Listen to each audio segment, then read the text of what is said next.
Hey guys, welcome to Fanfic Fanatics. So in today's video we are gonna see, what if Deku had sacred gear and had harem? Before starting, make sure to hit that like button and subscribe if you are interested in MHA fanfictions. This story is Deku the Supernatural Hero by Anthony Tyler 9. Now without wasting any more time, let's dive in. If you want to be a hero, there might actually be a way you could do it. An ash blonde-haired boy said, as he stopped in front of the classroom door. A young man with green and black hair looked over at his friend and waited in a bated breath in order to hear the advice. You might get a quirk in your next life if you jump off the roof. The boy said, as he turned to leave, but in the corner of his vision he found the boy glaring at him with an offended look on his face. What? You got something to say? The boy said, activating his power of explosions to make small sparks on his hands. It cooled the smaller boy's rage as well as anger at the situation he was given. That was Midoriya Izuku, who had just been suicide baited. He had been dealing with the people who bully and belittle him for over a decade and a half, and his anger as well as fury are slowly trying to come out of him the longer he tries to bottle in all the rage and hatred within his soul. He has the heart of a hero, who would literally die in order to protect you from any and all harm, all because of the fact that he personally believes that you would be better off living than he would. He was already alone whenever he made it home from school, so what was the point of saving oneself if he could just go out in a blaze of glory as that one quirkless kid who saved someone? As Midoriya was walking down the street after having grabbed his notebook that was waterlogged as well as burnt on the edges and inside, he was walking home. No real destination in sight for his eyes as he thought about the suicide baiting of his old friend. There was no way he could be doing this, right? He knew about the implications about him actually following through with his words. Right? Shaking his head, Izuku continued down the road through an underpass, but as he was on the other side, a manhole cover had slammed into his back, sending him to the ground. UGHN. The boy grunted in pain. Getting up from the ground, he was met with a grotesque monster made of sludge as it looked around as if seemingly running away from something. I didn't know that he was here. Oh, would you look at that? A meat suits. You're a real hero, man. I can't believe that he would come here. You are really giving me a chance at escape, the villain said, as Izuku lost all motor functions when the villain had grabbed him immediately. As Izuku struggled with a vain effort, he could only think about how his mother would react to his death on the news, but before his vision had started to wane and fall into unconsciousness, he heard a voice that caused him to struggle just a bit more. Worry not, young man. Why? For I am here. All Might's voice rang out in the underpass as the villain let out a screech. Damn you, All Might! The villain screeched out as a massive blast of wind smacked Izuku out of the villain's grasp as Izuku could only let out a painful moan of, All Might? Before passing out. Standing on the top of a roof about 10 minutes after being rescued by All Might, Izuku had sat there in place as the hero told him that he couldn't become a hero without a quirk. That it was just too dangerous for someone like him to enter the hero stage and try and save lives, even gave him encouragement to become a police officer as well as doctor whilst he was at it. Still trying to get the young man to choose a different path of heroism, but as the man left the rooftop, Izuku could still hear the final words of his savior as well as idol. I cannot simply say that you can become a hero without a quirk. It's all right to dream, young man, but you should probably be a bit more realistic with your choice of a job application. All Might said, as he left the boy on the rooftop. As soon as All Might's presence was gone, as well as the villain in hand, Izuku could only sit there as his hearing was muffled as he thought about what had happened in the last 10 minutes. He was saved by All Might, given an autograph by the man in his notebook, then taken to a rooftop after trying to knock him off of his leg. And all before informing the young man that he couldn't become a hero without a quirk. Damn. And now Katsuki's last words to him ever since he left school that day were glaring at him and rearing their ugly head. If you want to be a hero, there might actually be a way you could do it. You might get a quirk in your next life if you jump off the roof. Looking at the edge of the building, Izuku saw that it was really tempting to do. His mother probably wouldn't know about his demise until the early morning. She was working at the moment and would think that he was at home right now and not at a rooftop at the moment. He was really considering Katsuki's words, wasn't he? Moving over towards the edge of the building and saw as the people down below were walking about their day, unsuspecting of the young man who was above them about to make a life-threatening decision. Taking off his shoes and pulling out a note he had made about 5 months ago, He opened the note again in order to read it again to make sure that everything he wrote about a few months ago was still there. Hello. My name is Midoriya Izuku. And to those who are reading this, it means that I had finally gained the courage, bravery, or probably took the coward's way out based on what Kachan says. I just can't handle it anymore. It's too much for me to handle, all the bullying.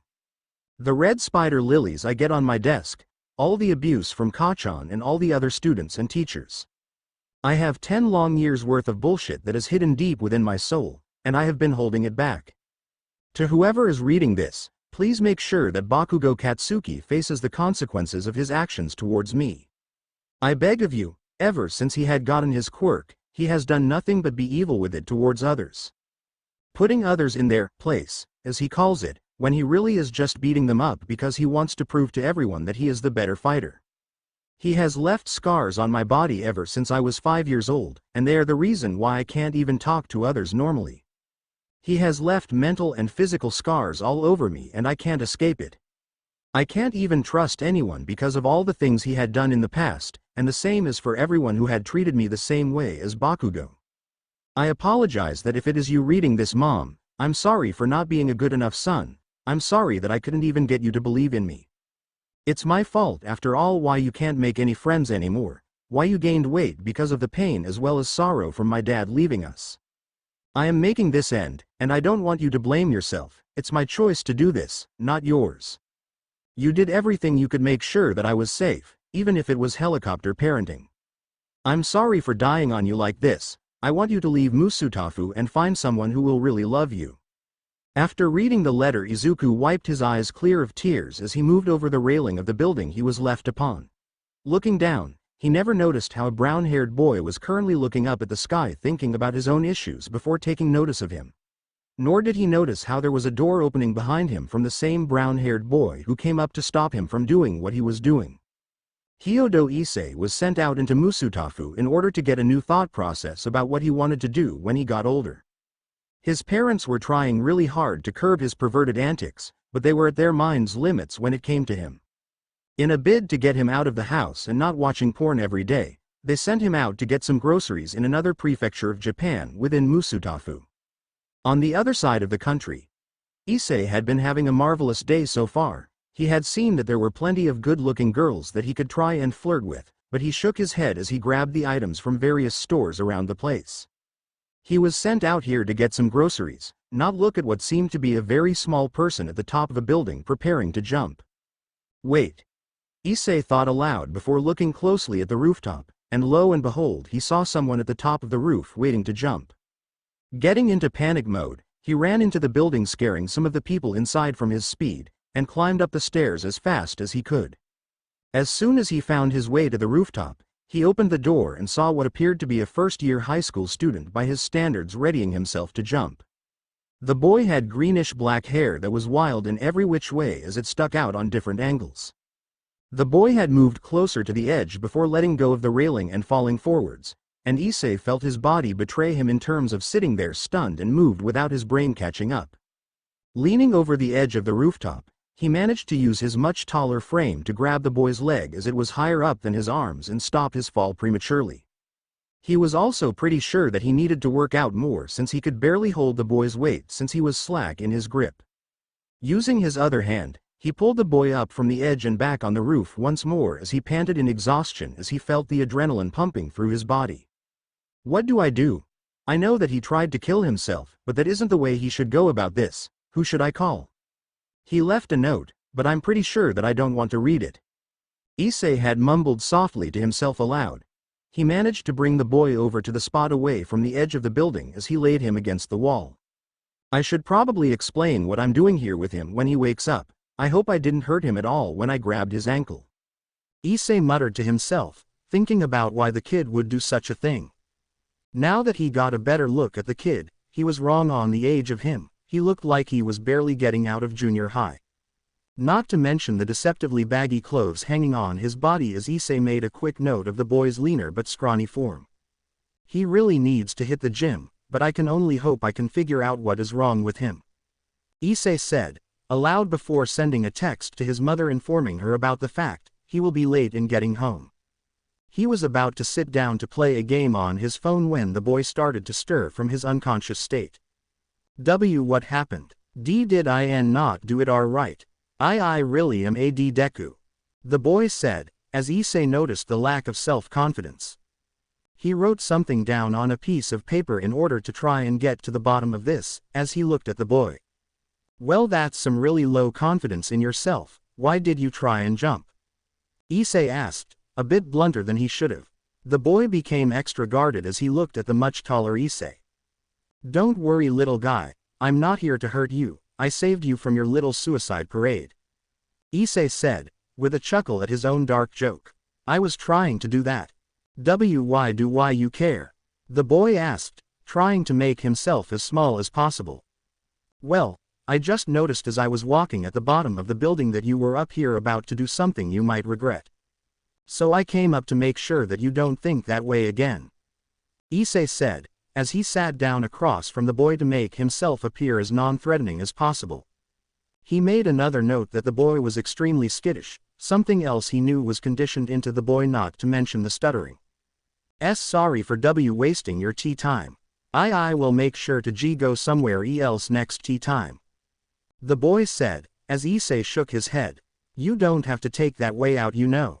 You could try and prove whoever told you to do that wrong. Issei asked, with a quip as the boy vehemently shook his head. I can't do that. Even the number 1H hero told me. That I see can't become hero like him. The boy said, as Issei nodded. Well, what is the reason for All Might to say that to you though? Issei asked, prying for more answers. He noticed the faint bruising of a burn scar on the boy's left shoulder and marked off something else under peer-like abuse. He wasn't liking where this was going. All Might told me that being a quirkless hero is unheard of.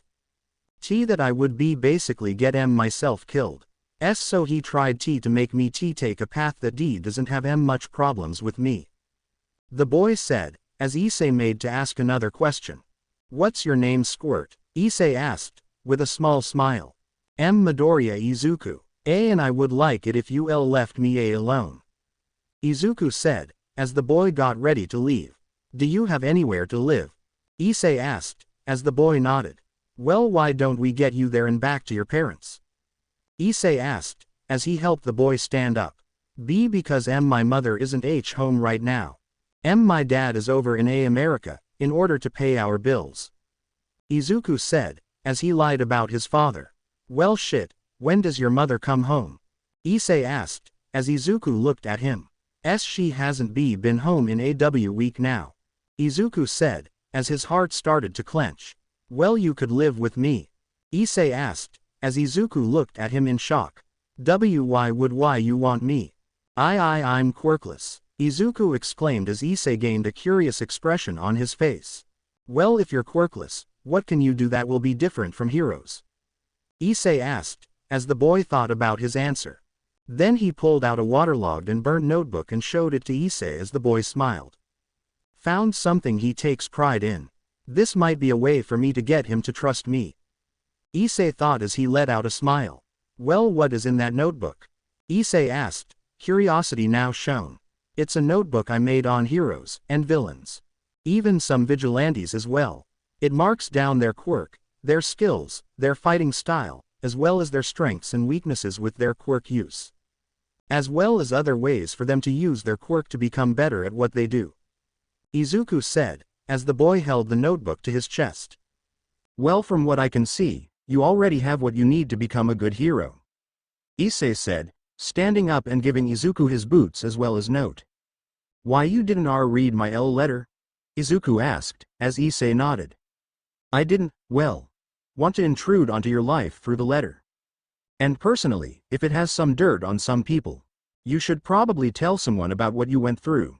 Issei said, as the boy thought about his next move. Issei wrote something else down in his notes that talked about Izuku. He's really skittish, has signs of abuse, neglect as well as many other factors. Not to mention the burn on his left shoulder. He was being abused by his peers then, since his mother probably doesn't know about this. And from what I can see about his emotions, my quirk is telling me that he is repressing a lot of rage. 10 years worth of it. Fuck. I would really hate to piss him off, Issei thought to himself. Hyodo Issei. Quirk. Empathic scanning. By making eye contact with a specific individual, he can see what their true feelings are about something or someone. He can even send physical waves in order to calm someone down. Is really blunt when talking to others, and because of his empathic abilities, wishes to become a harem king. Also, because of his quirk he can be really perverted, so watch out for him looking at women. I don't want to go home, there's just too many bad memories. Is there a place where I can start over? Izuku asked, as Issei looked at the boy. He was now looking to Issei for an answer as Issei thought about the boy in front of him as if he was from an otome game. He's the shy and timid character from a girl's otome game. But I'm not a girl, I know, I will make him my brother. Just keep him away from all the perverted stuff though. Issei thought to himself. Well, if you don't wish to return home, you can live with me and my family? My mom and dad had always wanted a daughter but couldn't because of my mother's complications with me at birth. So I could make sure that they could adopt you? Issei asked as Izuku looked at him in awe, but also a guarded expression. There has to be a reason for you to want me like this. What do you want me to do for you? Izuku asked, more guarded than before. Nothing, I mean aside from staying out of my room, there's too many perverted things I have that I don't want you knowing about. Issei said, as Izuku gained a curious expression. What are you talking about? Izuku asked, as Issei fell anime style. Didn't your mother tell you about the birds and the bees? Issei called out, as Izuku merely tilted his head in confusion. A question mark appearing over his head. Well, you will learn about that kind of thing in high school. Don't worry, little guy, I will make sure that you are protected. You hear me? Issei declared as Izuku didn't know why, but this boy was making a good job at getting him to trust him. I still want to know why you were talking about. What perverted stuff were you talking about? Izuku asked, as Issei felt his heart clench. You will find out when you're older, or you can ask my mom and dad. We need to head out if we are to make it to my home though. Have any clothes you wish to bring? Issei asked, as Izuku made another question known. How will I let my mom know that I don't want to live with her anymore? She had been neglectful before, but she's still my mom. I didn't see her this morning and she left a note stating that she'd be gone for a while. Izuku said, as Issei got the meaning quickly. Let's just head out of here, okay? Just leave your life of heroism as well as villains back here and look to the future. Because after today, I will be getting you a harem, Issei declared as Izuku blushed crimson. Why you don't have to do that, Izuku said, waving his arms around. Nope, but I will do it anyway. You need the love of both a parent and peers badly, so it's my mission to make sure that you are safe from any and all danger, as well as train that body of yours to become similar to a masculine male at peak physique, Issei said, laughing. Issei had been sitting on the train with a sleeping Izuku as he had been thinking about the situation that the young boy had been suffering from. He pulled out his phone as he thought about how another boy was suffering under the safety of his home with his own mother. As Issei waited for his mother or father to answer the phone, he pulled Izuku's unconscious form to lean over his shoulder.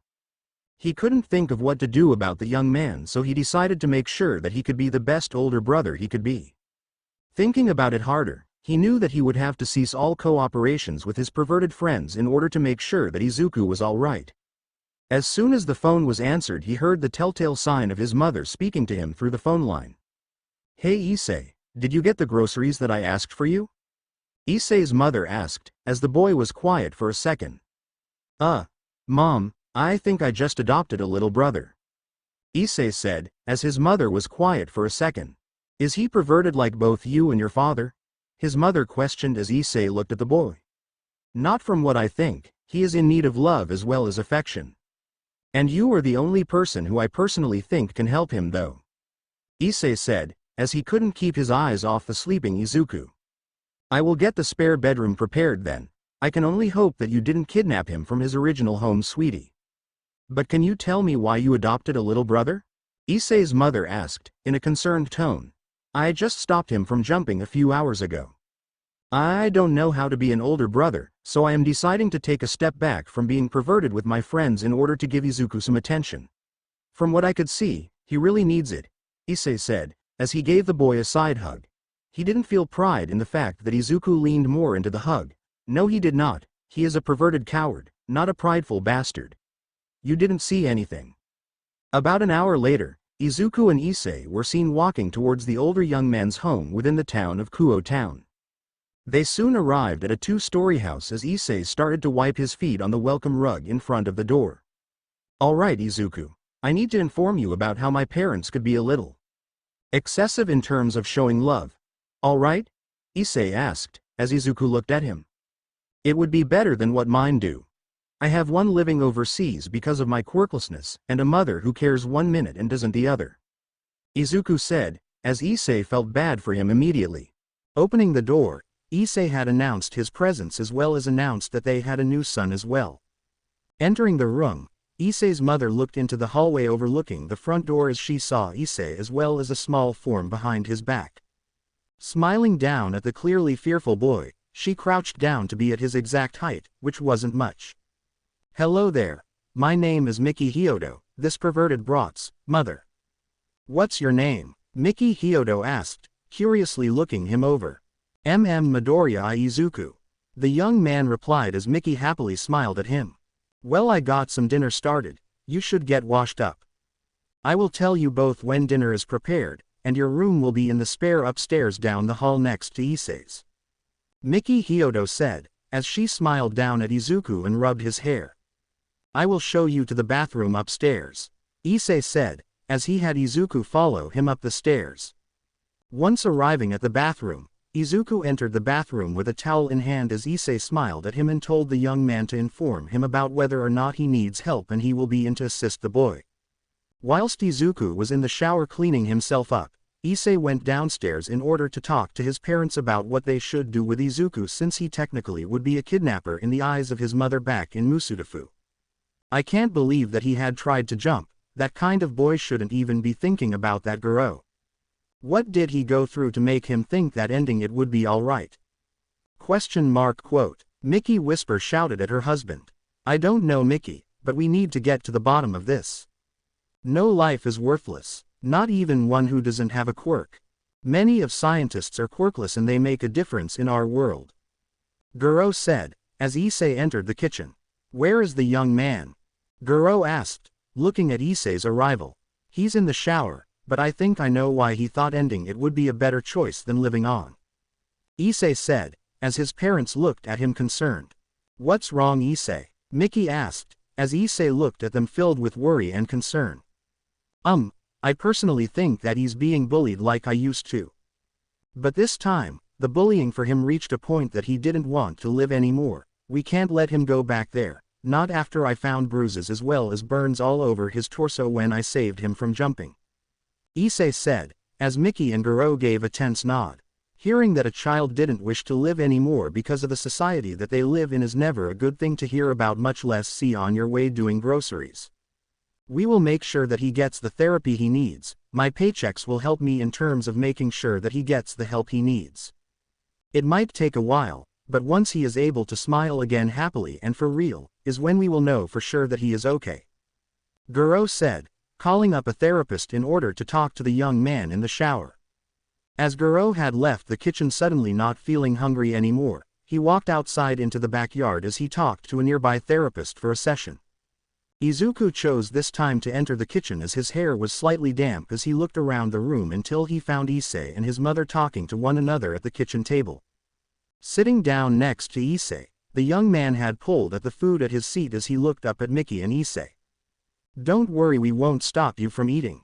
You need to put on some weight, little man, you aren't even looking healthy with how skinny you are. Miki said, as she pointed a spoon at him in a non-threatening way. They would eat dinner for around an hour before entering the living room as Issei went upstairs into his bedroom in order to clear it of porn he had stashed inside. With Miki and Izuku, the woman looked down at Izuku as she asked him a question that was on her mind with how the boy seemed to fidget where he sat. Alright, my son didn't get the chance to ask you this, but this isn't to say that you are, but do you think about girls in a certain way? Miki asked, wording it in a way that might get the problem across. What do you mean? Izuku asked, as Miki cursed herself internally. When you look at a woman like Midnight, what is the first thing that comes to mind? Mickey asked, thinking talking about heroes might get the boy to talk better. Well, when I think of her, I personally believe that she could tone down the seductive talk. The villains she fights could you use that talk against her? Izuku said, as Mickey released a sigh of relief. Oh, thank God you aren't a pervert, she said, as Izuku looked at her weird. What is a pervert again? Izuku asked, as Mickey looked at him.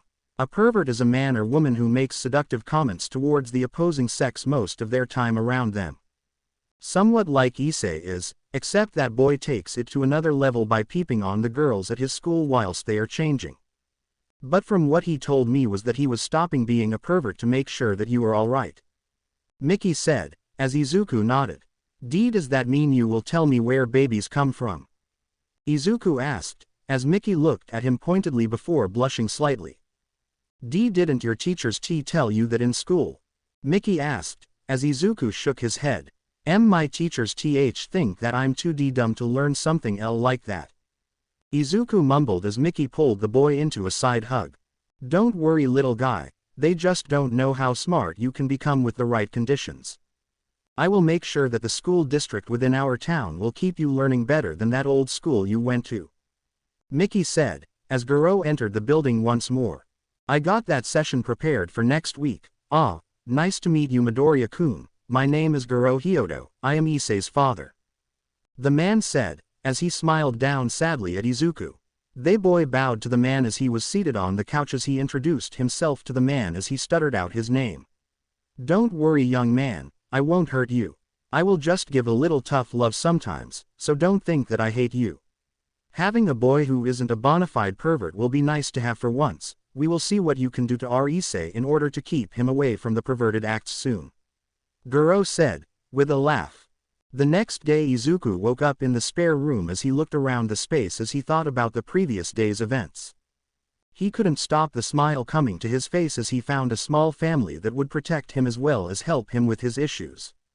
Shaking his head, his inner self started to place self-deprecating thoughts into his mind as he tried to keep those thoughts out of his mind.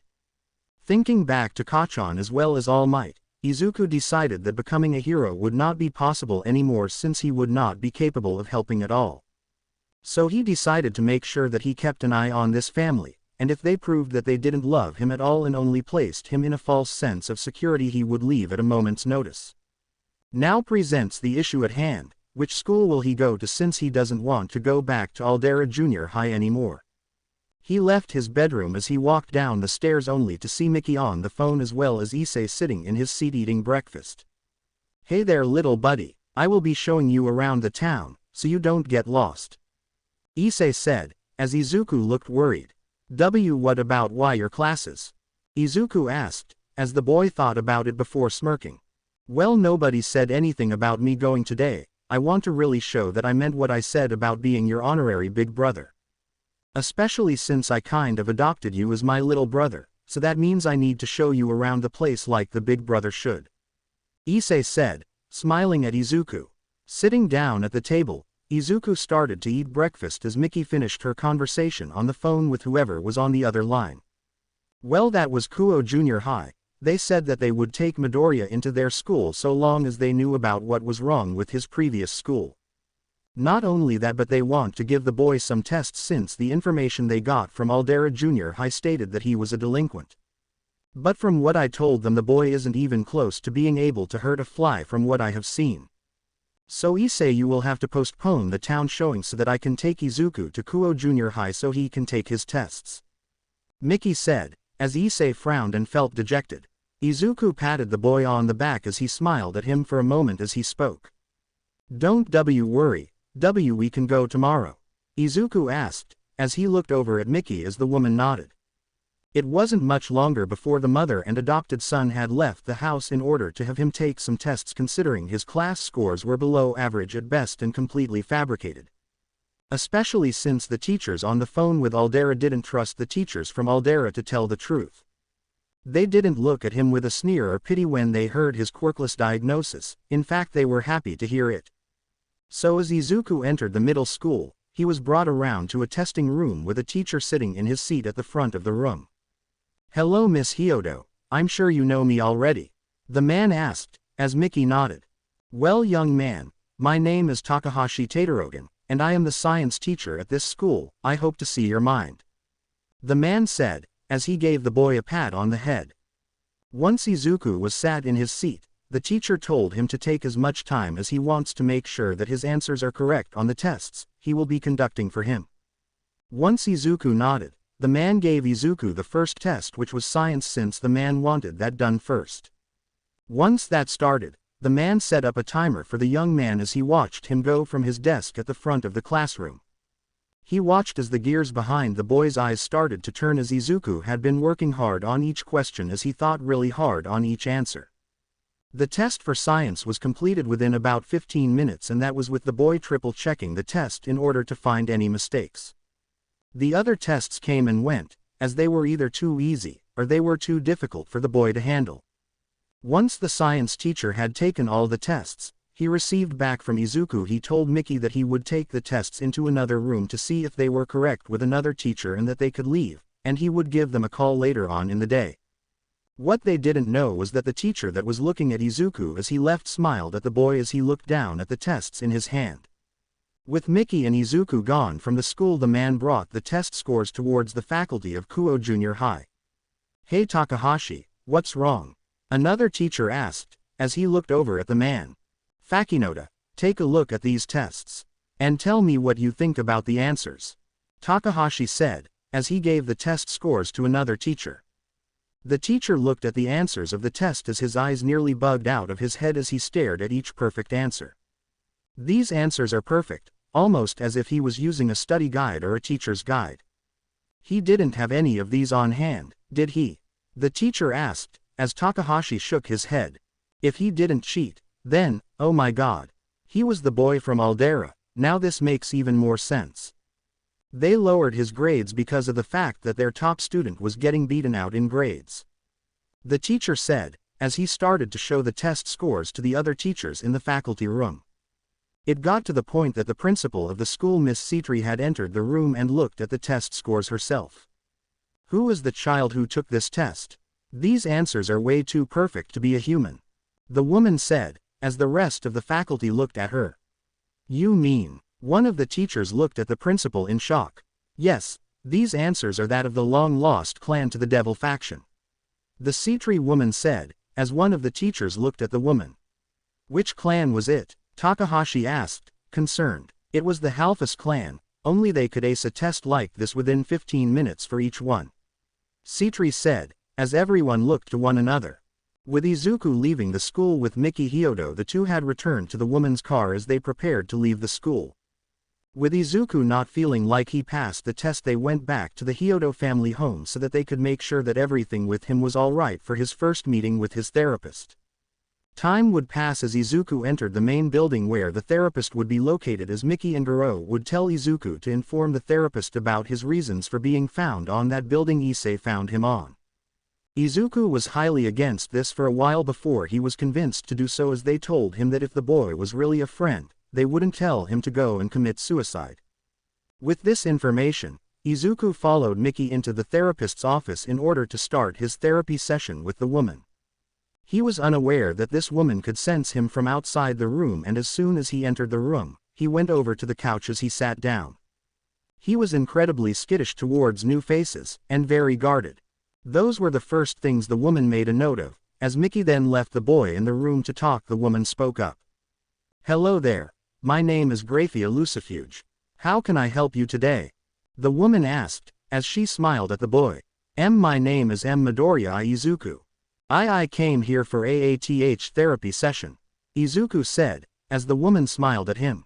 "Don't worry, we won't talk a whole lot about things, but we will talk about what I am here to do in the meantime for each and every session we have," Graphia said, as Izuku nodded. "Well, every time you come here, you will be learning how to let go of your past as well as inform me about everything that happened before moving in with the Hyodo family," Graphia explained as Izuku nodded. Should I start from when IW was small?" Izuku asked, as Graphia pulled out a notebook to write in. "You can start your story from any place you want. If you want to start from when you were a child then you can. Graphia said, as Izuku nodded. Well, I guess I had started when I was around 5 years old. Izuku started as Graphia felt like this will be a long session.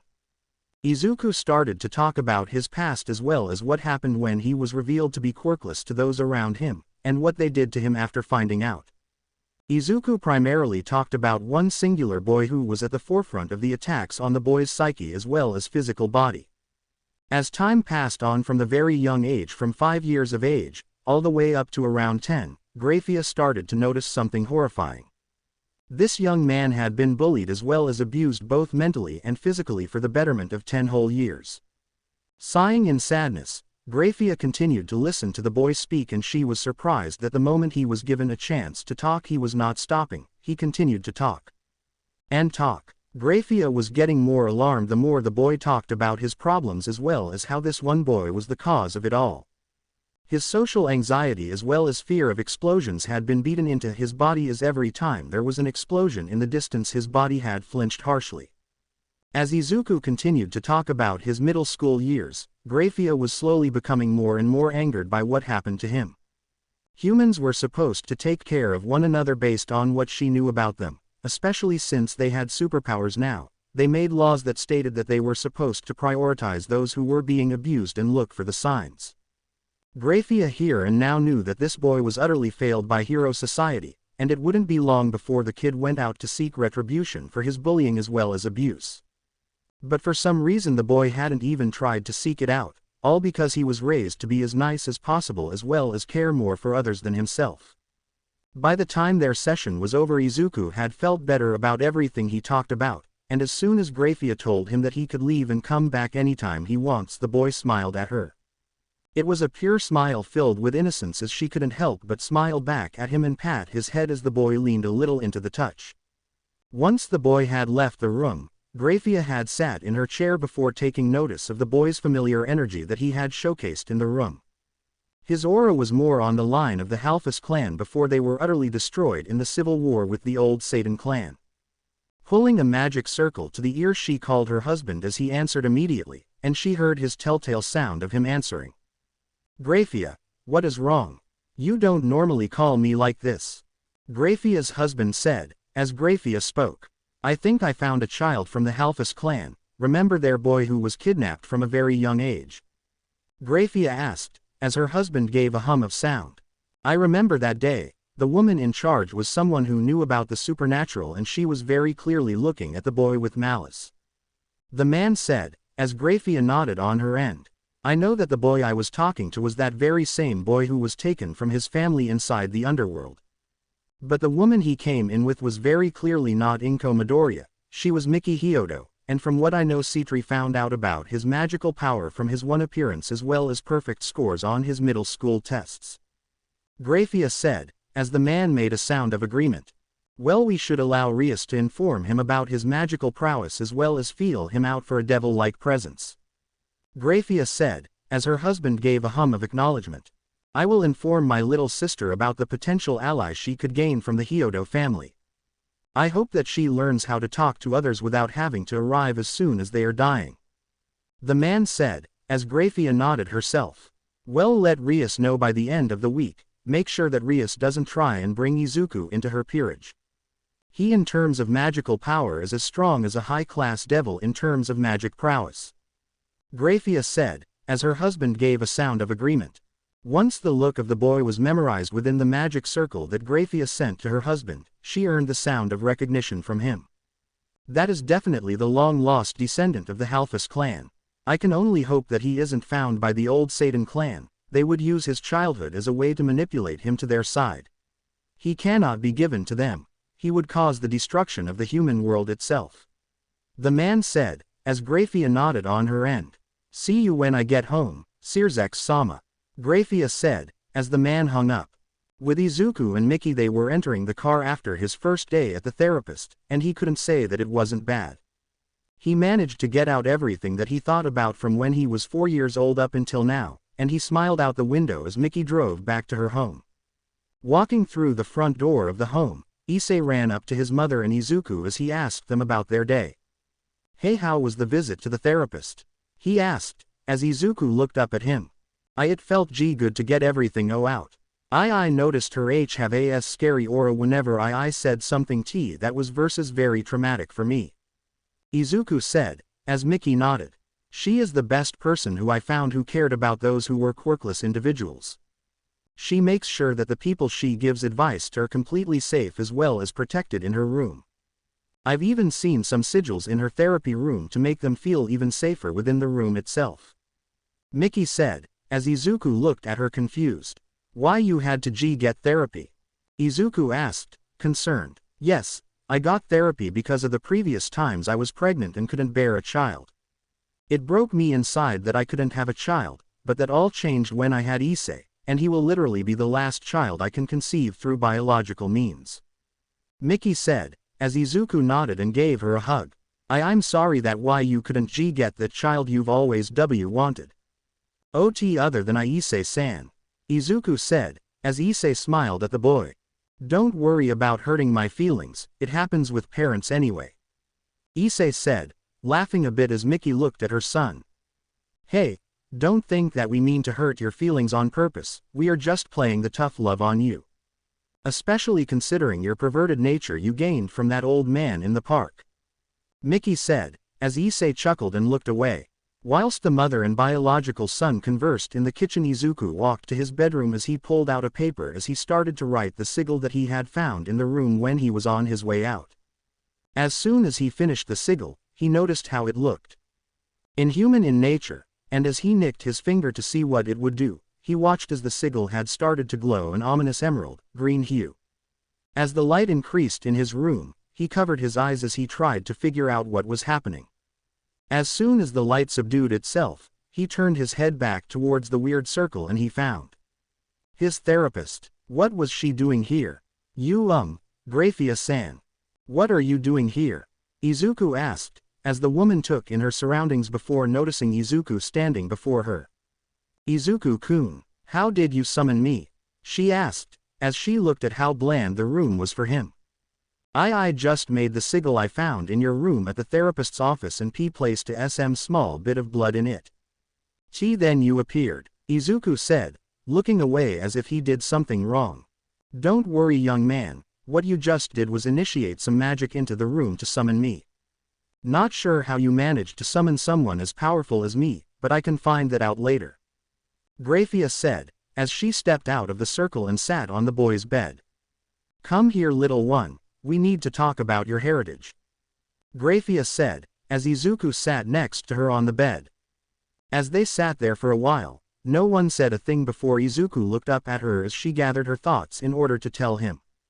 Izuku, could you ever notice something different about the world? Especially as a child, something you could see that nobody couldn't? Graphia asked, as Izuku thought about it. I found a weird monster in the forest near my home when I was a kid. I thought it was a figment of my imagination though. Izuku said, as Graphia nodded. Well, what you saw was a supernatural creature that was looking at you. Did it do anything that made you fearful of it? She asked, as Izuku thought about it. I was more curious about it than anything.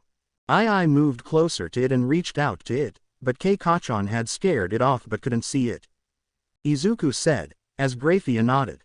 What you encountered was a familiar inside the human world. It was curious about you and was probably scared of loud noises. Do you know the quirk of this Kachan? Graphia asked, as Izuku nodded. His quirk has something to do with explosions.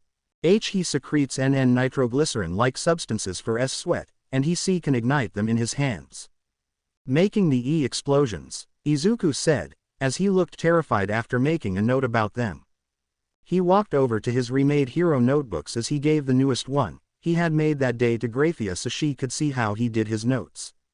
She was pleasantly impressed with how he was capable of making notes that were extremely close to a professional from the human world in terms of analyzing quirks as well as coming up with different ways to take them down. He even wrote about how he would increase their abilities if he even had their ability himself, and she couldn't help but smile at how there was a forged All Might signature in the book. Did you meet All Might? Or is this forged? Graphia asked, as Izuku shook his head. I met All Might that day, the day that Kei-Kachan told me that. You know how some people say don't meet your heroes? Izuku said, as Graphia nodded. Well, when they said that, it was literally that for All Might. He was incredibly blunt when he told me that I couldn't become a hero, and I am lucky to even be alive. Aise-san, he managed to see me from the ground below me and ran up the 20 flights of stairs in order to get to me as fast as possible. Izuku said, as Graphia thought about his answer to her mental problem. If this Issei hadn't saved this boy, we would have lost his mind as well as his clan forever. Graphia came up with as she shook her head. Well, you should probably head to bed, Izuku, you will have to go to school in the morning. Graphia said, as Izuku looked at her. Why, you know about the school I'm going to? Izuku asked, as Graphia nodded. I know the principal there, and she informed me about you before Mickey did. I look forward to you learning how to use magic in the future, young man. Graphia said, as Izuku looked at her confused. Use magic?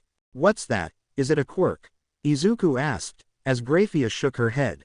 Magic is a concept of one's imagination made real. If you want to learn how to become better at magic, especially since you seem to get the hang of it right now, just talk to the principal after school.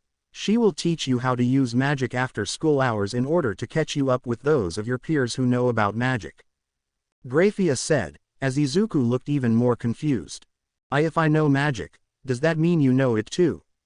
Izuku asked, as Graphia smiled at him before revealing her wings.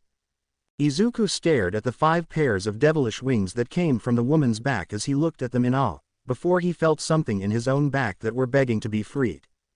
Straining his own back enough to let whatever was there to be free, he felt his back protrude a bit before he let out a breath he didn't know he had. Graphia was about to leave when she heard the boy's release of a breath and turned around to see what was happening. It was here that she stopped dead in her tracks as soon as she saw the wings on the boy's back, black with an emerald green color that surrounded the black leathery wings. Why, you're like me, Graphia said, as Izuku looked at her confused now. What do you mean? Isn't that your quirk? Izuku asked, before looking at his back. Wait, I have a quirk. Izuku called out, as Graphia covered his mouth. Harem, Izuku yelled into her hand. Please be quiet about this, if this information got out you would be hunted for all eternity by those who hate our kind. Graphia said, urgently as Izuku nodded in her hand. Releasing the hand, she sat the boy on his bed before telling him about the race she was a part of, and that he just figured out existed with his own bloodline. Izuku Midoriya, you are a devil. From the 3 pairs of devil wings that I can see, you are a very powerful one at that. You are a part of a faction that exists within its very own faction that was split up because of a great war that your ancestors were a part of. Graphia said, as Izuku pulled out a notebook to write this down. As she continued with the amount of history the devil faction had in the world of the supernatural, Izuku was intrigued about the history about them. They continued to talk about the supernatural as Izuku learned how to converse with those who were devils.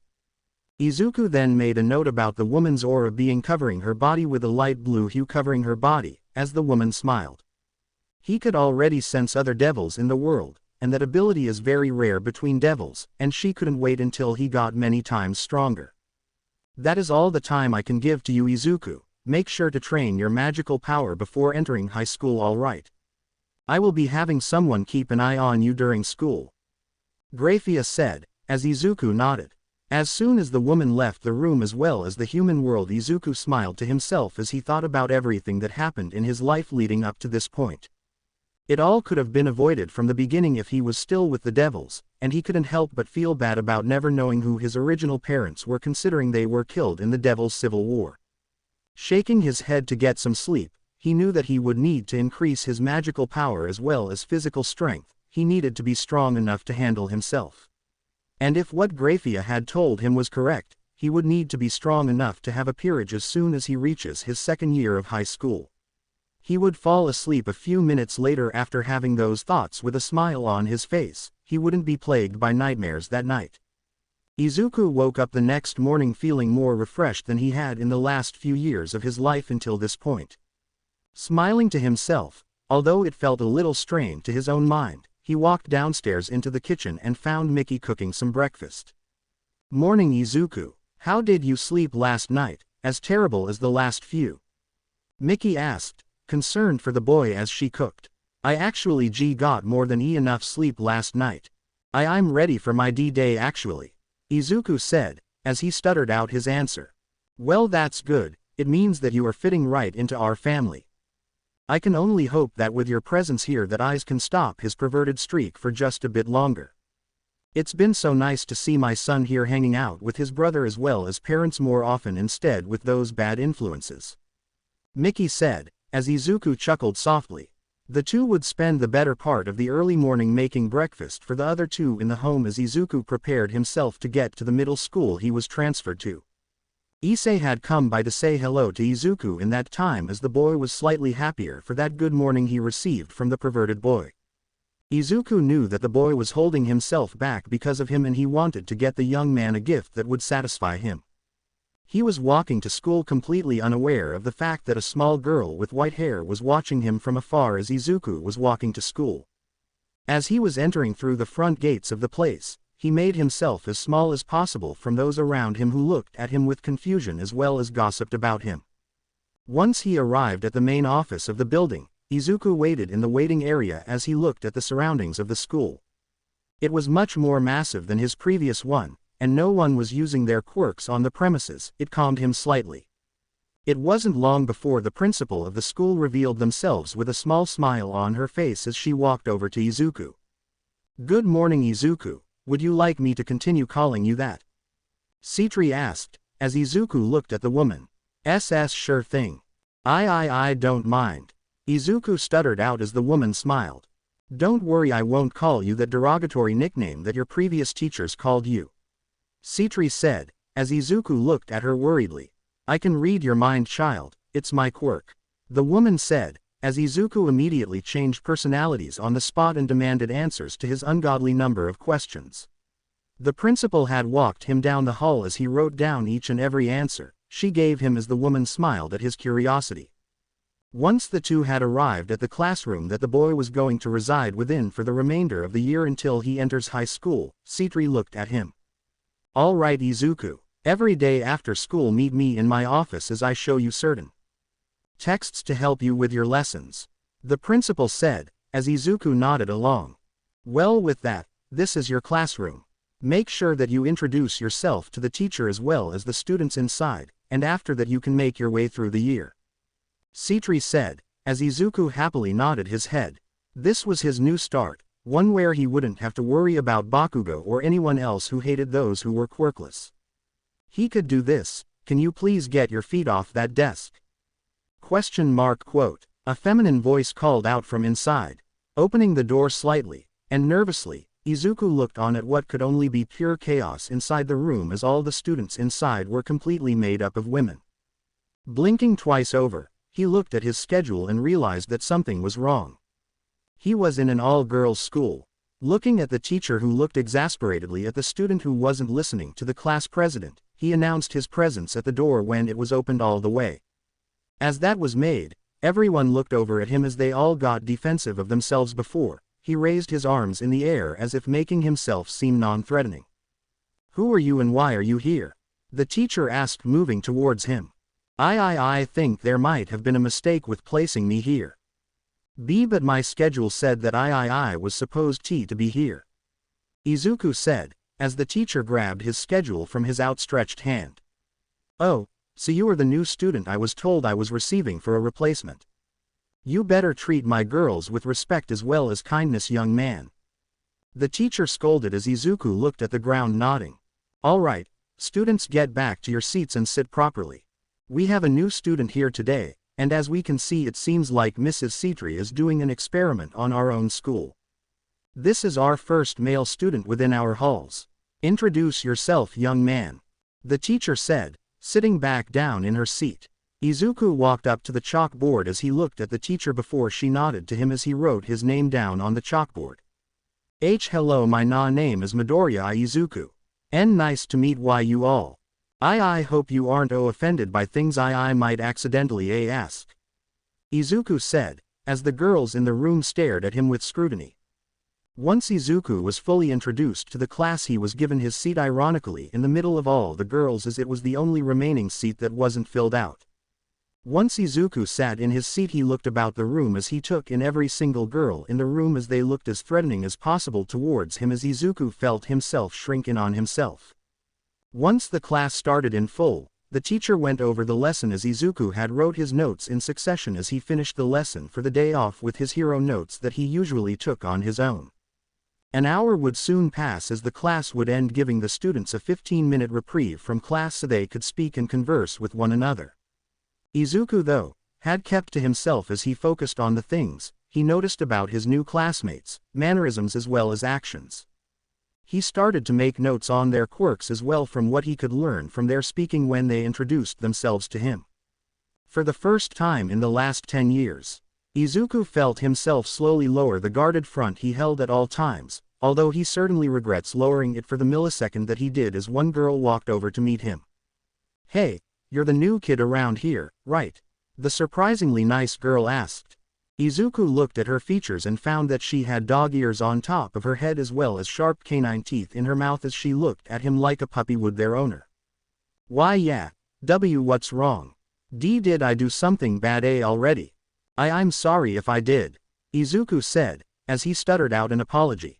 "Wow, the others weren't kidding when you were really guarded when it comes to others. My name is Elizabeth Asariel. Nice to meet you." The girl introduced herself as Izuku shook her hand, which looked normal if it weren't for the claws that looked similar to a dog. The two would continue to talk to one another as the girl's mere presence had started to lower the boy's guarded expression, and the girl managed to be capable of sitting next to him as he did his writing in his journal. "Wow, you really know that much about our quirks from our descriptions. You must have some kind of mental quirk, huh?" the girl questioned as Izuku's face became guarded once more. I don't have a quirk," Izuku said, before sighing in sadness. Once he said those words, everything in the room had stopped completely. The girls around him had stopped talking to one another as they looked at the boy. He was so on guard now that he was looking more depressed than before as the dog girl had spoken once more after her surprise. "Wow, you're quirkless. I can't imagine what life could have been for you growing up. I don't wish that kind of thing on others," Elizabeth said, as she looked at the boy in not pity but sadness. "Why yeah, I'm sure you all seen the statistics for those like me. We don't normally last long in our lives," Izuku muttered as he got back to work. His unguarded look from before not presenting anymore as he was even more on guard for his feelings as well as body language. The girl who had started talking to him, Elizabeth, took this moment to leave the boy alone as she felt like she hurt the boy's emotions after that comment. Well, if it makes why you feel better. I'm sorry for what I said," the girl said, as she walked away. Don't worry about it. Why you didn't mean it," Izuku muttered out, as he focused on his hero notes. As that bombshell was completely digested in the classroom, the girls went back to talking to one another as they talked about their mornings before Izuku's words of being quirkless had come in. Although he would hear the occasional words of some of the girls stating their words about never seeing a quirkless individual before. Although there was some hate-filled comments about those like himself, Izuku shook his head as he refocused on his next class as the teacher had come into the room to begin the lesson. If there was anything Izuku liked more about this school, it was that the girls were more quiet about Izuku's quirkless status. They talked to one another about him, but since he was quite literally the only male on campus, they couldn't do anything about him. They did see that he was really respectful towards them, which went completely up on their heads from what their parents told them about quirkless individuals in the past. Once the end of the day came in, Izuku was walking over towards the principal's office when he ran into another student. The student council president of the school had come to him. "Hello Midoriya, how are you doing today?" the girl asked, as Izuku shook the girl's hand as he retracted his hand just as fast. Going fine so far. Nobody's tried to attack me yet," Izuku said, as the girl looked at him confusedly. "What do you mean nobody's attacked you yet?" she asked, as Izuku informed the girl about his previous school and how the students reacted to his quirkless status. "Ah, I can see why you are waiting for the hat to drop, so to say," the girl asked, as Izuku nodded. Well, I can promise you that none of that will happen on our watch. We are the school's security. Since we are the student council, we take our jobs within the place seriously," the girl said, as she patted Izuku's mossy head. She didn't miss how Izuku flinched slightly from her raising her hand in the air though as she had slowly patted his head. She wasn't caught off guard by it, but she had not seen a human like him act that way in a very long time. "Well, my name is Illusia Citri. I hope to get along with you in the future, Izuku," the girl said, smiling at Izuku as the boy nodded. As soon as Izuku entered the principal's office, he sat down in the comforter as he relaxed into the seat in order to calm himself down. "How was your first day of school, Izuku?" Citri asked, as she looked at Izuku. "It was many times better than the previous school. And no one has attacked me after hearing about me being quirkless, so that's a plus. For now," Izuku said, as the principal sighed. "I know that it will be a tough time to learn how to keep yourself feeling like a kid for a while, but you should probably take in some deep breaths before we start your training," Citri said, as Izuku looked at her confusedly. What do you mean training?" Izuku asked, as the woman looked at him. "Didn't Graphia tell you?" the woman asked, as Izuku looked even more confused. How do you know Graphia-san?" Izuku asked, as Citri revealed her own heritage. "Why, you're a devil too. That means that the lessons you will be giving me." Izuku muttered as Citri nodded.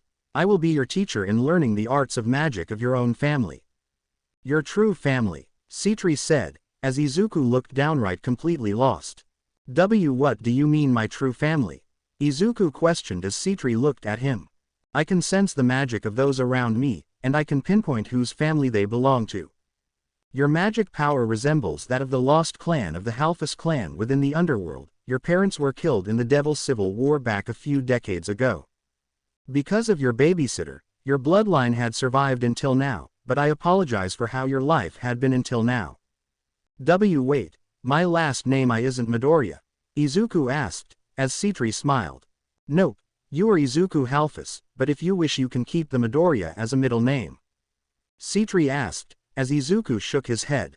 "Inko may have cared for me slightly, but ever since I was revealed to be quirkless she just neglected me for the rest of my younger years until I was in my teenage years.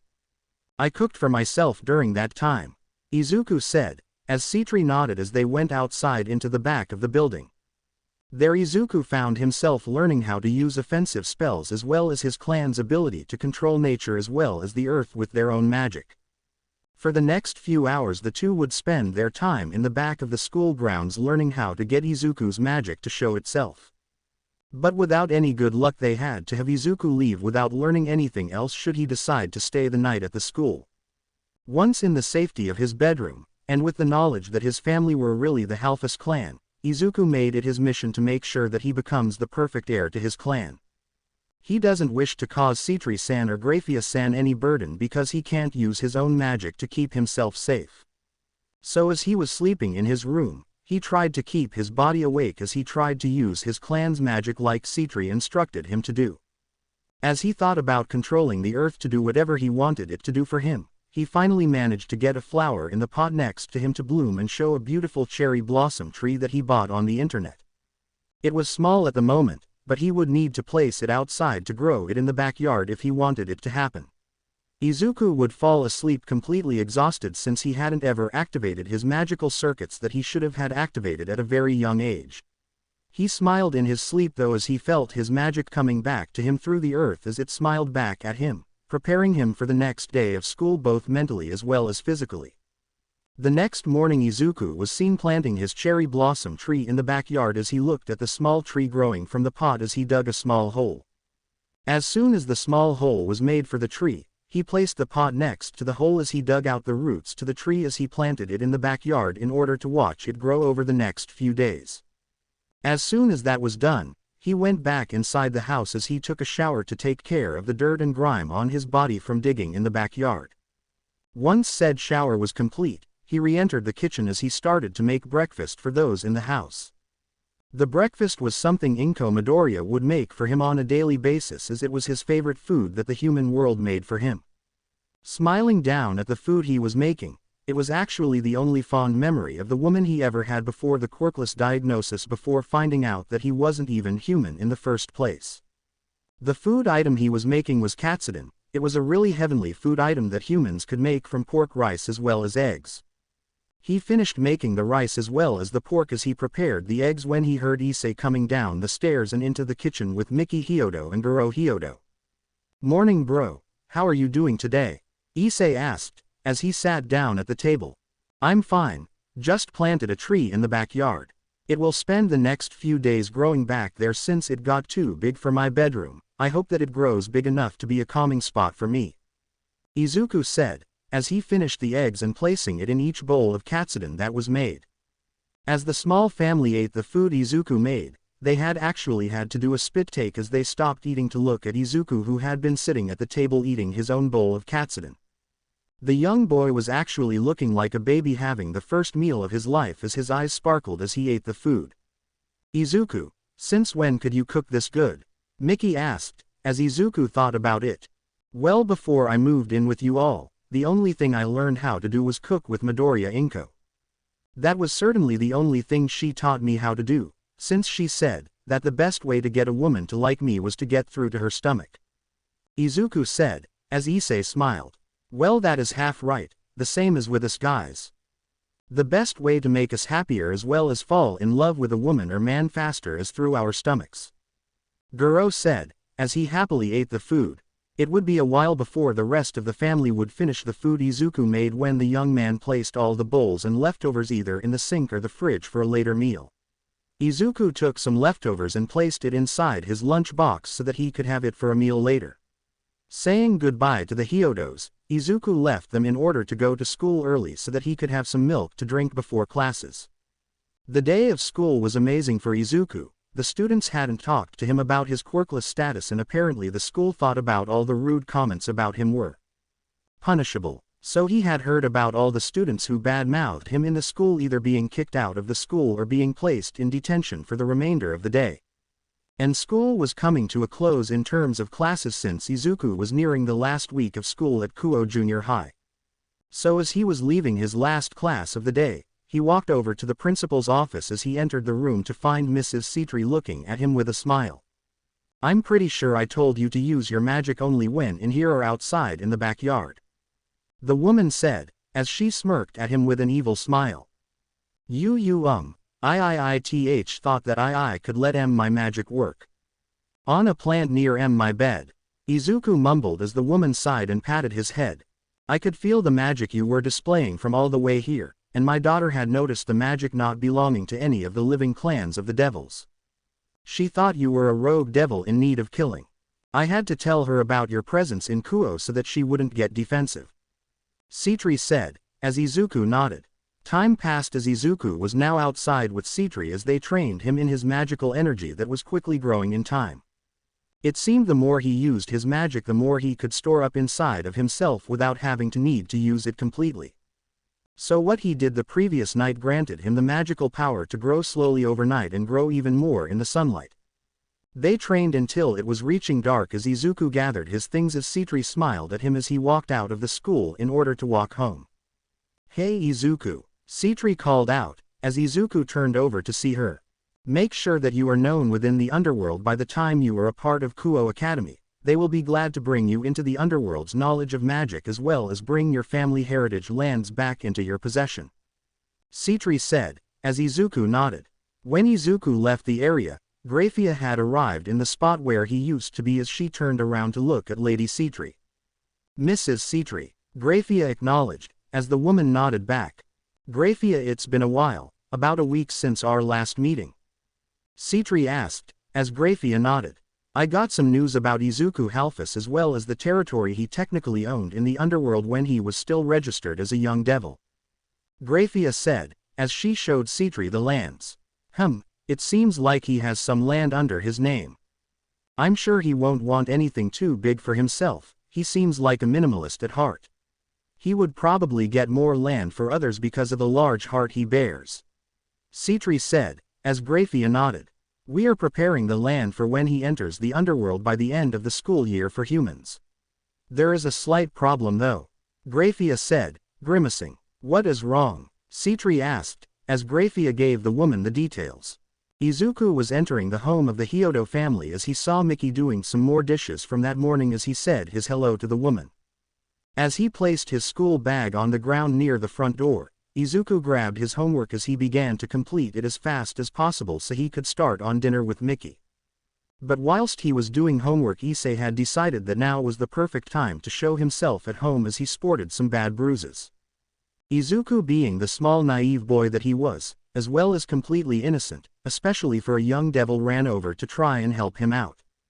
What happened, Issei? Izuku called out, stopping his homework since it was already done. Just a disagreement with some of the girls at my school.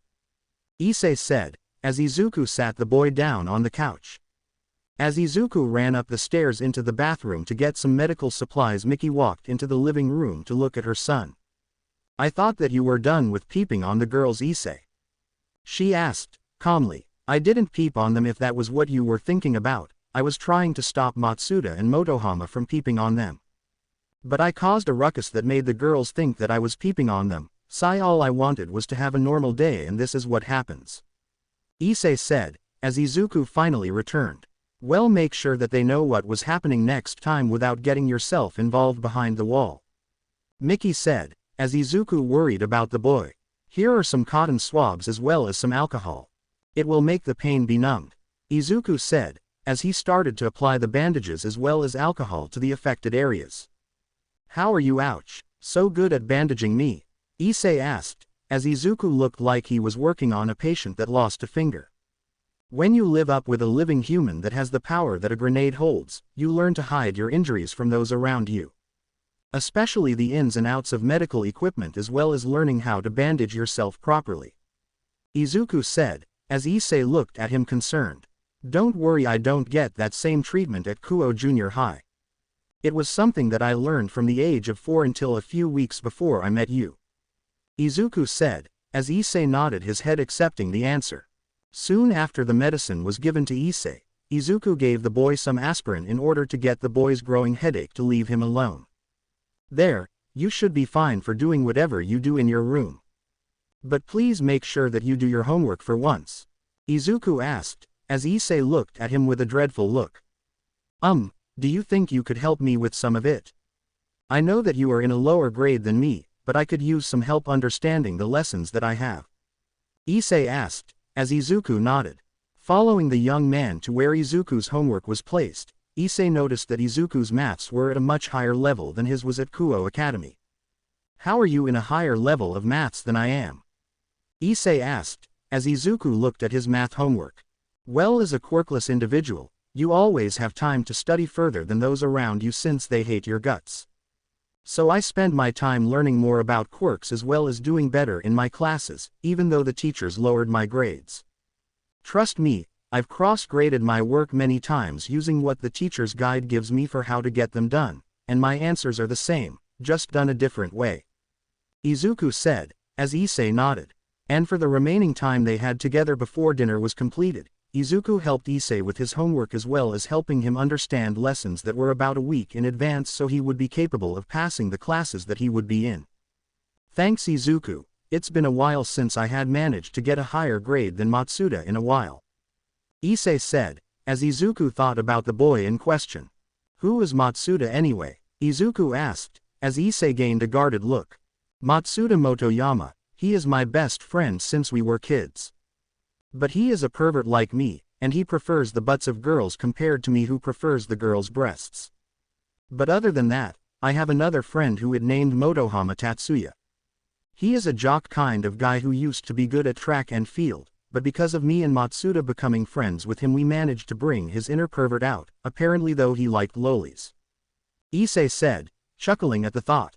Issei, do you want my honest opinion about why the girls hate you? Izuku asked, as the boy looked at him. What is it? He asked, looking in Izuku's expressive emerald orbs.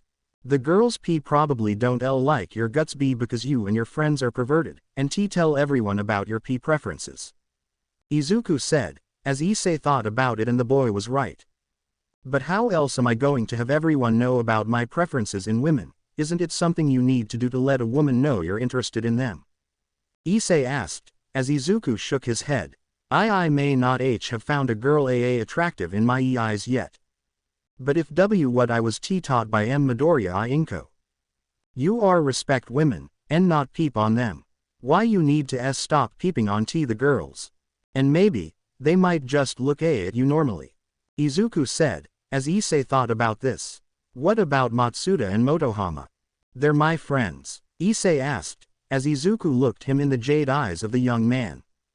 Do they even act like friends? Izuku asked, as Issei thought about it. From what his opinion on friends are, they stick up for one another, and protect them from any and all harm. And in Issei's opinion the fact that Matsuda and Motohama leave him behind to take the brunt of the damage for whatever they do makes him feel a little betrayed. Well no. But I can't abandon them like that. Issei said, as Izuku nodded. Well you don't have to abandon them. Why you could still be friends with them, just keep your perversion streak down enough that it isn't noticeable. Izuku said, as Issei nodded.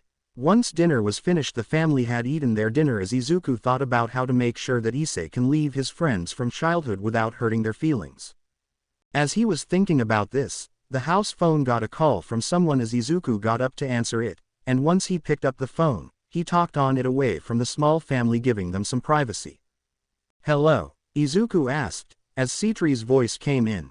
Hello Izuku, it's been a few hours since our last talk, but do you think you could come in early tomorrow so we could talk about certain subjects that will require your say in things? It's important and has to deal with your future as an heir to your clan. Citri said, as her voice had undertones of slight fear as well as worry. Sure thing, I was hoping to leave school later tomorrow anyway with Mickey's say. Izuku said, as said woman entered the room he was in. Izuku, who was on the phone with you? The woman asked, as Izuku told her it was the school principal who wanted his contact information so that if something bad happened at school he could inform her. Mickey bought the small white lie as she left him alone as Izuku finished his talk with Citri as she bade him good night. It has been a few days since the call from Citri and Izuku had found out many things about the underworld and its workings. The elder devils wanted to dictate who he married so that they could have more children from his family in order to bring the pure devils' numbers back up, so he was going to the underworld in order to plead his case to choose his own future fiancé for when he feels like he should marry them. He was on a train next to Citri as the woman looked down at Izuku's slightly anxious look and body language. Don't worry Izuku, this won't last long. I will make sure that you have enough say in who you choose to marry or show your love to. I made sure that my own daughter could have her own way into marriage. She has to be beaten by someone who is better than she is at chess. There is no workaround, and I plan on doing something similar to you. I just need to find something you are better at than most devils. Citri said, as Izuku thought about it. Well I can cook, I can be an artist when I want to. I had analysis notebooks back in my old home in Musudafu which held my analysis of those heroes around me. Even some villains were in those notebooks. Izuku said, as Citri nodded. There were plenty of strategists in the underworld, but there weren't as many artists as possible in the underworld, and in her own personal opinion they weren't good at all. So she needed to make sure that she saw his works in order to make a plan around having someone do art better than him. Can you show me some samples of your art? Citri asked, as Izuku pulled out his phone as he showed his art. It showed some kind of art you would find at a museum like Da Vinci who made the Mona Lisa, and Izuku's artwork was similar but more realistic in style. The first picture that was shown to be drawn was a woman who had long purple hair and baby blue eyes as she looked out the window of a cafe. She wore a large pink cardigan that covered her generous body as well as bust and wore long slacks that gave her a good amount of warmth for a winter month. The next thing that caught her off guard was how well detailed the image was compared to others in the image. He drew certain individuals in the background with their very own traits, such as a star on their head, a giant fighting a hero in the background, but the image had them blurred out somewhat, giving the person in the middle of the page the full attention. Wow, this picture looks very similar to one of the people who had entered a pact with me. Do you know who this woman is? Citri asked, as Izuku answered almost immediately. That is what I imagined Midnight, the RRR-rated heroine to look like in civilian clothes when not on the job. Izuku said, as Citri looked at the image closer. There was a similar mole on the woman's left cheek in the same spot as the heroine Midnight as well as Nimari Kayama that she remembered when talking to the woman. The woman also complained to her about a certain boy who she was asking for some lewd images of herself to see how well he would draw her based on what he believes her body to look like, only to be refused since he doesn't like how some people objectify certain heroines. Well, that is definitely someone who was in a pact with me. Her name is Kayama Nimari in her civilian attire, all right. I'm not sure how you managed to get that right, but do you have someone else in a similar light? Citri asked, as Izuku showed his most recent one he made. It was surprisingly Best Jeanist, who was in something not stylized in jeans but a more normal clothing style, a large dress shirt covered by a dress jacket as well as long dress pants with dress shoes at a ball. All in all, the man looked like he had been a large giraffe of a man with his jeans, but now he looked like an overly large man with a much longer neck than most. I will make sure that those who wish to have your hand in marriage are under the age of 18 so that we can have a marriage that is near your age. Unless you are into the opposite sex? Citri asked, as Izuku shook his head. I'm not into men, to be honest. I prefer girls if they wanted to marry me. Although if the elder devils are going to try and force me into a marriage with a girl who doesn't want it, I will make sure that I don't allow their free will to be taken. I will allow them to do whatever they want, even marry someone else if they so wish. Izuku said, as Citri smiled. We will arrive at the capital soon. Be prepared for them all to demand that you listen to their demands. They will not appreciate someone not listening to their overall ruling. Citri said, as Izuku scoffed. I've lived with people trying to dictate what my life will be as a useless, quirkless boy. I think I can handle elders thinking they know what I want, even if it is for the race of devils to be brought up from the grave. Personally, if they want to control my life like that, I won't join them. Izuku said, as Citri gained a concerned expression. It wasn't until a few hours later that Izuku and Citri were at a big building that held all the elder devils that would be here for this meeting between the heir to the Halfus clan and his future. Entering the giant building, surprisingly it was shaped like a dome, and Izuku looked even more anxious about entering the place. It was giving him bad vibes about the place of origin as he struggled to get himself under control. They arrived in a massive room where a bunch of older devils argued about certain laws and regulations. Shut up, we have our guest of honor here. Sears X Lucifer called out, as he looked behind himself to see Izuku. Sears X Lucifer was a tall man with long crimson-colored hair as well as teal-colored eyes. He walked over to Izuku with a regal walk. Hello there, Izuku. Would you like me to add your last name courtesy of the devil clan you were born from? Sears X questioned, as Izuku nodded. This is Izuku Halfus of the long-lost Halfus clan from the Devil Civil War. He is here because of the fact that he was brought into our knowledge mere days ago because of his magical potential. His strength as well as magical prowess is already that of a high-class devil, and we are to talk about his placement within our society. Sears X said, as the elders talked to one another. They talked about having some of their daughters marry the boy to enter a relation with him so that they could gain favor. With some of that talk, Izuku cringed since he was not liking how they were conversing with one another. Izuku, in a moment of pure innocence as well as naivety, had placed his image of Midnight on the podium for Sears X to enhance with his magic. Once the image was shown to them all, they all looked at the picture depicting the R-rated heroine Midnight looking akin to a civilian in the clothes she was wearing. What is the meaning of this, Sears X? A painting isn't going to inform us about what the boy wishes. One of the elders asked, as Sears X smiled. If you all are wondering what this image is for, this image was hand-drawn and colored in by Izuku Halfus. His wishes are for those who wish to marry him or under the age of 18 so that when he becomes of age to marry a girl, woman of his own age, they will have their choice to accept or to decline. He doesn't wish to take their chance of free will away from them. Sears X said, as one of the elders scoffed. Preposterous. There is no way this young man had made an art piece this beautiful. It's not possible, the elder said, as he glared at Izuku. The young man walked up to the podium and looked at Sears X so he could speak. Slander him all they can, but they will not slander his hard work. You call this work not mine? Well, how about I draw something in front of all of you? It takes a few hours to make something akin to this, so are you willing to watch me draw something like this but much better?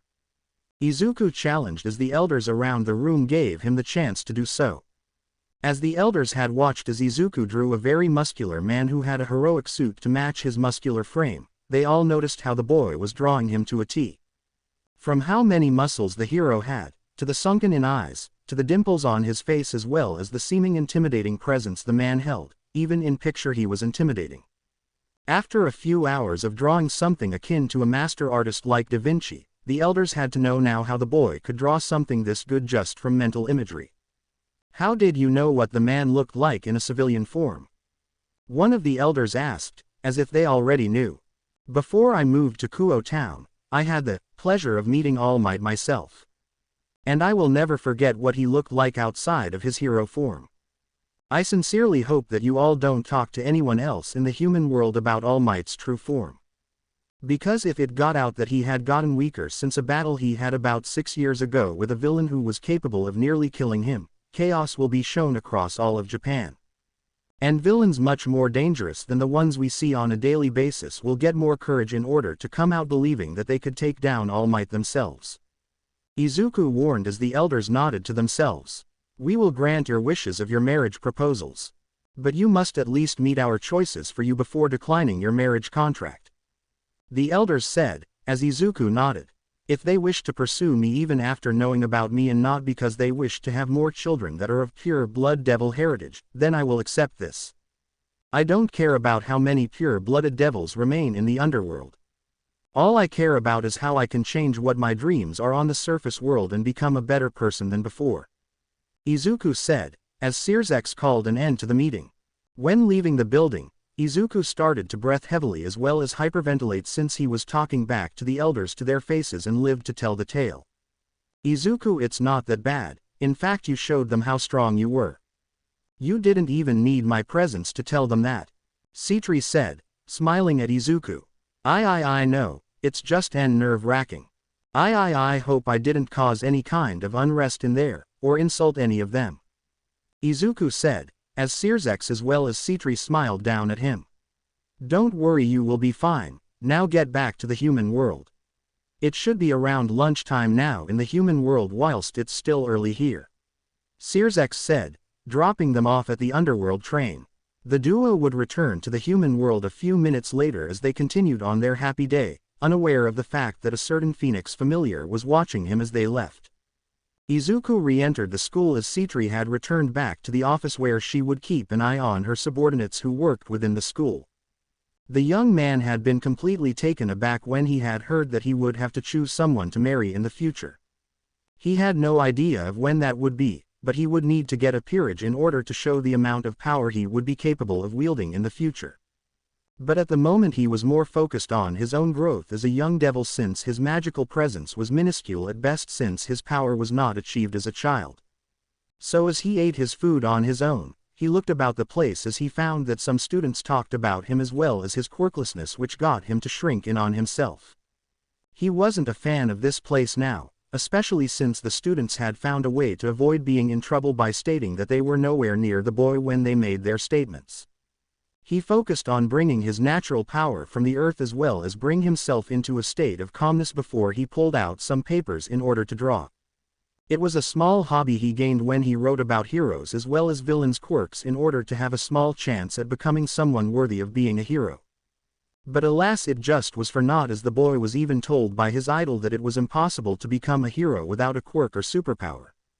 He shrugged those thoughts off as he knew that his talks with the therapist was making his suicidal thoughts show themselves there as they worked on getting him to know that there were people who cared about him, he would just have to find them.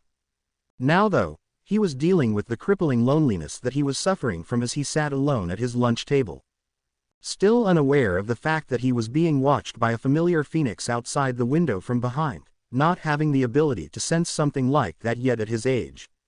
Lunch would soon end as the young man would gather his belongings in order to head to his next lesson for the day. Following not far behind though was a familiar face as she was thinking about how to apologize for her actions the other day. The rest of the day of school for Izuku was fine. The young man had dealt with the most problematic homework issues he had not long after he had gotten the homework. It did give him time to work on his magic capabilities, as well as learn how to expand his domain of power within his magical presence. Although, one thing he didn't take into account was how there was a girl watching from afar as she saw him create magic circles from his palms and thrust them outward, making the very earth his play toy. "Wow, I didn't know you could use magic," a familiar voice called out as Izuku turned around to find the dog mutation quirk girl staring at him. Elizabeth, what are why you doing here?" Izuku asked, as the girl smiled before walking towards him. "I wanted to apologize for my actions the other day. I know that it must have been hard growing up without a superpower of your own, and I hope that you can forgive me for my actions," the girl said, as she bowed. Hey, don't do that. It wasn't why your fault. Just please next time, don't mention my quirklessness please," Izuku asked, as the girl nodded. "So how are you doing those magic tricks? I saw you throwing around magic circles in the area, so can you tell me?" the girl asked, her dog tail wagging behind her. "Well, it's not like she will believe me when I tell her I'm a 100% bona fide devil," Izuku thought to himself, unknowingly muttering it out as he heard a gasp. Wait, you're a devil? Like the fire and brimstone kind of devil with a pitchfork?" the girl asked, as Izuku shook his head. Not dissimilar, but we are not that kind of devil.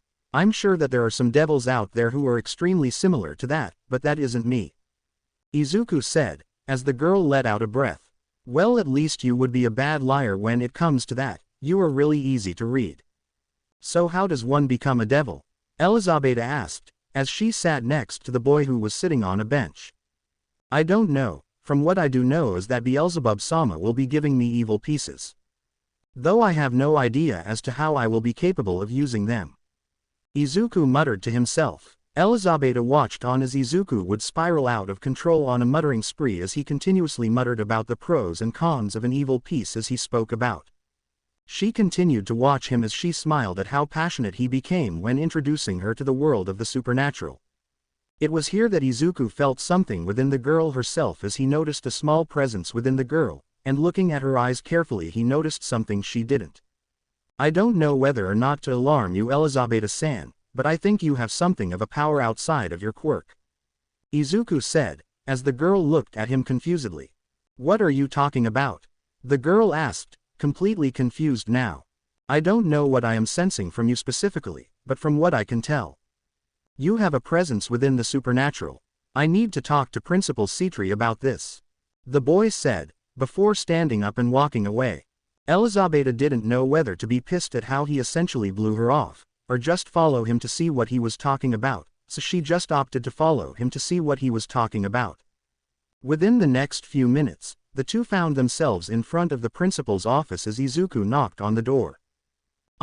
Is there anything I should prepare myself for when we talk to her?" Elizabeth asked, as Izuku shook his head. "If there is anyone who could pinpoint what the cause of this presence, I feel inside of you is, it will be her. She has been teaching me how to use my clan's magic abilities," Izuku said, as the door opened. "Midoriya, what are you doing here? Weren't you supposed to be training your magic in the back?" the principal asked, before noticing the girl's presence behind him. "Don't worry, Citri-sama, she knows about me and how I can use magic. I need your help though," Izuku said, as the woman just allowed them both inside her office. "How can I help you too, Midoriya?" Citri asked, as Izuku just shook his head. "I would much rather be called Halphus whenever we are alone, but okay. So when me and Elizabeth were talking outside after I was taking a break from training, I noticed something off about her energy she gave off. I think she has a sacred gear within her," Izuku said, as Citri looked at the girl much more closely. "I'm not sure how I managed to pass her up when I first met her, but she does certainly hold a sacred gear. Not sure of the variety since there are so many out there, she could be holding onto. Alright, Elizabeth, I am going to need you to think about the most powerful thing you can feel within your body.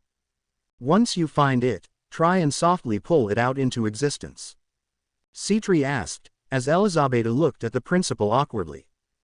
What am I supposed to think about?" the girl asked, as Izuku came in here. "Just think about the most powerful part of your own body that you can feel. think about this presence that shouldn't be there, but as and try and pull it out. Izuku said, as the girl nodded. As the girl thought about the most powerful part about her body, she thought about her teeth as well as animal instincts when her body was engulfed in a massive blue glow. Once that was finished, she looked down at her right arm and found a small blue amulet that was hanging on her chest as well as a small gauntlet hanging on her forearm and hand that was blue in color with a golden gem in the middle. Wow, I never thought that you'd have a mid-tier sacred gear like that. You have something that is draconic in nature. Congratulations Elizabeth, you were gifted something that most people would kill to have. Citri praised as Izuku looked away. It was Izuku's ability to sense it within me that we found out about it, so what does this gauntlet do anyway? The girl asked, as Citri went over the many abilities of her unawakened gear. Well, not much from what I can see, but that amulet is not for show either. But from looks alone, you might have the draconic sacred gear that holds Tiamat the Chaos Karma Dragon King. Citri said, as Elizabeth looked at Izuku. Who is that dragon then? She asked, as Izuku went over the draconic people of history she should be aware of. Well, there are many draconic sacred gears ranging from the Longinus users as well as those within the normal sacred gear rankings. But there is one who was close to becoming a dragon empress. It was those who wielded Tiamat's chaos karma powers. From what I remember, she could pull any good and bad karma from the surrounding area and use it against her opponents. Not only that, but she had impressive ice abilities that could even put Deidre Y gosh on the back burner for a little while. Not to mention that she really hates Deidre for some reason. Izuku said, as he looked over the previous amounts of data on Tiamat as well as her previous hosts. So what do I do with her? Should I give her up to someone more capable of using her? The girl asked, as Izuku looked at her with shock. You would want to kill yourself by giving up your sacred gear. ? Izuku called out as Citri was alarmed as well. Wait, what do you mean kill myself by giving my sacred gear away? ? The girl exclaimed confused and scared. When one loses their sacred gear, or has it forcefully taken away from them, the original wielder of the gear will die because it's akin to taking away one's soul from their body. Citri explained as the girl nodded ferociously. So what do I do with it? The girl asked, as Izuku thought about it. Well, when do my evil pieces come in, Citri-sama? Izuku asked, as Elizabeth looked at him confused. Ajuka has finished them already and will be mailing them to me so that you can hold on to them by tomorrow. I certainly hope that you are bringing her to your peerage soon, Izuku, that way you can start to bring up your team's capabilities. Citri said, as Izuku blushed a little. Well, do I have a choice in this matter? Elizabeth asked, concerned. Oh yeah, you do, but I would rather not have you become a member of my peerage if you don't wish for it to happen. We could remain friends as well, Izuku said, as the girl shook her head. Well, that wasn't what I was expecting to hear when you brought up your evil pieces. I don't mind being a devil actually, I just hope what piece I become will be powerful. The girl said, as she smirked at Izuku. I was thinking you'd be a perfect rook. Izuku mumbled as the girl looked at him. What do you mean by that? She asked, as Izuku looked at her. Well, people with animal traits take on the animal whose quirk they possess is similar to that animal. Meaning anything that makes them similar to a dog or wolf in nature, they will have their same resistances, likings, weaknesses, and many more things. But becoming a devil means that you would only gain one certain weakness to light magic or light weapons. Especially holy weapons, Izuku said, as he grimaced. For the remaining time they all talked about what to expect for the remaining part of the day as well as year, as they only had 2 days until the final exams for their grade and only 2 days until school was out and they would need to take the exams to get into Kuo Academy. Once returning home, Izuku was entering the house in the dark as it was dusk out, when the lights suddenly came on as everyone shouted out loud. Happy birthday, Izuku, they all happily said, as the boy had immediately jumped back in fright holding his chest. What the group of people who were within the Hyodo household didn't prepare for was Izuku pointing his hand out as a magic circle appeared out of reflex and wrapped them all up in a bunch of vines that were created from the boy's magic spell. Wait, Izuku, I thought you didn't have a quirk. Miki Hyodo asked, as Izuku stared at them with slight fear in his eyes. Izuku stared at the small family as well as the smaller friend group of Issei as they stared at the boy with both confusion as well as slight concern. Izuku was shriveling up into a small ball onto the couch as he looked like he was being punished for something that he didn't do. As the family moved slightly closer to Izuku, they watched as he continued to make himself smaller as they sat down in front of him. Izuku, you aren't in trouble, but can you tell us how you manifested this kind of power? Miki Hyodo asked, as Issei and his perverted friends looked at the boy with a sad smile of their own. It's something, that I've had my entire life. I only found out about my true heritage a few weeks ago. Izuku mumbled as they looked at him confusedly. What do you mean true heritage? Goro asked, softly as Izuku looked at them. Someone came up to me because they could feel my magical presence. I can control magic as if it was nothing. I was training on how to use the power effectively. I didn't mean to not tell you all about it, honest. I was going to tell you all about it when I mastered it. Izuku said, as the entire room looked at him quietly. Izuku lowered his head after a few minutes as if he was waiting to be punished for this action of not informing them about this power he held. I don't know about mom or dad, but having the ability to wield magic at your disposal makes you all the much cooler. I can't wait until I can use magic of my own if you can use it. Issei said, as his friends looked at him weirdly. Miki and Goro smiled at Izuku as they pulled him closer into a hug, allowing the boy to relax in their hold. As soon as their impromptu celebration was put on hold, they sat with one another as they questioned who had told him about his heritage. It was Graphia-san, the therapist you gave me. She is a devil like me. Izuku said, revealing his 4 pairs of wings.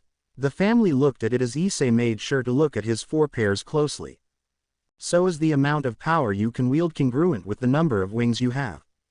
Issei asked as Izuku nodded. I have 6 wings in total, meaning that in terms of raw power that I can use when I gain access to it, I will be capable of going up against those who are in the high tier of high-class devils.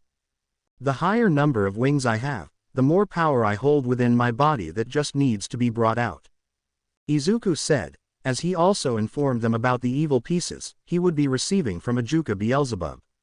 Wait, 6 wings. Dude, you have 8 wings as of right now. Issei said, as Izuku looked confused before looking behind himself and noticing the extra 2 wings. I didn't have that many last weeks. I must have increased my power output in the month or 2 that I had been training with Mrs. Citri. Izuku mumbled as Miki noticed the name drop. Citri. Isn't she your principal of Kuo Middle School? Miki asked, as Izuku nodded. Turns out that she has a daughter inside of Kuo Academy who is the student council vice president. And since I will be heading to that school, Citri informed her daughter that I am a devil who will be living within her territory. Izuku informed as the family nodded along. They just dropped the subject since it was a lot of things to consider, as they had been living with devils in their city for the longest time without knowledge of it being seen. The birthday that Izuku had after their conversation about the supernatural was fun for Izuku, the young boy having the best day of his life since his 4th birthday. Izuku was now seen in his bedroom as he felt the planet, as he felt it smiling back at him through the wind, as he felt himself connect with the planet on a smaller level. It was the next morning that Izuku was seen training his magic in the backyard of the home that Issei had actually wanted to see something from the boy. Hey Izuku, do you think you can sense something inside of me? Issei asked, as Izuku thought about it for a second, moving away from a small stump. He stood next to Issei as he felt the magic around the boy, as he felt a draconic presence in him almost immediately as Izuku smiled at the boy. I can sense a draconic aura around you. If you wish to show your power, then try and think about the strongest thing you can in your body and place all your mind and power into that limb. Izuku said, as Issei nodded. They sat there on the ground as Issei searched through himself before he seemed to find whatever Izuku was talking about and willing it to the surface.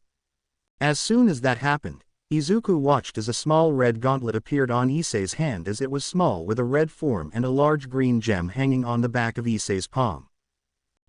Seems to still be dormant.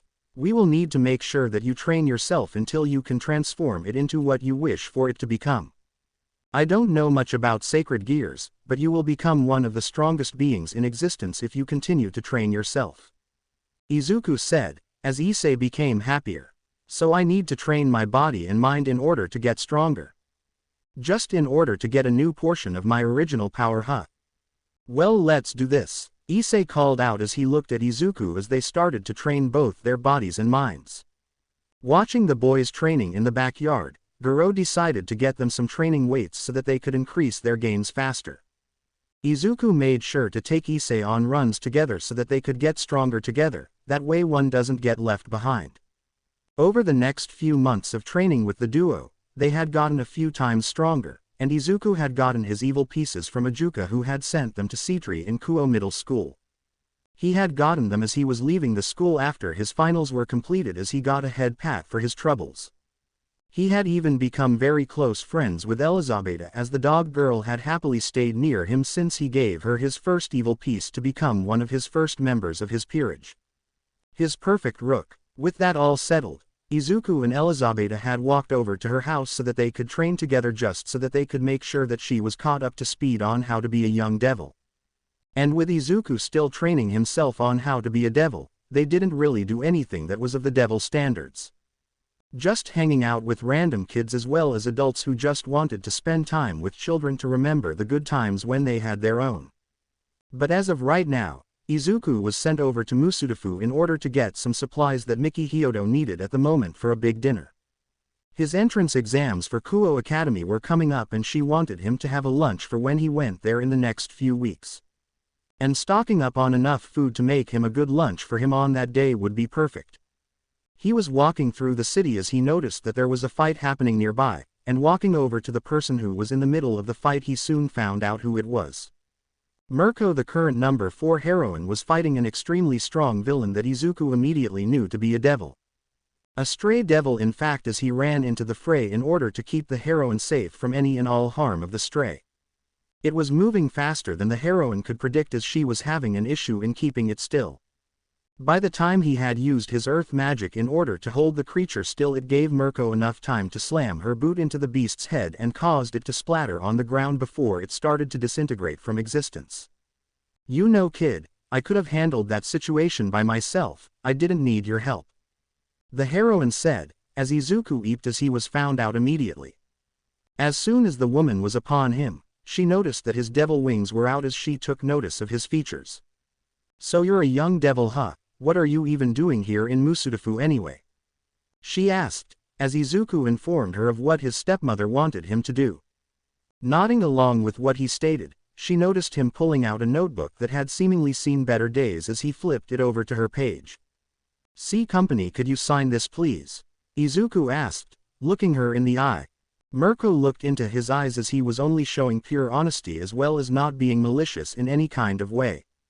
As Mirko had been signing his paper, both were completely unaware of something coming down from above as it slammed Mirko into the ground as her body was impaled by a spear made of light. Gar RG, Mirko growled out as blood spat out of her mouth. That is what happens when you align yourself with a devil. A villainous voice called out. Looking to the sky, they both found a 6-winged fallen angel as it floated there. Looking angrily at the fallen angel, Izuku sent wave after wave of rocks and earthly vines after them, and the fallen was moving as fast as possible in order to not be ensnared by the vines. But it wouldn't last long as Izuku managed to ensnare his left leg and yank them down to his level before pulling a fist back and slamming a magic-infused punch into their face, breaking so many bones in their face that it had completely turned the opponent into a mass of feathers. Didn't think that this was how I would go out, Mirko called out, as she was now on her knees looking out into the distance. Her eyes were slowly becoming glazed as Izuku fumbled with his pocket as he pulled out a new rook piece as he looked at Mirko. Hey, stay awake Mirko-san. If you can hear me twitch your left hand. Izuku said, as the heroine had started off into the distance as her left hand twitched slightly. Oh okay, I have a way to save you, but it will also be turning you into a supernatural creature who has to be in ally, Izuku said, as he grimaced as Mirko's eyes slowly returned from their distant stare. What are you talking about? She growled out, as she looked at the amount of blood on the ground. I can save your life, but it will turn you into a reincarnated devil. Why, you would technically be my servant, but you can do whatever you want. Any territory would be yours. Just please tell me if you want to live. Izuku said, as he pulled out a rook piece. This better not be a prank, otherwise I will be kicking your ass. She said, before passing out. As soon as his body hit the ground, Izuku panicked as he placed the rook piece on her chest and said his incantation. In the name of Izuku Halfus, I resurrect you from the dead Mirko. Live for me, and for yourself. Become the best hero you can be without having to rely on others. Izuku called out as the evil piece had started to glow before it entered the woman's body. But just as soon as it was entering her body, Izuku caught the glow brighten even more as the piece became a mutation piece in that moment to turn her. As soon as the glow died down, Izuku looked at his surroundings as he made sure that she was fine. Looking for Mirko's agency within Musudafu, he found it soon after knocking on the door. Mirko-san, what in the world happened? Who are you, brat? The receptionist asked angrily. I am just a bystander who found her bleeding out. I just managed to heal her enough to where she could survive. See, could you place her on something to rest? Izuku asked, as the receptionist had nodded along. Her anger was now long gone as she went into caring for her boss as they placed her on a bed inside her main room. As soon as that happened, the receptionist had tried to get him out of the place as Izuku told her that he needed to be nearby so that she wouldn't cause mayhem on accident because him healing her could have some unknown side effects. The receptionist had been very lenient by stating that she would be outside the room if he did anything wrong to her unconscious body and that she would know. Nodding quickly, Izuku placed himself on the other side of the room from Mirko as the woman continued to snore softly. He had even sent a text to Miki as he informed her that he would be late because he had to save a heroine from an early grave. Once he got the okay, he sat there for a few hours before leaving the room to get some water to drink before returning back to the room. But as soon as he re-entered the room, he found Mirko already up and moving about as if nothing happened, and as soon as she found his presence in the room, she looked his way as she groaned out in exasperation. So what happened earlier today didn't happen, or did it happen? Mirko asked, angrily as Izuku nodded his head. I saved you from a quick death by giving you an evil piece.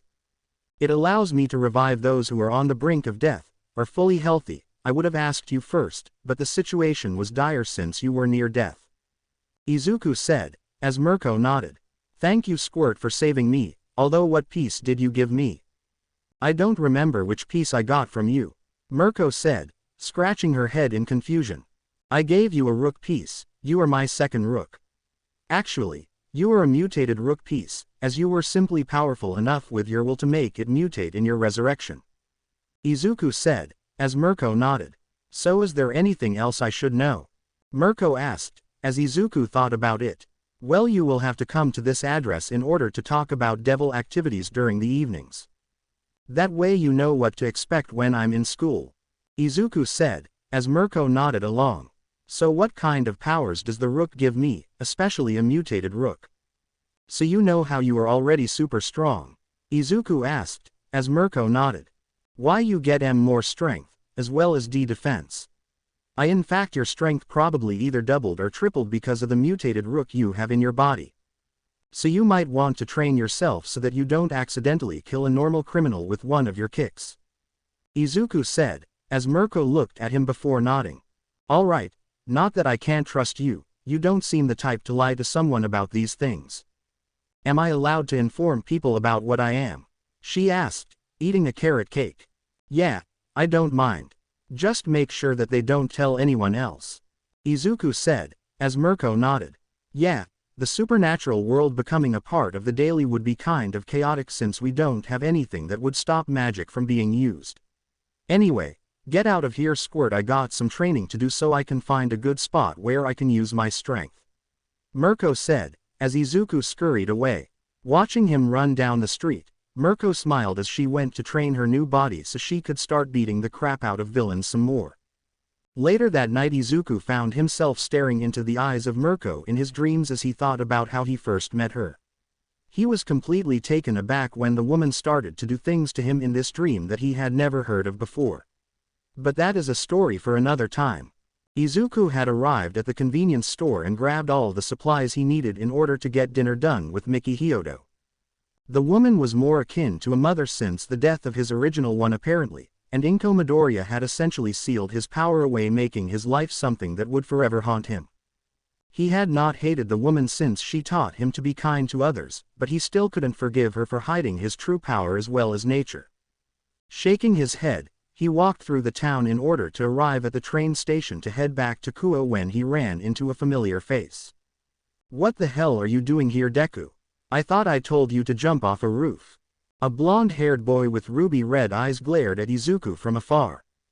The young man had stood at the train station as he kept his back to the young man behind himself. Turning around, he found that the boy he was looking at was wearing a UA uniform as he glared hatefully at him. "Bakugo, what are you doing here?" Izuku asked, as he had his head looking at him from a point of view that pissed the blonde bomber off. "Should I remind you of your place, Deku? You are beneath me, so why are you feeling like you can talk to me like that?" Bakugo asked as he walked over to Izuku, hands popping with his quirk. "I'm not afraid of you anymore, Kachan. Just because I was your punching bag for 10 long years doesn't mean that I won't stop being who I am," Izuku said, as Bakugo growled at him. "Then why didn't you come to UA then? I know you still want to be a hero, you dumbass," Bakugo asked, as Izuku stared at him with dead eyes. "I met someone who informed me that my dreams of becoming a quirkless hero wouldn't work. And even if I told you who it was, you wouldn't even believe me," Izuku said, as his train arrived. "Deku, what in the fuck are you talking about?" Quote. Bakugo growled as he followed Izuku on the train. "What I mean, Kachan, is that I nearly took your advice and almost killed myself. I would have left a note as well, but someone stopped me from doing so and accepted me into their family. I won't ever regret choosing to live rather than dying. Not like I could anyway," Izuku said, muttering the last part though. "There is no way you could have given up on becoming a hero. That's not the same Deku I grew up with," Bakugo said, as he glared at Izuku. "Well, Bakugo, the Deku you knew and hated to the point you drove him to attempt suicide is long dead. Could you at least leave me alone for once in my pathetic life? I don't need you telling me what I can and can't do. I would rather die right now than ever see your face again," Izuku screamed in Bakugo's face as he ran down the train to get onto another car. After that harrowing experience of screaming at Katsuki, Izuku was seen getting off the train and walking through the small town of Kuo. He was trying to calm his nerves as well as anxiety in the small park within the town as he started to cry. Why couldn't anyone from his past just leave him alone? Why couldn't Kachan just let him be alone for once in his life without having to deal with the repercussions of his past coming to haunt him? As he stayed on the ground crying softly, he never noticed the presence of his very first friend and servant Elizabeth coming up behind him and softly rubbing his back and pulling him into a hug. She had felt through her connection with Izuku that the young man's feelings were hurt, and he was in a bad place. So she came to find him through the evil peace that resonated within her and found him crying in front of a fountain of Kuo Park. "Are you okay, Izuku?" Elizabeth asked, as she rubbed the boy's back. "No, I'm not okay," Izuku muttered as he sobbed still. The young dog girl had pulled Izuku into her embrace as she rocked back and forth as the young man was sobbing now into her shirt. In terms of her friends as well as other girls she knew, her chest wasn't something to scoff at, but she wasn't the largest of their school during their middle school years. But she was happy that Izuku placed his head there since it would provide the perfect cushion for him as he sobbed. They sat there in the park for a while before Izuku had run out of tears as he pulled himself away from Elizabeth's shirt. I'm sorry for ruining your shirt," Izuku said, as he sniffled. As Izuku stopped crying he stood up as Elizabeth had followed him all the way home, just making sure that he wouldn't walk a different route. Once Izuku entered the house, Miki Hyodo had walked over to the door to find out what took Izuku so long that day, only to come see Izuku with red eyes as he stared at her holding the groceries. "Izuku, what happened? Who made you cry like this?" Miki asked, as she went full-on mother over his red eyes. "Jay just met someone who was, and not nice to me in the past," Izuku said, as Miki immediately realized who it was. "Is he in a hero school?" Because if he is, I can press charges for him harassing you on your way back home. Miki asked, as Izuku stared at her. I don't wish to ruin his chances of becoming a hero though. I want to let this one time slide, if he does it again. Why, you can re-report it, Izuku said, as Miki huffed before taking the groceries from him and sending him to the living room. The rest of the night was normal for Izuku, as the young man had been keeping to himself as well as trained both himself and Elizabeth in his free time out of school. He was still studying since he was going to take the exams for Kuo Academy within the next few weeks, so he wanted to be completely ready for the test.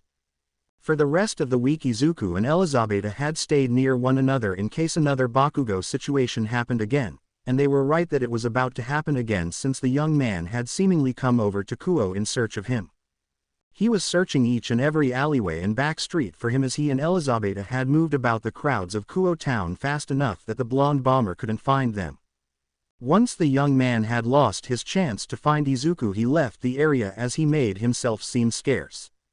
Izuku and Elizabeth had left their hiding spot as they walked through the town, looking at everything and taking in the sights. Whilst they were having fun and moving towards every single thing about the small town, everything had to have a moment where some bastard had to try and ruin it for them. Hey, look who it is, someone called out, as Izuku and Elizabeth had turned around to find 3 boys walking over towards them. Yeah, I knew I'd seen your face around here at a couple points. What's going on, Deku? A boy asked. He had weird facial features. Another boy from Izuku's past that wouldn't just drop the childish nickname that Bakugo gave him when they were kids. What are you doing here, Nanashi? Izuku questioned as the boy, Nanashi, had stared at him confused. What is Deku actually standing up for himself? When did you grow the balls, you quirkless trash? The boy growled out, as he pushed Izuku back. Izuku skidded a few feet back but was still standing as he glared at the 3 boys. He knew them all from childhood.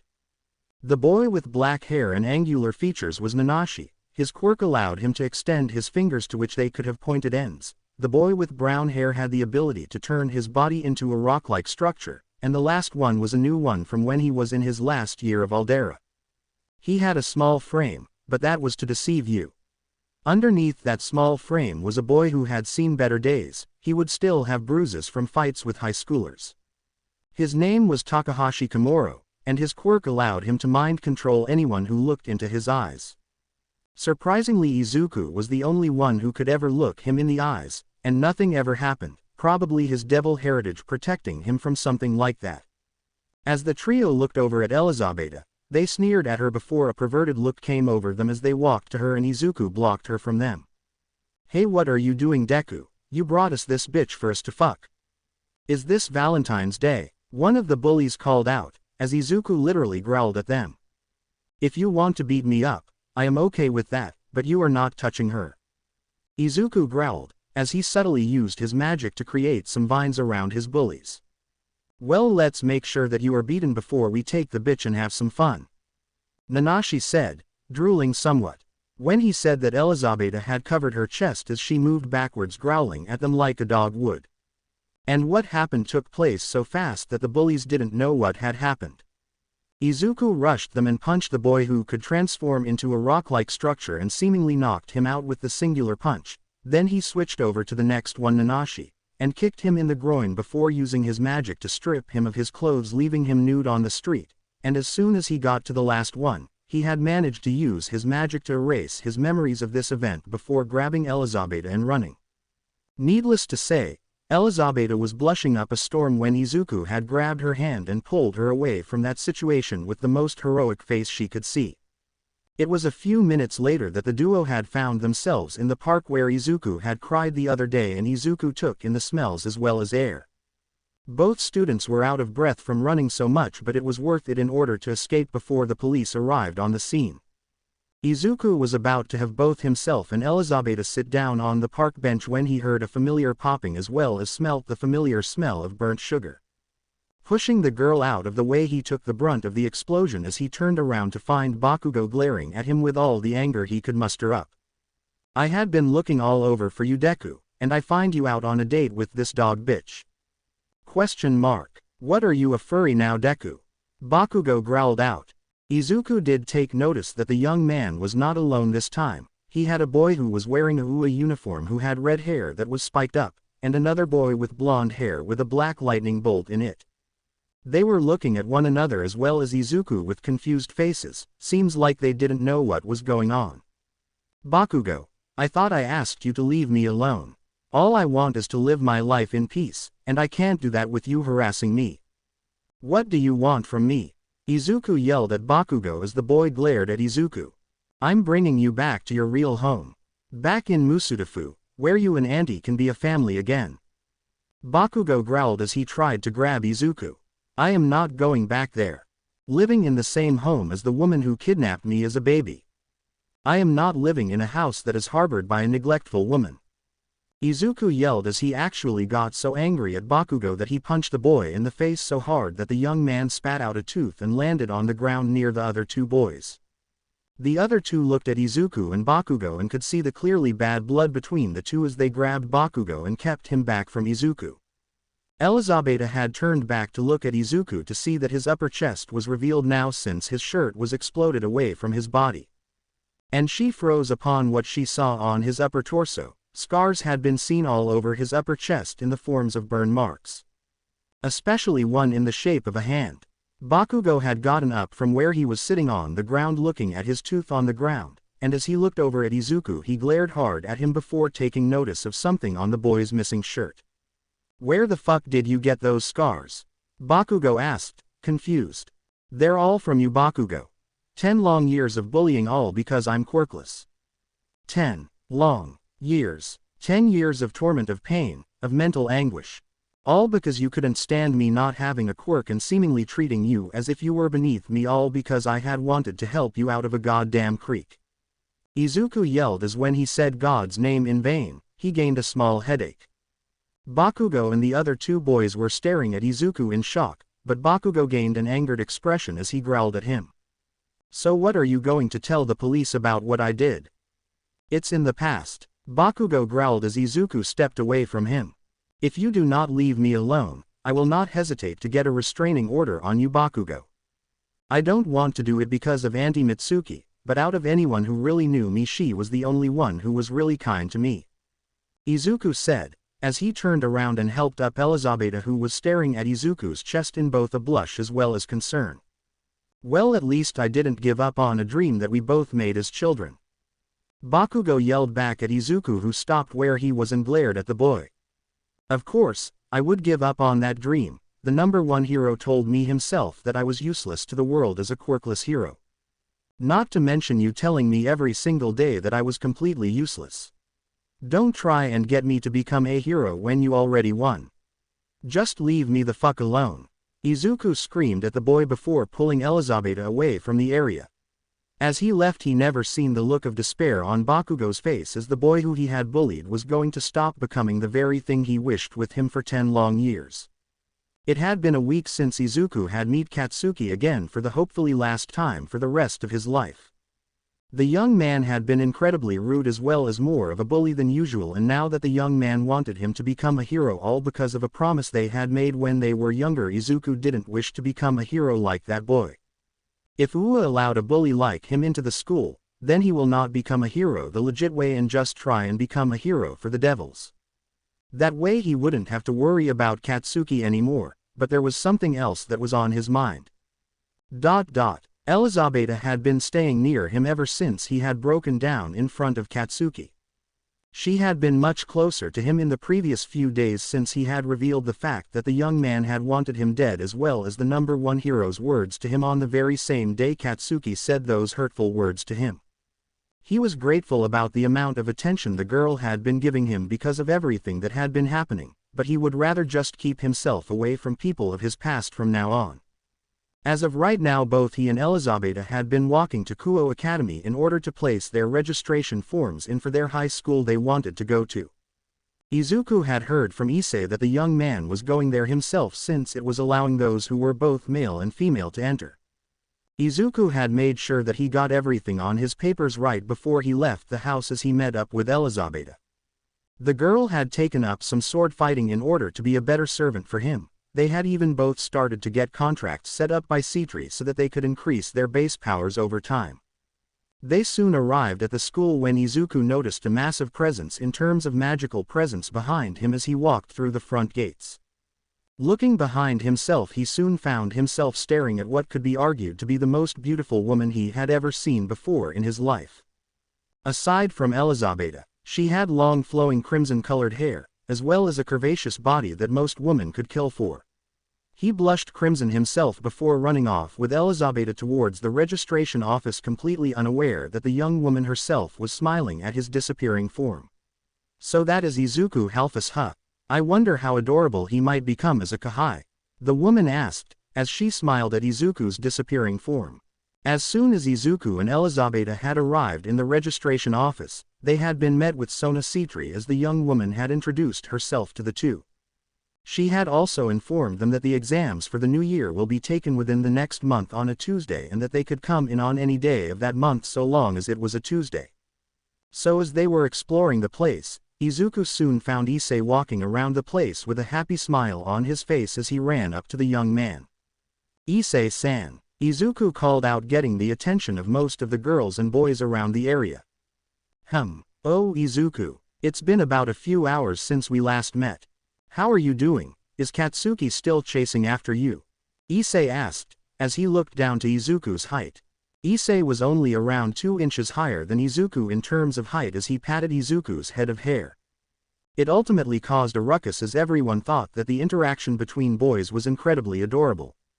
It was here that two people had arrived to meet up with Issei, a blonde-haired young man as well as a white-haired little girl with a black cat hair pin. They looked over at Izuku and Elizabeth as they smiled at the two. For Izuku though, the young man had noticed how everyone was looking at them as he instinctively shrunk in on himself. I had a run-in with him yesterday. But I told him off, and I hope to never see him again. Izuku said, stuttering the whole way through. I should have known that this would happen. Anyway, this is Kiba and Kaneko. They are going to be your senpais in the upcoming year. Issei said, as he changed the subject. Are you two devils? Izuku asked, reaching a hand out to shake them. Yup, I am Ryusuke knight. Kiba said, as he shook Izuku's hand. Kaneko Tuho, and I am Ryusuke rook. Kaneko said, as Izuku shook her hand. Elizabeth had moved forwards as she put out her hand and introduced herself to the two of them as she informed them that she was part of the werewolf race and that her dog mutations were from her mother. As Kaneko seemingly bristled at the thought of Izuku holding a werewolf in his peerage, Issei seemed happy with the young man. Who else is in your peerage? I heard from Mom that you had another rook used 2 days ago when you went into Musudafu. Issei asked, as Izuku blushed crimson once again, making him look like a distant cousin to the tomato. I Miru Maruko. Izuku stuttered horribly. You have Mirko in your peerage? ? Issei called out, whisper shouting. Why yeah, she nearly died protecting me from a villain who was attacking. I had to use a RO rook in order to keep her alive.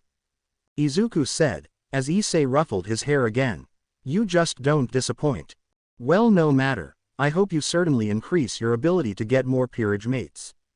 Much less a small little harem for yourself. Anyway, I gotta go, got some business with my friends in the ORC.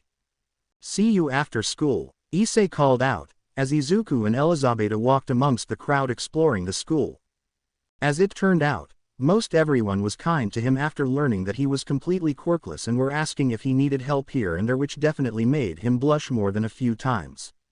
Some girls were even willing to teach him kendo in order to have him learn how to defend himself from those who would wish to do harm to him as well as his little friend.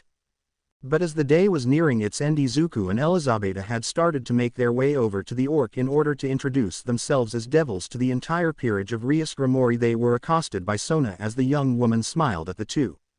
Well, are you heading over to the Occult Research Club? The woman asked, as both middle school students nodded their heads. Well, you can follow us. Name's Saji Genshiro. What piece do you have, little man? Saji asked Izuku as the young man looked at him. I'm Izuku Halfus, and I am a new devil that was brought back into the 72 remaining pillars. As the last remaining pillar within their society. Izuku said, as Saji thought about it. Wait, you're the 73rd pillar that was found recently. ? He called out incredulously. Revealing his 4 pairs of devil wings, Izuku smiled at him as he let his nature magic manipulate the ground near the ORC. Wow, you really are a descendant of the Halfus. They were really good with nature magic if I remember correctly. Saji said, as Sona smiled at their interactions. I take it the dog girl is your servant then? Sona asked, as Izuku nodded. I'm adopting the way the Grimoires see their peerage as their family so that those who enter my servitude are not believing that they are my servants. Izuku said, as Sona agreed. We're here, now make sure to mask your power, we want Rias to be completely surprised when you are here. Sona said, as they walked up the stairs. By the time they knocked on the doors of the building, they heard a woman call out to them and entered the room. Izuku kept himself and Elizabeth hidden when Rias spoke up to Sona. Wow, I didn't know that you had some guests. Sona, are you sure they could be trusted? Rias asked, as Sona nodded. As soon as Izuku and Elizabeth had exited from behind Sona and Tsubaki, Rias and Akino had cooed at how the two had walked out hand in hand. Izuku was more along the lines of trembling as he looked at each member of the 2 peerages as Rias and Akino moved closer to him.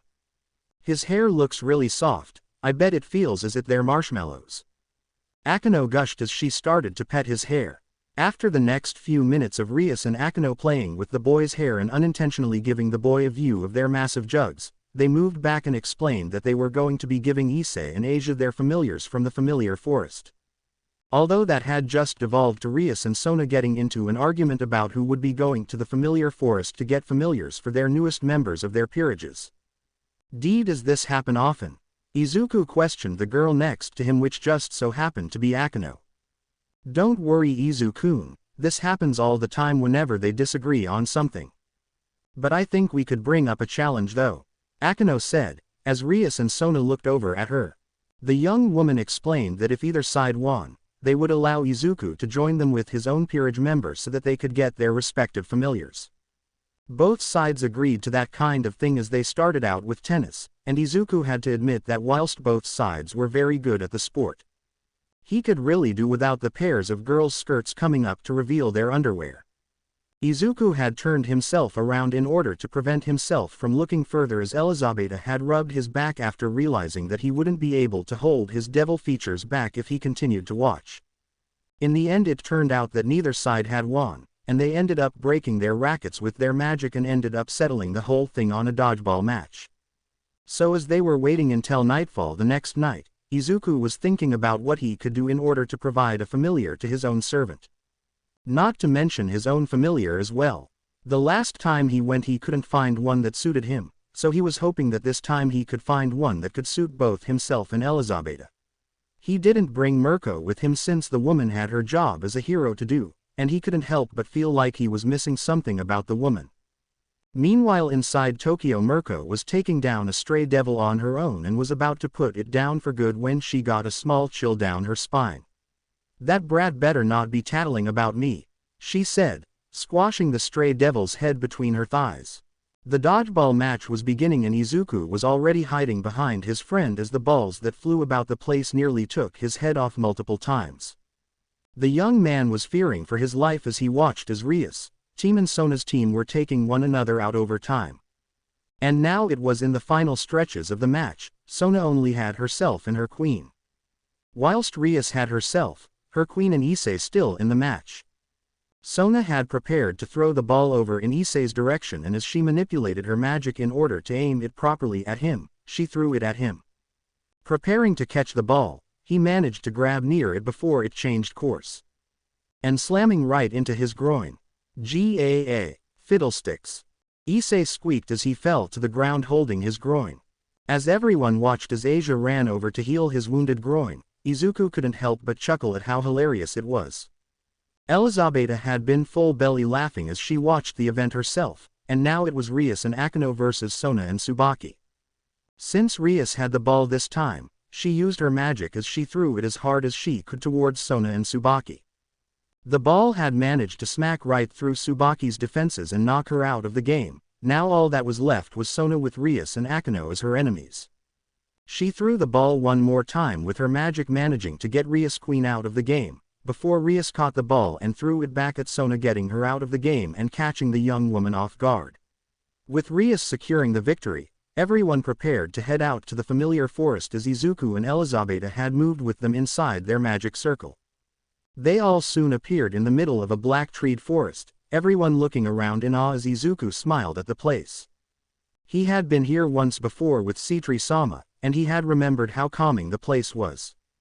Even if a dragon king lived in this forest near the mountains. As Seitugi came out of hiding, he informed the group that Tiamat was having a bad day today and that they should steer clear of the Dragon King. Izuku, being the person who had the most heroic personality, asked Seitugi where exactly the Dragon King's lair was. The man gulped before pointing at a pointed mountain in the distance, allowing both to run in that direction. Rias was confused at first before shrugging her shoulders as they took off with the familiar master to find in Asia some familiars of their own. Walking through the forest nearing the Dragon King's lair, Izuku told Elizabeth to wait outside of the cave and in the forest as he won't be long. Entering the small cave, Izuku heard the sounds of a raging dragon as it was thrashing apart all over the place. Once Izuku was near the small home, he heard what the most terrifying voice could honestly be he had ever heard in his life. "What have you come here for this time, boy? Can't you see that I'm not in the mood?" Closing curly bracket. A feminine draconic voice growled out in a yell. I just wanted to know if why you wanted to talk about it." Izuku asked, as he sat down in front of the massive 20-meter tall dragon as she glared down at him. She didn't know why, but she felt her anger slowly ebb away from her mind as she merely laid herself down in front of him. Letting out a draconic sigh, she let out her wings and let them lay on the ground before she stretched her body out. Yawning a bit before looking at Izuku, the young man had been patient in waiting for her to speak, not to mention that he was trembling softly. "At least you know about how terrifying I can be. No matter. What I am pissed about is how Didrag is allowing his host to be within my forest. I cannot allow him to stay here any longer than he should. I don't want anything to do with that bastard Didrag," Tiamat said, as she growled lowly.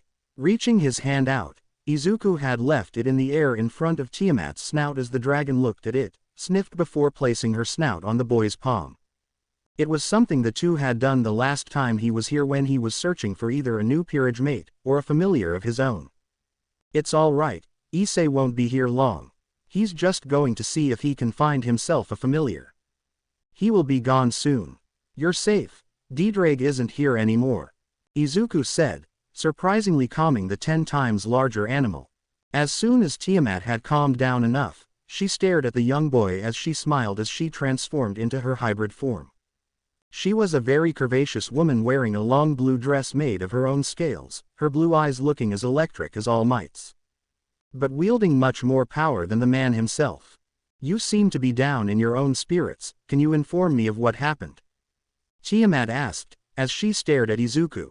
She had now pulled him into a hug where his face was in her chest. She knew that this position for the boy was not ideal, but she wanted to make him as calm as possible by having him listen to her heartbeat. Her plan was working as his trembling had stopped as he started talking about what had happened that week. She was incredibly angered by how his bully had come demanding that he become something he informed the boy many times over that he couldn't. Being hypocritical of the boy was very unheroic. It was here that the two heard movement outside of the cave as Tiamat noticed the distinct smell that Izuku left whenever he held his evil pieces on hand with the new presents. "I see that you have a new rook. What else has happened?" Tiamat asked, as Izuku allowed Elizabeth to talk about everything.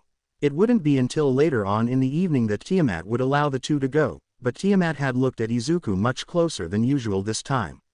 "If he can get me to stop being angry just with his presence alone, he might have a lineage of dragon tamers that were a part of his heritage," Tiamat thought before watching the boy and Elizabeth leave. Once the two returned back to where Rias and her peerage awaited them, Seitugi had saw them arriving at the rendezvous point as he ran over to them. "I see that nothing seemed to happen. What was wrong with Tiamat?" the familiar master questioned. She was really moody, wanted to have the Red Dragon Emperor to leave her forest. Izuku said, as the man cursed silently. "All right, now that you all got your own familiars, it's time for you all to leave, before we piss off Tiamat even more than we thought," the familiar master said, as Rias took that as their key to leave.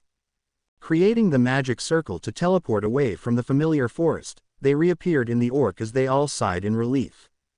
Izuku, how did you know Tiamat-sama? She seemed incredibly curious about you as well as how calming your aura was towards her own chaotic one. Elizabeth said, as Izuku thought back to the last time he had seen Tiamat, which presented an image of her growling lovingly at him and surrounded him with her titanic body, and Izuku shivered slightly. I don't want to talk about it, Izuku said, as he shuddered in appreciation. Once Izuku and Elizabeth had left the building, Issei and the rest of Rias peerage had made plans to do devil work so that they could increase Issei's magical power as a devil. Izuku wouldn't get home until late at night as he saw Miki Hyodo and Goro Hyodo sitting on the couch watching a show. As he entered the kitchen, both parents had looked over and heard some cluttering and moved to figure out who was out during this part of the night. As soon as they turned on the light, they found Izuku standing in front of the oven frozen as he looked at them as if he was a deer in the headlights of a car. What are you doing, young man? Miki asked, a mirthful smile on her face. I'm making a snack, Izuku asked, as both parents stared at him as well as the snack he was making. I didn't know that katsudon was a snack for you, Goro said, coyly as Izuku blushed in embarrassment. Don't worry, little man, we won't get you in trouble for making something you love. Just make sure to make enough for everyone, alright? Miki asked, as Izuku blushed and nodded. Once the parents of Issei had left, Izuku let out a breath of air as he focused on making his dinner snack. It wouldn't be until around midnight that the snack was finished, as well as Issei returning from club activities as he animatedly talked about them. The next morning Izuku had left the building with Issei as they did their best in order to train with one another to the absolute limit. Izuku kept telling the young man that it was because of All Might's main catchphrase of Plus Ultra. If Issei could do that, he could be able to attain whatever dreams he ever wanted if he pushed himself that hard. Just not be as perverted when doing so, and that would be fine. He didn't want his idol's overpowering ability to be perverted and used for perverted things. Once the two had returned after their morning run, they had moved into the backyard as they physically trained one another with martial arts. With Issei learning how to fight better than he originally did, both were getting stronger with each other being their respective rivals. Izuku increased his magical power when fighting, and Issei increased his overall power to use his boosted gear with physical training. Because of this said training, they were both seeing much better gains in both body as well as mind, since Izuku helped the upperclassman of a brother in his classes, moving him from a completely stupid, perverted, yet clever, young man, into being a very clever and perverted young man. Yeah, sounds completely stupid when I put it like that, but it's just slightly better than the original. The duo could be seen walking to the school as they were talking about the new year that was starting. As Izuku entered the halls of Kuo Academy with Elizabeth waiting for him at the entrance, he was about to get a surprise visit from a certain rabbit heroine who was searching for him. Once they both entered the school grounds, something slammed down into the ground as Izuku looked through the dust and found himself staring at Thunder Chocolate Thighs as he blushed terribly. Hey little runt, it's been a while since we last seen one another, Mirko said, as she smiled down at Izuku. It's only been a couple of days. ? What are you doing here? Izuku said, as Mirko leaned over to him whilst covered up in the dust cloud. I've been having a certain itch and I needed to know where you were so I could take care of it at some point. I don't know why, but it's been making me want you for it. Don't ask why, it just does. Now no more bullshit, meet me at this place tomorrow night and I will be making sure that you inform a friend of mine and turn her into a devil as well. She expressed curiosity in becoming a member of your peerage and I am helping ease her into it, Mirko said, as Izuku nodded. Once Mirko had left, the smoke cloud had left as well and Izuku was left coughing as Issei stared at him in awe. Man, I am so jealous that you had managed to bag Mirko into your peerage. Think if I ask her enough that she might allow me to place my head between her legs and allow her to squeeze my head? Issei asked, as Izuku looked at him scandalized. No. Gee, that is just. Why? Izuku groaned out in embarrassment as he ran away to class. As Issei chuckled, he looked over to his right and found Ria staring at him with confusion as the young woman was looking at Izuku's disappearing form. What's wrong, Bucho? Issei asked, as the young woman began to speak. As Izuku was outside his first class of the day, he entered the room and found himself sitting behind another girl from the class. She had short white hair and was short in height, just a little shorter than him as a whole, and as they stared at their teacher, the girl had her leg twitch slightly. "What are you doing here?"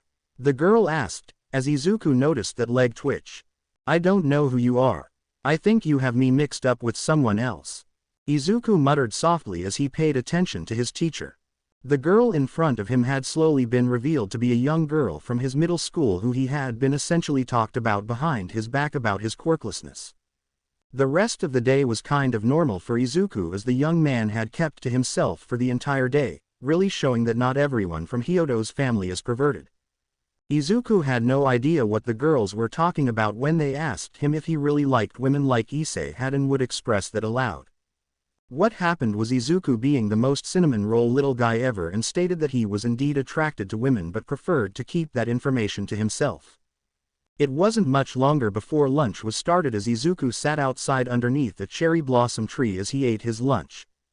Pulling apart his bento, he was joined by Elizabeth and Kaneko as the trio had eaten their lunches in peace and quiet. They weren't allowed to eat entirely in silence as they were approached by two perverted boys from their upperclassmen who walked over to them. "Hey ladies, mind if we sit nearby?" one of them asked, as Izuku glared at both of them. He didn't know why, but he would rather them leave the three of them alone without their annoying presence. He didn't know who they were, but he was sure that he was feeling threatened with their mere presence.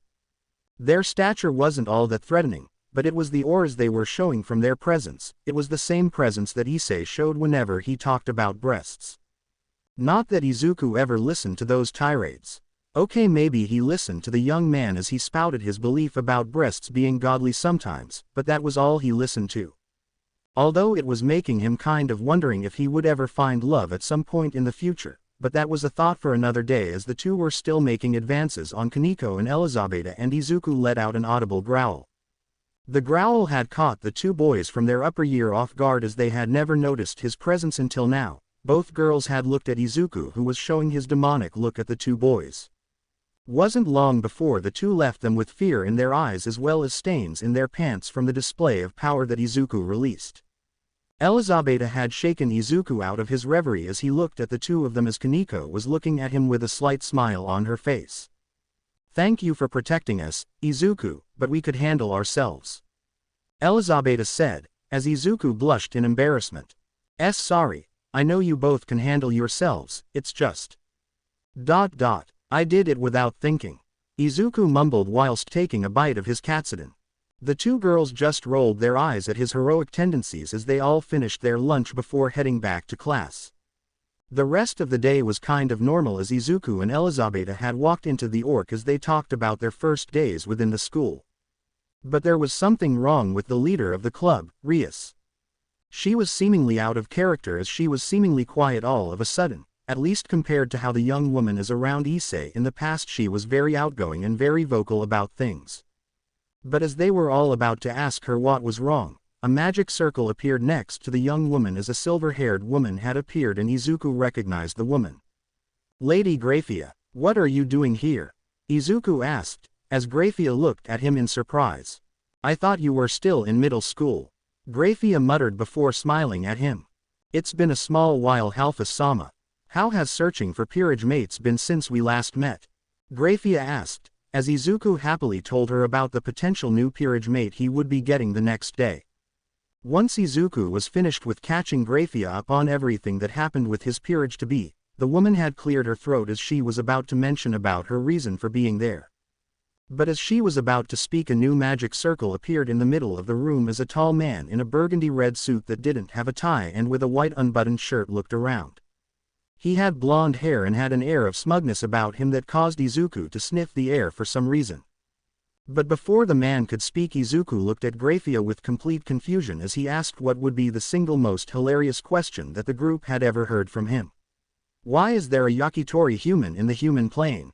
Izuku asked, genuinely wanting to know why he was smelling yakitori from the burgundy suit-wearing man. Unknown to Izuku, the said man he was accidentally mocking was glaring at him with a pure rage in his eyes. Izuku sat in front of the door of the room as the man he questioned was glaring at him with both anger and fury written on his face. "How dare you mock the great Phoenix family?" the man screamed at Izuku. "Riser Phoenix, you would best not harm this young man. He is the heir to the Halphus clan and the only remaining member of that family in general. It would in fact be better if you kept yourself as far away from him as possible," Graphia said, as she looked at Riser, who had a chill run up his spine. "If it is the strongest queen who wishes for me to calm down, far be it from Riser to disobey her," Riser Phoenix said, as he was introduced like this. "Izuku Halphus, this man is Riser Phoenix, the heir of the Phoenix clan who are currently searching to enter an engagement with you," Graphia said, as Izuku looked confused at the man. I'm not into men though," Izuku said, as innocently as possible without trying to mock the man. It didn't work out that well, as Riser stood up with a sigh as he pulled out a magic circle, pulling his sister into the room. "I am not going to marry you, boy. I am merely here to make sure that you marry my little sister as well. The arranged marriage was stated to be said and done as soon as you both get along," Riser said, as Izuku watched as a small magic circle appeared on the ground.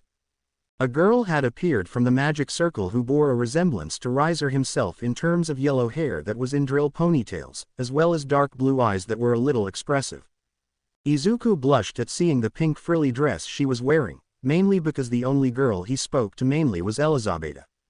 As the girl looked around the room, she found Izuku and walked over to him, grabbing his hand as well as the hand of his rook, and left the room so Riser could speak to Issei and the rest of Ria's peerage.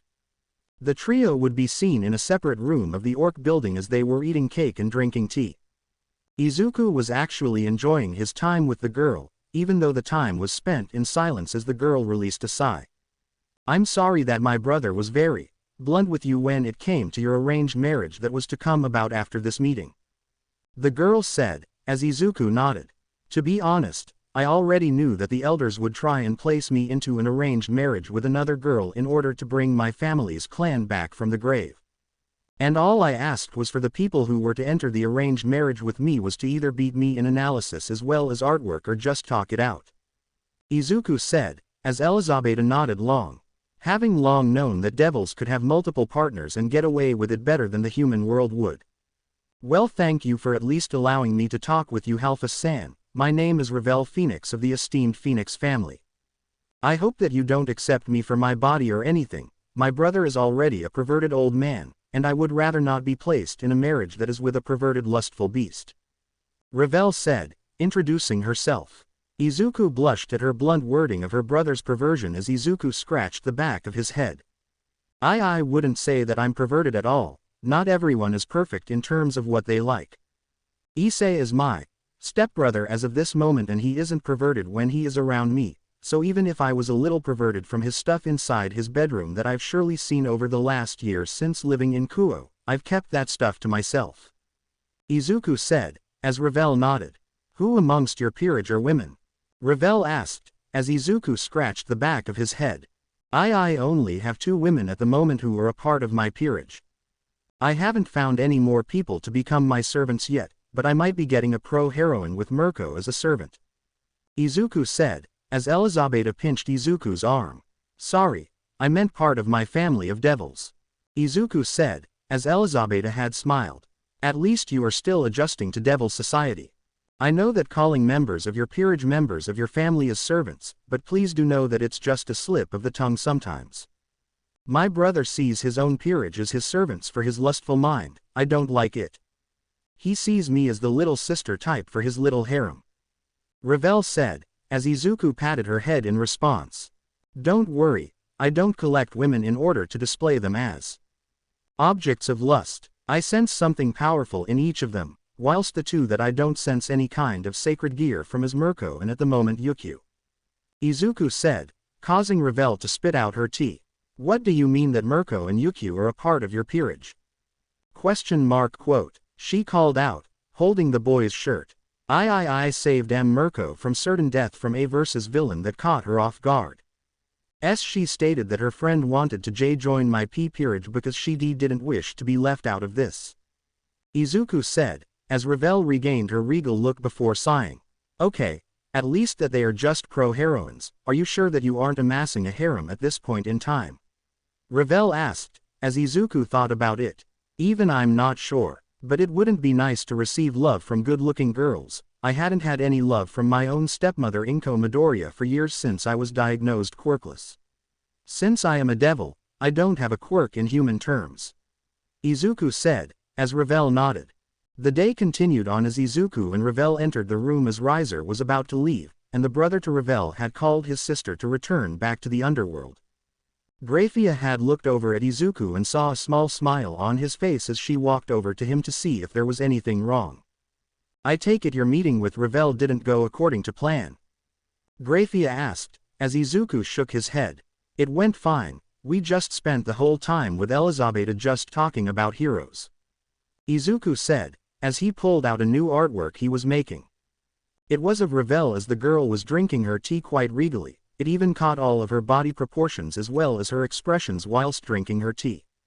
Once Graphia nodded at Izuku, she disappeared in a magic circle to inform Searzex of the development between Rias and Riser. Saw they were to prepare for a raiding game between the two young adults. As Rias and the others prepare themselves for the upcoming raiding game against Riser and his peerage, Rias decided to bring Izuku along with Elizabeth in order to train them both as well. The stronger Izuku and Elizabeth were themselves, the better devils they could become in the future. So as they were preparing for leaving on the club's reasons for leaving the house for a camping trip in the woods, Izuku made sure to inform Miki and Goro that he himself was going out there with his peerage mate Elizabeth in order to train both himself and her to make sure that they are prepared for any future problems that may arise from the woodworks. With their permission, they all left their homes and began their training by carrying a lot of weight over their backs in order to get a head start on their physical training. Izuku had informed Rias and Akino to make sure that the weight he carried on his back was akin to Kaneko and Elizabeth's own weights on their own backs. With that stated, Izuku was showing everyone his hard work and dedication to becoming stronger as fast as possible. He and Elizabeth had moved up the mountain they were traversing in order to arrive at the Grimoire vacation home to begin their hard training for the next 10 days. Moving up the mountain, Izuku had passed by Issei, who was struggling with the smaller weights that he had on his back, barely capable of holding the weights over his own back and stay balanced. Within the next hour of moving up a trail, they all soon arrived at the vacation home of the Grimoire family as they stared at the mass land that surrounded them. Izuku smiled at the place as he saw the massive area where his magic could flow without any problems as well as issues. He started to let his passive ability to allow plants to grow over time to run freely as he walked around the place. He had noticed this ability early on into his training as he trained with Citri-san during his middle school year. The two had decided that he would allow his magic to run freely when he was around nature so that he could become better at using his family's magic.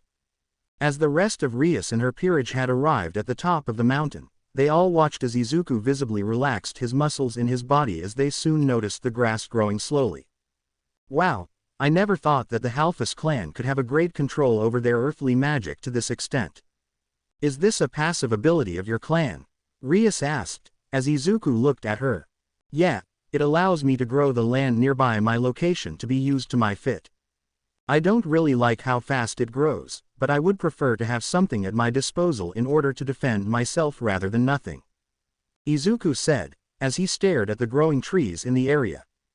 Walking forward, Izuku placed his massive bag from his back on the ground as he stretched his body within his tracksuit. As soon as he popped some bones within his body, he started to do some light exercises in order to warm himself up for training. Elizabeth had done the same as him as they were all warming up soon after the whole mess of Riser Phoenix's arrival into the ORC. As the day continued, Izuku and Elizabeth had trained together as they used both magic as well as the pieces Izuku had given her in order to become stronger.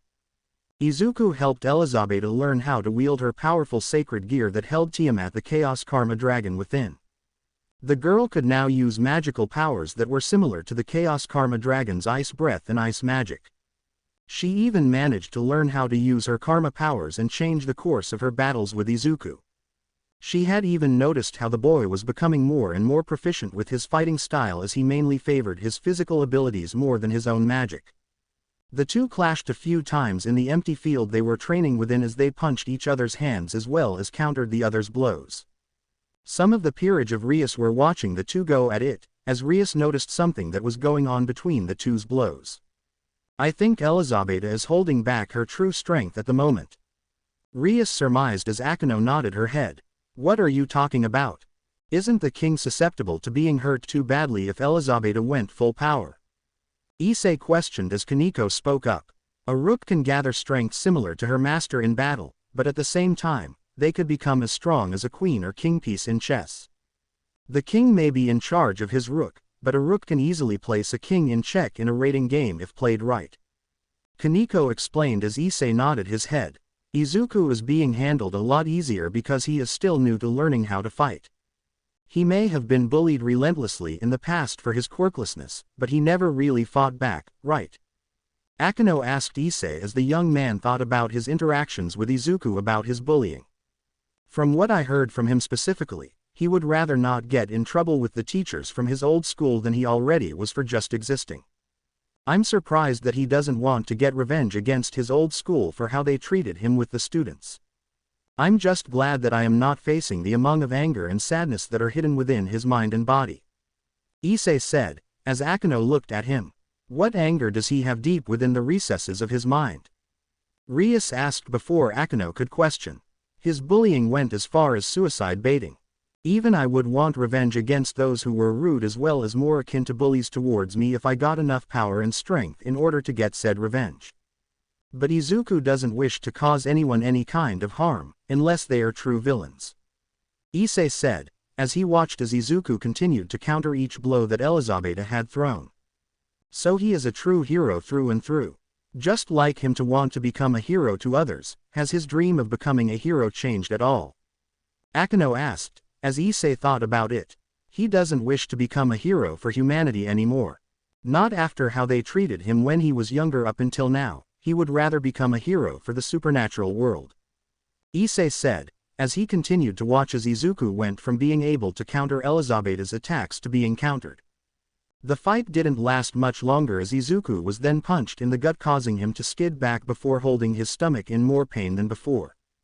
His eyes were bloodshot as he held his gut in pain before he took a knee, with one of his eyes seemingly becoming more and more tired of staying awake.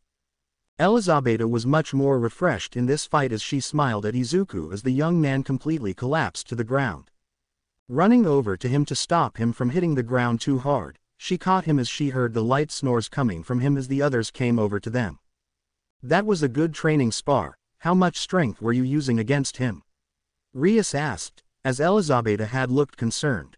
"I was using all my strength in each attack. He has an incredible pain tolerance. Most of the time he would tank my punches before countering with his own surprising strength," Elizabeta stated as everyone looked at her in worry.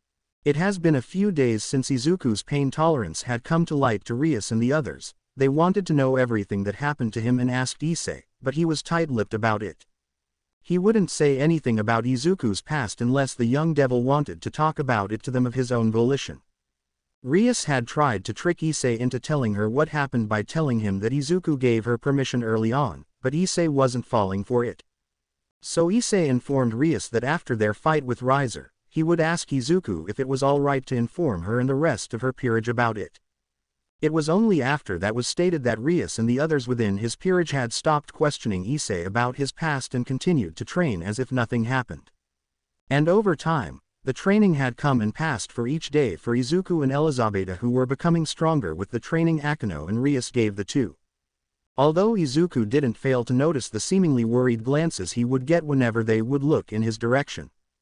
The young devil had questioned Issei about it and he told the boy about how his master had essentially harried him about what happened to Izuku in his past. Nodding to the older brother figure Izuku had in his life, he just informed him that Issei could tell Rias and the others when the fight against Riser was over. Issei thanked him for allowing this to happen, and Izuku just brushed it off, stating that he needed to make sure that everything was alright with everyone. They kept looking at him with worried looks on their faces, but Izuku knew that they were more worried for Rias since they were focusing on increasing in strength as well as power within their own group. It was actually Izuku who had also brought in some kind of mental training so that the group wouldn't get so Power focused on their fight against Riser.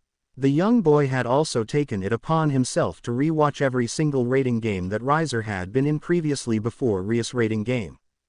Needless to say, Izuku was very disappointed in Riser's strategies whenever he went against those of other families. He was even more disappointed whenever Riser had lost. It was to gain more reputation as well as to gain certain graces with another devil noble family. Izuku was not happy at the end of the reviewing of Riser Phoenix's playback of his rating games. This wasn't rating games.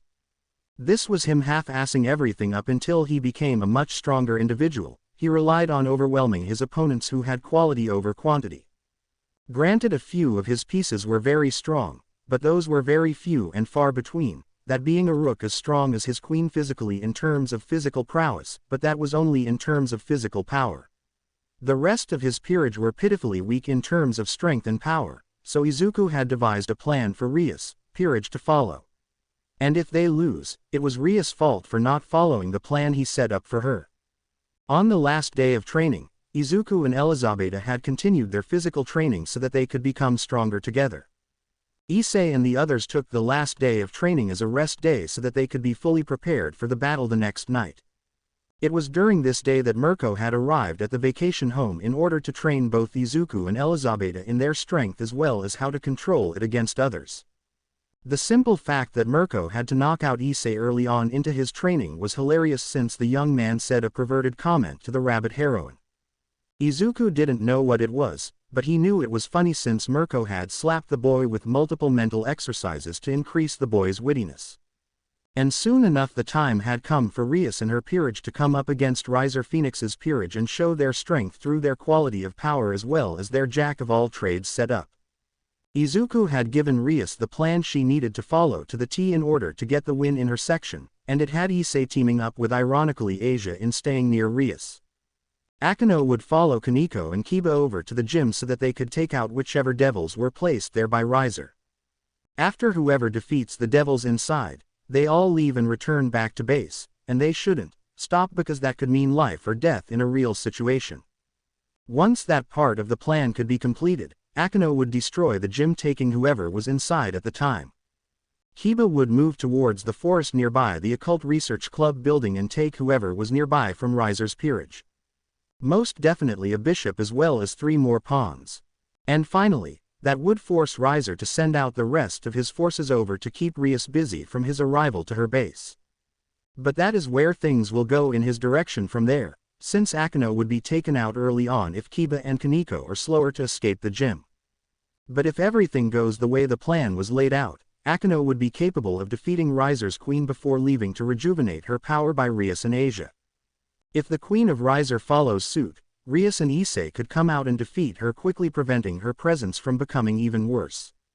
But that was only in the event that Akeno could easily escape the queen of Riser Phoenix. He did count on the fact that Akeno would be able to join in later on after she was fully recovered from the amount of magic used to take down Riser's queen the first time. And as Izuku watched with Sona, Tsubaki as well as Elizabeth, they watched as Rias' peerage began their attack on Riser's team. And almost immediately Izuku slaps his face with his hand at what Rias had stated to the group before sending Kaneko and Issei out. "What's wrong, Halfus?" Sona questioned. "I made Rias her plans and she didn't even have Kiba go with Kaneko. She is completely undermining the amount of time I placed into the plans I gave her." Izuku groaned out, as Tsubaki looked at him. "Well, you are a new devil, makes sense that you are not being listened to." Tsubaki explained as Izuku glared at her. "I watched Riser's rating games for 2 whole nights in order to make sure that the plan I gave her was perfect without any kind of flaws. I even made sure to accommodate for actions that Riser Phoenix's queen could make that could change certain portions of my plan I gave her. And not only did she not listen to what amounted to 48 hours of constant research as well as analyzing, but she is completely following the plan I gave her with different positions for her peerage. Now because Issei's complex about celebrating early on is going to get Kaneko-chan taken out of the game early," Izuku said, as he watched the rating game with anger brewing up on his face. The battle continued on as Issei and Kaneko had managed to defeat those within the gym of Kuo Academy and left before Akeno had destroyed the place. But like how Izuku predicted how it would go, Issei started to celebrate, allowing Riser's queen to appear near their location and prepare an explosive magical spell. With that spell activating underneath both Issei and Kaneko, the smaller rook had decided to take the blast herself and was eliminated for her efforts. Sona had stared at Izuku with awe as the young man had just predicted an event to happen early on in the match. So now, she was expecting the worst to happen in this raiding game. And she could easily now understand what was going through Izuku's mind. The battles continued further onward as Akeno took on Riser's queen alone as they allowed Issei to escape from the area.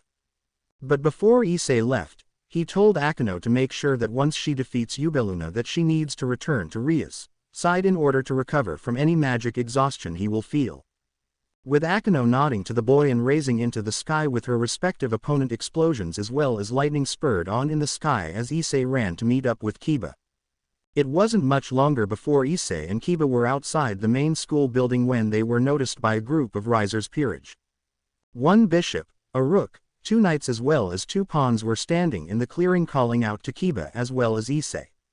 As soon as the duo began their battle against Riser's peerage, they started to gain some advantage as Issei managed to take on the last 2 pawns of Riser before taking on the rook of Riser. Once Issei was nearing the defeat of the enemy rook, there was a disheartening communication from Graphia who stated a heartbreaking elimination. Ria's queen has been eliminated. It was at this point that Izuku was beyond furious about how Rias completely disregarded his plans to help her win against Riser. He left the room, not wanting to see how things would devolve further in the raiding game, already knowing that the young woman would take the defeat of her queen as a chance to attack Riser. As soon as Izuku went into the backyard of the orc, he and Elizabeth had entered a sparring match as Izuku tried to vent out his fury as well as anger at how Rias would just not listen to advice given to her. He just couldn't believe that Rias would just not listen to someone who was giving her a way out of her marriage with Riser. And as he fought with Elizabeth, he never noticed at how his aura was affecting the immediate area as the grass as well as trees began to massively mutate as well as change in front of them. His conflicting emotions were causing his magic to go on a rampage within the small forest behind the school, creating monsters that would start to be birthed if he wasn't stopped. Elizabeth had then decided to use her sacred gear's powers in order to try and cool him down, literally by using her freezing dragon shot at him. It completely froze him to his spot on the ground until all that was left was his head that wasn't covered by ice. "Are you calming down, master?" Elizabeth asked, as Izuku finally started to show signs of his mind calming down. Once that happened, the area around them had started to return back to what it was beforehand, and someone had appeared near them looking concerned. Looking to his right, Izuku noticed that it was Mirko as well as Yukio who were looking at him in concern, and as soon as Izuku looked around himself he sighed. "Sorry, just not having a good evening," Izuku said, as Yukio nodded and broke the ice surrounding him. "I'm sure that you aren't capable of doing this when you are mentally stable." "What brought this on, young man?" Yukio asked, as Izuku explained everything. He was so mentally exhausted that he didn't even register that Yukio was literally standing next to him. Once he explained the situation, Yukio was nodding along with everything that happened, although she did tell him that she didn't like how he stayed up for 2 whole nights in order to analyze his opponents. Back in the orc room, Sona was looking on in anger as well as slight concern for Rias. She had realized that the plans that Izuku said he had given to Rias had been placed inside her desk with a small note stating that she didn't want to listen to them. Not only were they from someone who didn't seem to know all that much about devil customs, but they weren't fully prepared for what the raiding game was supposed to be. But from looking at the plans, they were completely set up for a situation where Rias was fighting in at the moment. And Sona just let a hand pinch her nose as well as rub her temples as Tsubaki looked at the plans themselves. These aren't from someone who was new. He really took notes on Riser Phoenix as well as his play style against other families. He could be a disastrously dangerous opponent for us should he find a full peerage. Tsubaki said, as Sona could only agree. As much as the young devil could believe that she was one of the better strategists, even she wouldn't come up with something like what Izuku did. Especially with the numbers that Rias had, she still couldn't even manage to understand why Izuku would send a knight over to the gym with a rook. But as soon as she thought about it even more, it started to clear up for her. A knight's base power is a piece of a chessboard from Devil Society as speed.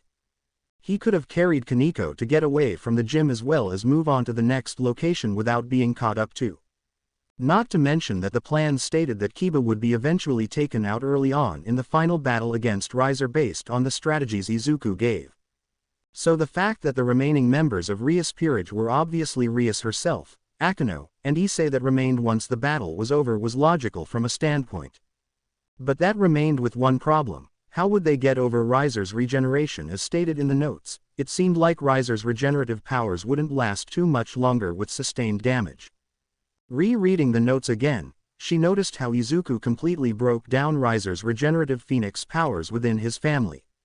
And she was terrified with how many different ways to defeat the man were being shown, anything holy as well as someone who was many times stronger than the man himself were chief amongst them.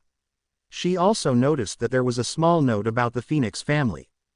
Their daughter is really cute when she is blushing, and at the same time her cakes are really good, would love to spend time eating cake and drinking tea again. Sona smiled softly at the small note on the paper before she looked to her queen, who stared at her with a resigned expression. We need to inform Rias about her folly in this event. The reason she lost was because she had ultimately underestimated Izuku. Sona said, as she brought Tsubaki into a magic circle and disappeared into the underworld. Izuku stomped out of the orc with fury etched onto his features as he made his way back to Issei's home. Elizabeta had been following him the entire time as she watched his wrathful aura starting to overwhelm the area surrounding them. It wasn't much longer before the two had arrived within Izuku's bedroom within the Hyodo household as he sat on his bed as he pulled out a tea set so that he could calm himself down. As Elizabeta had arrived within his bedroom with a couple of teacups as well as small saucers for the cups to be placed on, they both had some of Izuku's green tea that he had used many times in the past to calm themselves down from the utter disrespect that Izuku was given. I cannot believe that Rias had disregarded my plans. She really is stupid if she thought that she could literally go against what I set up for her. She used the overall plan I gave her but placed two different pieces there. Izuku growled as for some reason Elizabeta had imagined Izuku with cat ears on top of his head in this moment. As the boy continued to let out curse after curse from his mouth, Miki Hyodo had soon arrived in the room to see what he was talking about. And as soon as she heard Izuku bad-mouthing Rias and how the young lady wouldn't listen to the perfectly set-up strategy he gave, the woman caused her to look at him in both awe as well as fondness. She could remember the last time she had a similar bout with someone in her own past about Goro being completely clueless about how much she loved him. Shaking her head, believing that Izuku was having a similar moment of love-hatred, she walked away and decided to make some treats for him and Elizabeta. If the boy was willing to make sure that his peerage was consistent of women, then damn it she would attempt to help him in his endeavor to create a harem for himself. Who never said that nobody within the Hyodo household was never perverted? Over time, Izuku had slowly regained his kind heart, after the rant he went on in front of his rook for about an hour. The young girl was staring at him in awe for being able to consistently talk for literally close to an hour without even taking a new breath. It was awe-inspiring. Not much time had passed when Issei had been brought back inside the house completely unconscious. Meaning that Rias had lost the battle in Izuku's mind. He couldn't stand it anymore as he channeled more of his power into Issei's unconscious body later that evening as the young man would wake up later on in the week, had Izuku not been present. So as the next day came, Issei was up and looking about the room as he thought about everything that had happened in the last 24 hours since the fight against Riser. When he was approached by Izuku about what had happened, Izuku mentioned the fact that he gave Rias the plans in order to take on Riser as well as contingency plans for if Riser goes against the main plan. He informed Issei about how he had initially given Rias many plans in order to combat Riser and she ignored them all. Took some inspiration to make the overall plan she had and took credit for the entire plan when he had given the plan to her. With all that information, Issei, while mad, had taken into account that Rias was probably completely stressed and didn't think twice about the plans he gave her. And with that information, Izuku's stress as well as anger towards the girl for not taking to the plans had lowered. A little bit. He was still mad, but at the same time, Issei had still a few days before the wedding in order to train himself to become strong enough to fight Riser. So they both spent the next 2.5 days training one another in order to become strong enough to fight Riser Phoenix.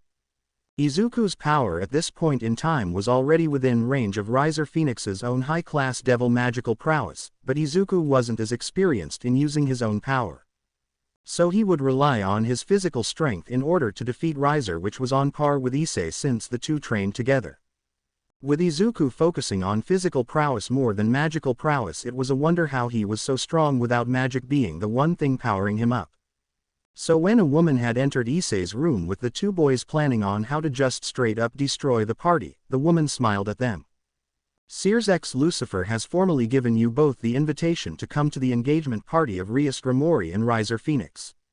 I hope you both know what you will be doing. Graphia asked, as she smiled at the two.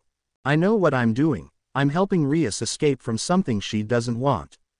Issei said, as Graphia looked at Izuku. She may not have listened to the plans I gave her. But I can't exactly allow someone who is hurting to be hurt more. Izuku said, as Graphia smiled. Then take this letter and use the magic circle on the back of it to appear at the party. Once there, you can cause whatever chaos you wish. Graphia said, with a small smug smirk. Both boys smiled at her as Izuku called Elizabeth to the room. As the girl entered the room, apparently Asia was visiting as they were both standing with painted nails. Asia, Elizabeth, me and Izuku are going to save Rias from a marriage that she doesn't want. Do you both wish to come with us or stay here? Issei asked, as both girls looked at one another before smiling. We would like to stay here, Asia said, as Elizabeth nodded. Someone has to hold down the fort within the Hyodo household whilst the men are gone. Elizabeth said, smiling. See you later, Liz, Izuku said, as he gave the dog mutation girl a hug. Pulling the letter around and twisting it to where the magic circle was now glowing, both young men had disappeared from the room, leaving the girls standing there with a fist over their chest. Please be safe, both thought at the same time. Izuku and Issei arrived within the Phoenix mansion as some guards were looking at them with confusion as Issei moved forwards. Hey, you aren't allowed here, one of the guards called out, before being punched in the face by Issei. I'm the pawn of Rias Grimori. I should at least be able to see her marriage come to fruition. The young man declared as he ran through the men coming towards them. Izuku kept pace with the young man as he used his own magic in order to restrain all the men that came their way without using much of his own power. They soon arrived at the doors of the party as Issei moved backwards as he prepared to open the doors with style. Izuku got into position with the boy as they both nodded towards one another as they both kicked the door down. And it was perfect timing too, as Riser was lording over everyone about his win against Rias and her peerage and making it seem as if it was too easy. What are you doing here? I specifically remember not inviting those two here, Riser said, starting to become angered. What can I say? I like to cause chaos, Issei said, smiling as he glared at Riser. Rias on the other hand looked completely confused as well as concerned for both Izuku and Issei who were standing in front of Riser. Who allowed those two vermin here? Riser screamed out in fury. That would be me, a voice said, coming from behind the stage. It was revealed to be a tall man who had long crimson hair with teal-colored eyes, but his presence in terms of magic was not to be ignored. This was Sears X Lucifer. As he walked towards the young Phoenix member, they looked at him in confusion. Why would you allow those filthy things here? Riser questioned as Sears X smiled. I would like to see what would happen in an environment where the Red Dragon Emperor could release his wings and fully go all out. Not to mention, I would like to see the extent of the power of the Halfus clan's newest member at this point in time. That would be perfect, right? Searsex thought aloud as everyone in the party was thinking the same time. The Immortal Phoenix versus the Red Dragon Emperor? That sounds like a battle for the ages, one of the younger devils in the party called out. Halfus? I thought that they were extinct with the other older devils from the Civil War? Another devil said, before taking a closer look at Izuku. As Izuku stood next to Issei, the height difference was laughable as the other devils started to make fun of Izuku for his short stature. Well, if I am to test the power of these two, I need to make the fight fair, don't you think, Searsex? Riser questioned as Searsex nodded. You are allowed to bring one peerage member of your own in the fight against both young men, Searsex said, as Riser immediately brought Ubaluna over to him. There, I have my second in command here to help me fight them both, Riser said, as Searsex used his magic to create an arena with everyone watching from the sidelines. In the arena, Riser and Yubaluna had started to crack their knuckles as well as bones in their bodies. Preparing to fight the two young men. You should run away now, brat. You won't last long against me if your power was the same as your entire bloodline. Riser said, as he stretched only once. Izuku stretched his body in different forms as he cracked his neck as well as back as he prepared himself for the fight. Don't let his taunts get you to lower your guard with your anger. Channel it into keeping the aggression on the bastard. Issei thought to himself, unknowingly connecting to Izuku's own mind. As both let out their combined power, their auras shone a different look. For Issei's aura, it was chaotic, crimson in color as well as some teal in it to represent the fact he was a part of Rias' peerage. For Izuku's it was calm, not to mention the fact that it was a slow-moving green aura that reminded some of a healing aura for quirks of humans. It flowed throughout the boy's body as his muscles seemingly were enhanced by their effects, and as soon as the fight was started the two opposing forces had disappeared from the view and appeared in the middle of the arena clashing. Izuku took on Yubaluna as the woman would be the much harder opponent for Issei to take on as he took on Riser's ability to regenerate from any attack. Izuku flew towards Yubaluna who just tried to move out of the way multiple times from his strikes, which caused her to wonder why he wasn't using any magic here. The real reason he wasn't using it though was because he didn't need Riser just burning them before he could set them both up. His power relied on patience as well as control, not for overwhelming strength as well as strategy. So he physically fought Yubaluna who just threw caution to the wind and started attempting to use her own magic at locations she thought he would appear at. None of this worked however as the young man had blipped past each and every explosion she threw at him as he knew where they would appear thanks to his passive effect of his power. It allowed him to see where magic sigils appeared anywhere in the world, no matter how well they were hidden. He would close in on the woman before letting out a series of attacks that would seem like he was wildly flailing his arms about the woman's body and slamming into certain areas of it. No, they were methodical as he landed on each part of her body which would cause them to stop functioning. As soon as the woman was essentially reduced to being a paraplegic for a while, he blasted her with as much power taking her out of the equation. Landing on the ground, he found Issei entering his own fight with Riser as they both were landing blows on the other. Issei having entered his balance breaker for this fight specifically to show how willingly he would give his body away for power to save someone who was within his grasp. Eventually Riser was thrown back as he struggled to gain enough power to attack Issei anymore, and just as he was about to launch a massive ball of fire towards the young man, Izuku appeared behind him and used as much of his earthly magic in order to restrain Riser in a massive pile of vines as well as dirt and concrete from the arena. This allowed Issei to gather enough power to throw at Riser who was just about to break free of the restraints given to him. Dragon Shot.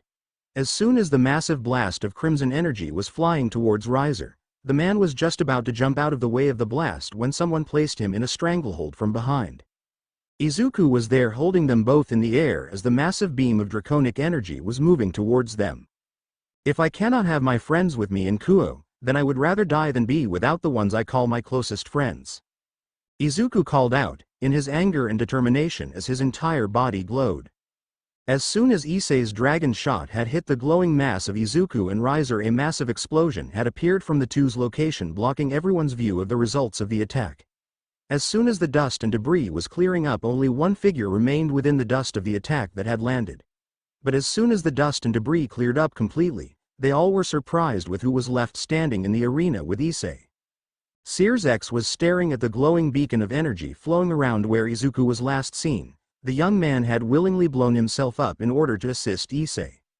As soon as the glow started to dim itself as well as show who was remaining within the field, the devil faction leader watched in surprise as Izuku was shown to be standing in the middle of a massive crater. His new form was showing that his hair was moving through the wind that was generated from the explosion that he released into the arena.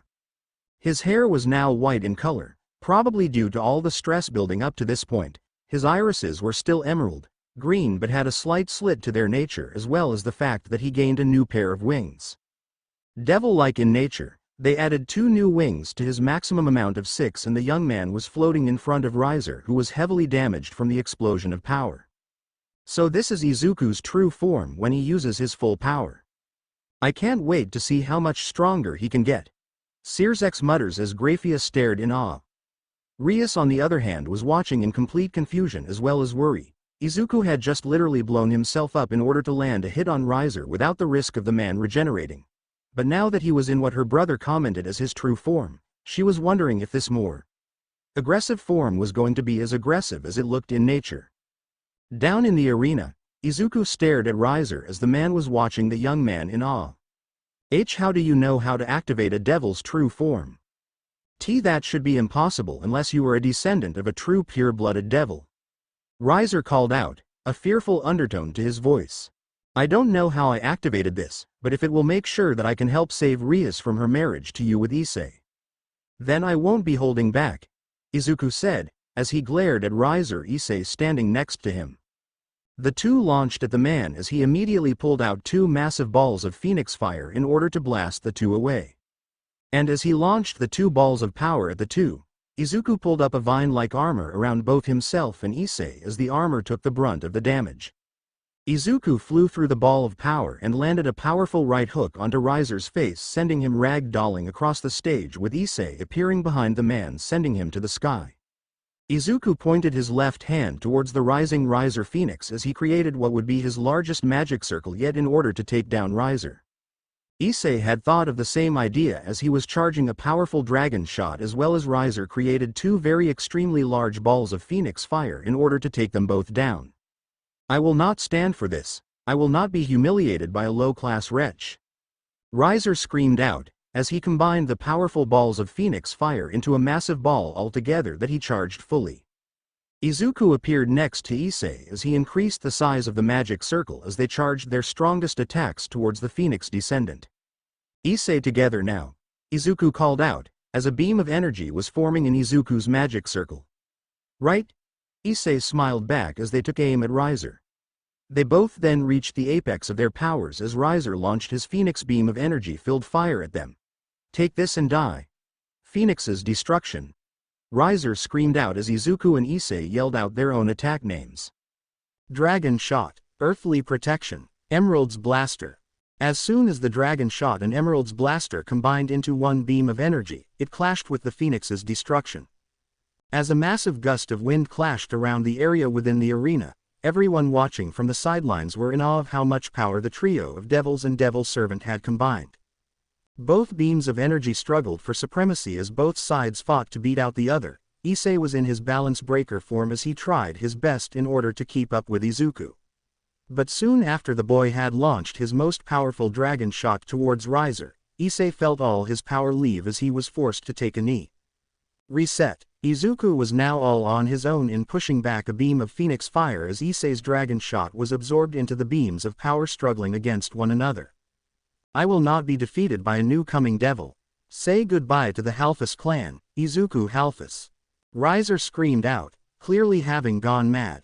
As Izuku felt his power slowly waning, he thought about everything he had done to get to this point. And as he felt deep within himself in order to pull out more power, he felt something that should have been a part of him appear on the outside of his body. Looking to his right, he found another Izuku. As the young man appeared right next to him, the young man then launched towards the sky without wings as he appeared behind Riser and sent a punch to the back of his head. It was so sudden to both sides that once Riser was launched towards the beams of energy, Izuku pushed harder and beat him out.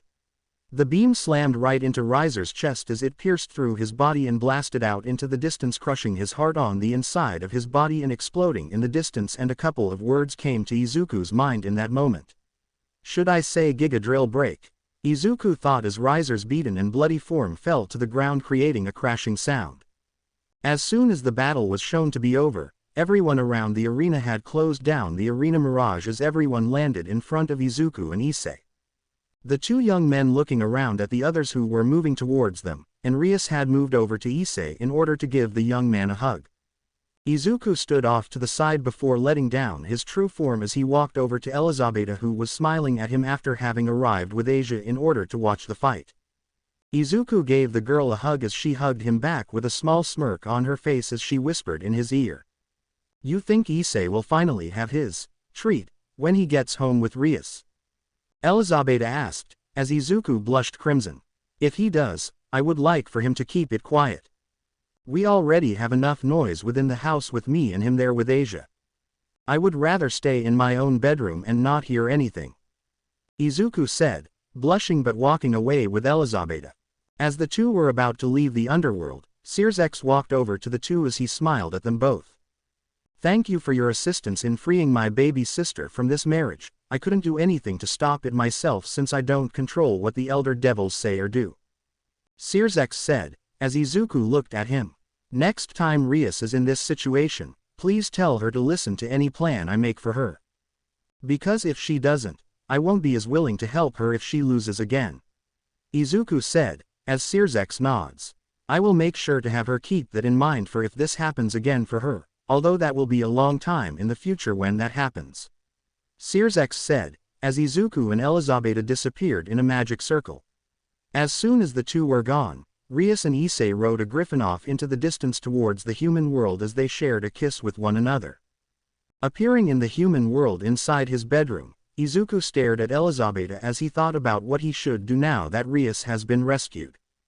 "Well, I guess it's back to training for the two of us here in the human world," Izuku said, as Elizabeth giggled softly.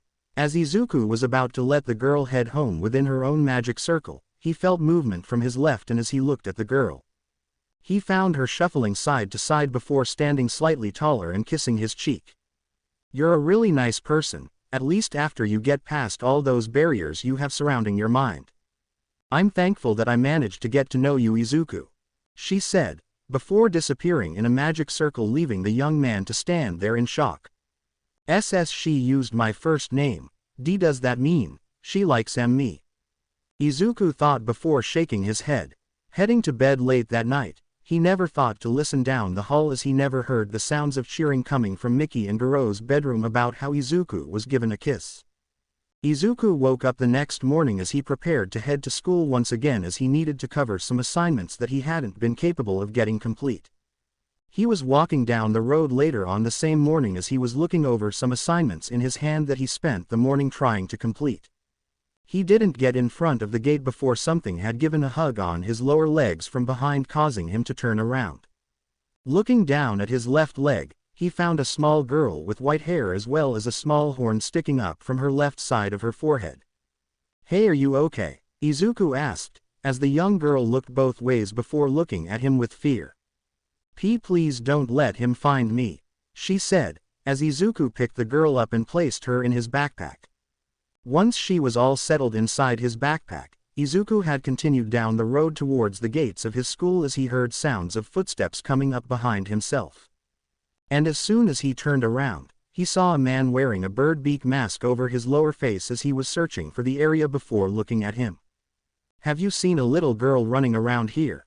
It's really important that I get her back to her father," the man said, and Izuku knew immediately that he was lying. "Last time I saw a little girl was that she was running towards the train station. But did she have white hair as well as a small horn on the left side of her forehead?" Izuku asked, as the man nodded. "Yeah, I saw her on the train over to Musudafu. I think the train goes near Ua Academy over in Musudafu," Izuku said, as the man became very pale in the face before taking off in the direction of the school. As soon as Izuku entered the school grounds, he let out a sigh of relief as he opened his backpack and looked at the girl as she curled up into a small ball in his backpack. Looking at her now, he noticed that she had fallen asleep within his backpack as he let out a small sigh at how adorable she looked. "I need to inform Miki and Garo about this situation, that way they know that we need to make sure that nobody knows what she looks like," Izuku muttered to himself before hearing people stepping up to him. Turning around, he found Issei walking up to him with a smile on his face as he noticed Izuku's more concerned look on his face. "What's up, Izuku?" he asked, as Izuku opened the zipper of his backpack showing the older boy who was inside. "Did she climb in before you woke up this morning?" Issei asked, confused. "No, she was running from a man with a Hasaikai mask over his lower face. I think she was being abused there, or was kidnapped from her family. The man stated that her father was looking for her, and the simple fact that I know that was a lie. He was hiding something," Izuku said, as Issei nodded. "We should bring this up with Sona and Rias Bucho before we tell my parents," Issei said, as Izuku agreed. We need to make sure that Rias and Sona know about the fact that Yakuza thugs are within their territory. Izuku said, as the two entered the old school building in order to inform Rias first since she was closer. As they walked though, Izuku couldn't get one thing out of his brain as he thought about the little girl in his backpack. Who could do such a thing to her that she has bandages over her arms and legs? Izuku thought before gaining a determined expression. Izuku paced around the room he was currently inside of. He was keeping an eye on the sleeping girl who had ran into him the other day. Looking over her bandages, Izuku had decided to clean her arms and legs with a wet rag and recovered her bandages with new ones. Watching the little girl sleep had filled Izuku with a sense of pride that belonged to one who was an older sibling. A knock came to his door as he opened it up, revealing Elizabeth as she stared at the little girl with wonder as well as awe. I'm not sure how we are supposed to inform Rias and Sona about this situation. How exactly are we supposed to do this? Elizabeth asked, concerned. I don't know, Liz, but what I do know is that when I called you over here, I called Rias and Sona to come over as well. They will be hearing this and I can only hope that everything doesn't go to crap after this whole thing. Izuku said, as Liz just pats his back softly. The two would remain in the Hyodo household as they kept a close eye on the little girl to prevent her from being awoken suddenly. They were sitting in Izuku's bedroom for about an hour when the ground nearby lit up with the Grimoire sigil and Citri sigil as the two women as well as their respective queen pieces appeared in the room. Looking around, they soon found Izuku and Elizabeth looking at them with concern as well as worry. What had you call us over, Izuku? Rias asked, looking over Izuku making sure he was fine. You both might want to sit down for this, Izuku said, as both girls sat down at his desk. Taking a deep breath, Izuku spoke about everything that happened up until now and the previous day. So you're telling me that you killed a Yakuza member because you knew he was lying about the little girl being his daughter? Rias asked, as Sona gained a glint in her eyes. Yes, I knew he was lying. Not to mention that with him being in your territory, I decided to take care of a potential threat to the supernatural. Izuku said, as Rias just stared at him in confusion. How would that man be a threat to us? She asked, as Izuku stared at her. He had a quirk that could allow him to deconstruct and reconstruct matter on the atomic level. What do you think he could do with that kind of quirk? Izuku asked, as Rias shut herself up. With that kind of power, he could essentially absorb any kind of supernatural creature into his own body, taking their power for his own. Sona mumbled as Izuku nodded. I took out a threat to the supernatural as well as the heroes within Japan. I will not allow him to continue his time within the living if he was torturing that little girl. I think he said her name was Eri. And from how she viewed him when she held me as tight as possible, I knew that he did something horrible to her. Izuku said, as Rias and Sona nodded their heads. Where did you place the body? Sona asked, as Izuku chuckled. What body? Izuku asked, as both stared at him. You disintegrated him, they asked, confused and worried. I learned some of the power of destruction from Rias. So I decided to use what I learned in order to make him disappear. Izuku said, as he walked over to the sleeping Eri. Well, with that all said and done, we can search our territory for the Yakuza thugs who were within it. Can you tell us what they looked like? Sona asked, as Izuku gave a description. They were wearing plague doctor masks over their lower mouths. But they were very hostile to anyone who had heard the name of Eri. So if you state Eri as if you're searching for her, they might attack you. Izuku said, as Sona nodded, disappearing in a magic circle, Rias doing the same. Over the next whole week, Izuku and Elizabeth were doing their very best in order to show Eri the life she needs to have. Not to mention the fact that Eri wouldn't go anywhere without Izuku being nearby, with the added fact that she didn't want him to leave her all alone. She had essentially bonded with him through fear of the man she had ran away from, even when being told that the man is now dead. She kept having nightmares over the week that showed Overhaul, the man who had held her captive within his Yakuza gang, had arrived at Izuku's home and killed him just to get her back. And each time she would wake up to Izuku holding her to his chest, softly adding a major portion of warmth for the girl to lean into. As of right now, the boy himself had managed to get Issei's parents to take care of Eri whilst he was heading to school. The little girl knew that he needed to go there for his education, but she was really wary about her quirk, believing that with him gone it will activate and cause Issei's parents to disappear. Izuku made sure to inform her that if that happens, the Hyodo family have a tranquilizer dart that will knock her out immediately to prevent that from happening. I just wish I could be there to make sure she's going to be alright. I don't feel right with her being alone back home, Izuku muttered as he walked next to Elizabeth. Don't worry about that, master, I hope that she gets better though, Liz said, as she rubbed her hand on Izuku's back. As of right now we need to keep an eye out for anything that seems out of the ordinary. We can't be complacent, Izuku said, as Liz happily nodded. The two entered the school grounds as they went to class for the day, and over time Izuku would become more and more stressed. He would be worrying about Eri's safety, as since he wasn't at home he couldn't protect her as well as the Hyodo family should they be attacked in the time he was gone. That was probably the only thing he had learned from his time under Inko Midoriya. She had been such a bad worrier that it passed on to him. By the end of the day he might have some white hairs from all the stress he was suffering from. Once the end of the day came over, he and Liz were walking around the school heading to the Orc since there was a meeting between Rias and some exorcists that had shown up around a week ago. Arriving at the room where the exorcists and Rias' peerage was located at, Izuku and Liz entered as they looked at the new arrivals.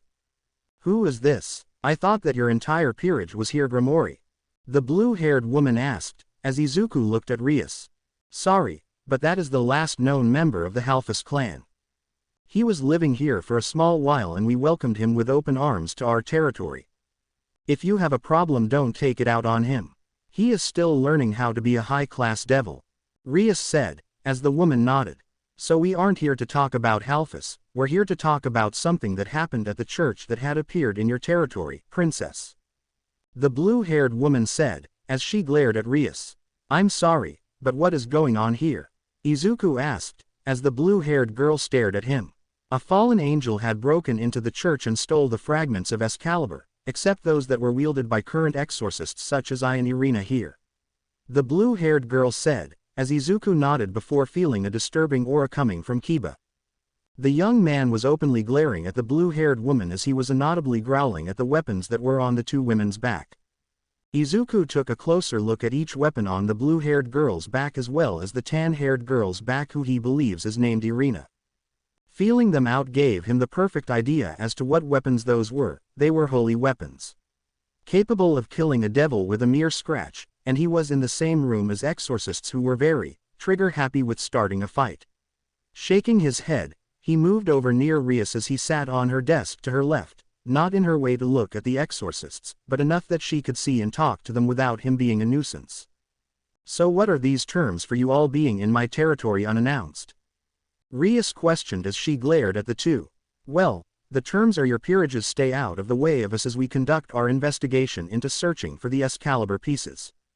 Once we collect them all, we will be out of your hair never to see us again, the blue-haired girl said, the tan-haired girl speaking up. Come on Zenobia, we need to show that we are cooperative, Irina said, as she poked the woman's shoulder.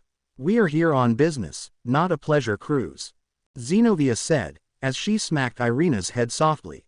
What makes you think that you even have permission to be within my territory? Rias asked, as the two girls stared at Rias. Zenobia was growling at Rias as she prepared to grab her weapon, only for it to not be on her back as she saw Izuku holding a vine that held onto the weapon itself. What makes you think you even had a choice in the matter?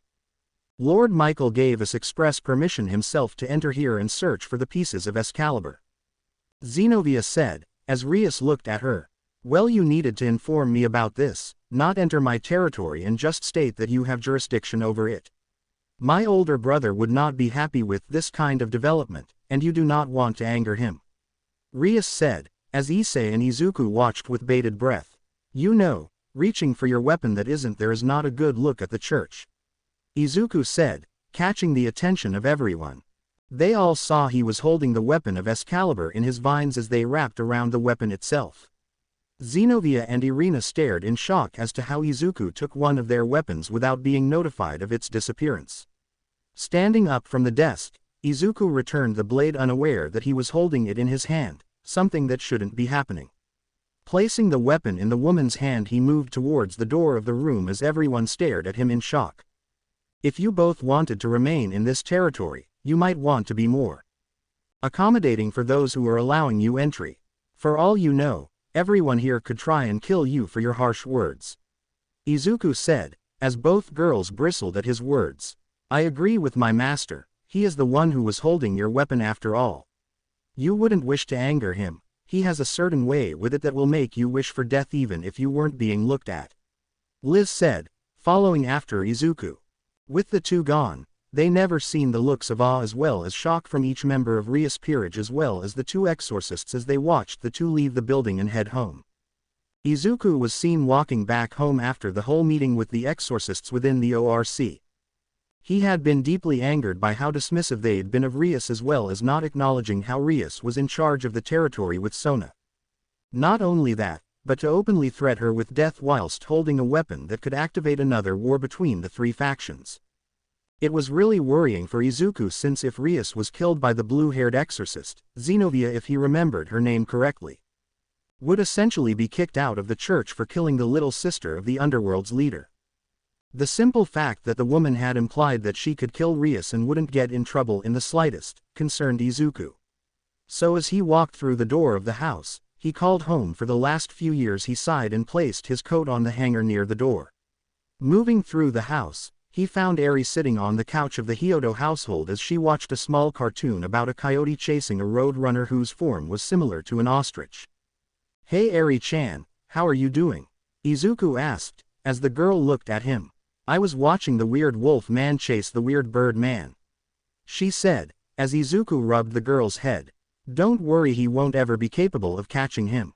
His name is Wily Coyote, and his nemesis is named Road Runner, Izuku said, as the two talked about the cartoon. In the kitchen, Miki, Hyodo and Goro watched the interaction between the two with happiness in their eyes. They heard the door open once again as it revealed Issei walking through the doors with Asia as the two were conversing about something important. But the look in Issei's eyes were what set her off, as concerned as he looked as though he wanted to help someone, but couldn't. She and Goro had known about the supernatural for a while now, around 5 months as of now, and she knew that Issei was worried for his friends. But as they were preparing dinner, they heard another knock at the door and Miki opened the door to find Irina standing in the doorway with a friend of her own. Ah, Irina-chan, come in, who is this friend of yours? Miki asked, as Irina smiled. This is Zenobia, and she is my partner for whatever mission that I am working on in Kuo, Irina said, as Miki and Goro smiled. Well, Issei went upstairs at the moment, although we think he is completing a contract at the moment, Goro said, as Irina stopped in her movements. Why, you know about the supernatural? She asked, concerned. Yes, we've known for about 5 months now. You can thank Issei for having Izuku here for a while. It's been so nice to have a little boy of his age within the house. That young man had curbed our son's perverted nature to the point that he only shows it at school, Goro said, proudly. You don't say, Zenobia muttered with a small amount of anger in her tone. As Irina and Zenobia had entered the living room, they found Izuku and Eri sitting on a couch watching Wile E. Coyote vs. Road Runner on Cartoon Network. Taking a seat in a nearby chair, Izuku felt their presence but decided to just ignore them whilst he made sure to keep Eri safe from any and all outsiders of the house. Once Eri had watched enough of the show to pass out on the couch itself, Izuku picked her up and covered her with a blanket and carried her to his bedroom to place her on a small bed that belonged to her. When he returned back to the living room, he looked at the two exorcists in the eye. He sat down at the couch as the two watched his movements. So, what are you two doing at Issei's home? Izuku asked, as he glared openly at Zenobia. We were coming here to visit the Hyodo family, considering the fact that Irina here wanted to have some alone time with Issei, Zenobia said, as Irina pouted. Well, I understand why Irina is here, but what are you both doing here per se? Izuku asked, as Zenobia gained a tick mark on her forehead. Well, I could ask you the same thing, Zenobia muttered as Izuku deadpanned at her. I live here. Issei found me when I was in my lowest state and allowed me to live here. If it weren't for him, I'd be dead, Izuku said, as Zenobia glared at him harder. Well, Zenobia started before she was interrupted. Zenobia, we cannot anger him. Question mark. He is the one who carried your sword without being burned or cut by it. What in the world are you doing trying to intimidate him? Quote. Irina scolded as Zenobia glared at her. He is our enemy based on principle alone. We shouldn't conform to what he desires. For all we know, he could have turned Issei into a devil, not Grimori. Zenobia said, as Izuku shook his head. I would never turn Issei into a devil. Yes, I have a couple servants of my own. But I look at them as if they were a part of my family at the very least, and I would watch your tone next time you speak to Grimori-san like that again. Izuku said, with a warning. Or what, you going to tell Lucifer himself? Zenobia challenged, as Izuku shook his head. If you actually followed through with your threat. Sears X Lucifer would have had no problem wiping out heaven from the map. Izuku said, putting the thought into Irina's mind. He wouldn't do that, right? Irina asked, as Izuku looked at her. He would. He is a real cis-con kind of guy. If he found out his sister was killed by someone like you two, who are from the church by the way, who serve the will of God himself, he will put two and two together and think that Michael sent you both out to kill her. It would initiate another great war, the likes we'd never seen before. Izuku said, as Zenobia just scoffed. I'd like to see him try. She muttered with a pout. As the trio glared at one another, two glared at one another whilst the other playfully picked at her nails. Issei had finally returned back home as he was with Rias this time as they walked through the house's front door. Looking at the two girls sitting on his couch, Issei stared at Izuku with confusion as Izuku looked at him with an expression telling him to take over for now. Standing up, Izuku walked over to the two new arrivals as he informed them of the situation before walking upstairs to his bedroom. Whilst that happened, Rias and Issei spoke to the two exorcists as they conversed about what kinds of restrictions were being placed on the two. Izuku entered his bedroom as he thought about everything downstairs as he teleported out of the room and into a gym that was very familiar to him. Looking around the room, he found Mirko sitting on a bench looking at him with confusion before she shook her head. Well, brat, what did you come here for? She asked, snarkily. I'm in no mood to have your snarkiness, Mirko-san. Izuku said, as Mirko stared at him for a moment before laughing. Let me guess, someone pissed you off to the point you want to relieve some stress? She asked, with a smirk as Izuku nodded. The boy put on some boxing gloves as he got into the ring with Mirko as she bounced on her feet and smiled at him. This would not be the first time the two would spar with one another as they had been training together for a while when Izuku found the time. He wasn't as strong as Mirko herself at the moment, considering how she just got even stronger with her powers as a devil, increasing her already high attack potency. As the two moved about the ring waiting for the other to strike, Mirko was surprised when Izuku moved forward with speed that she smiled at.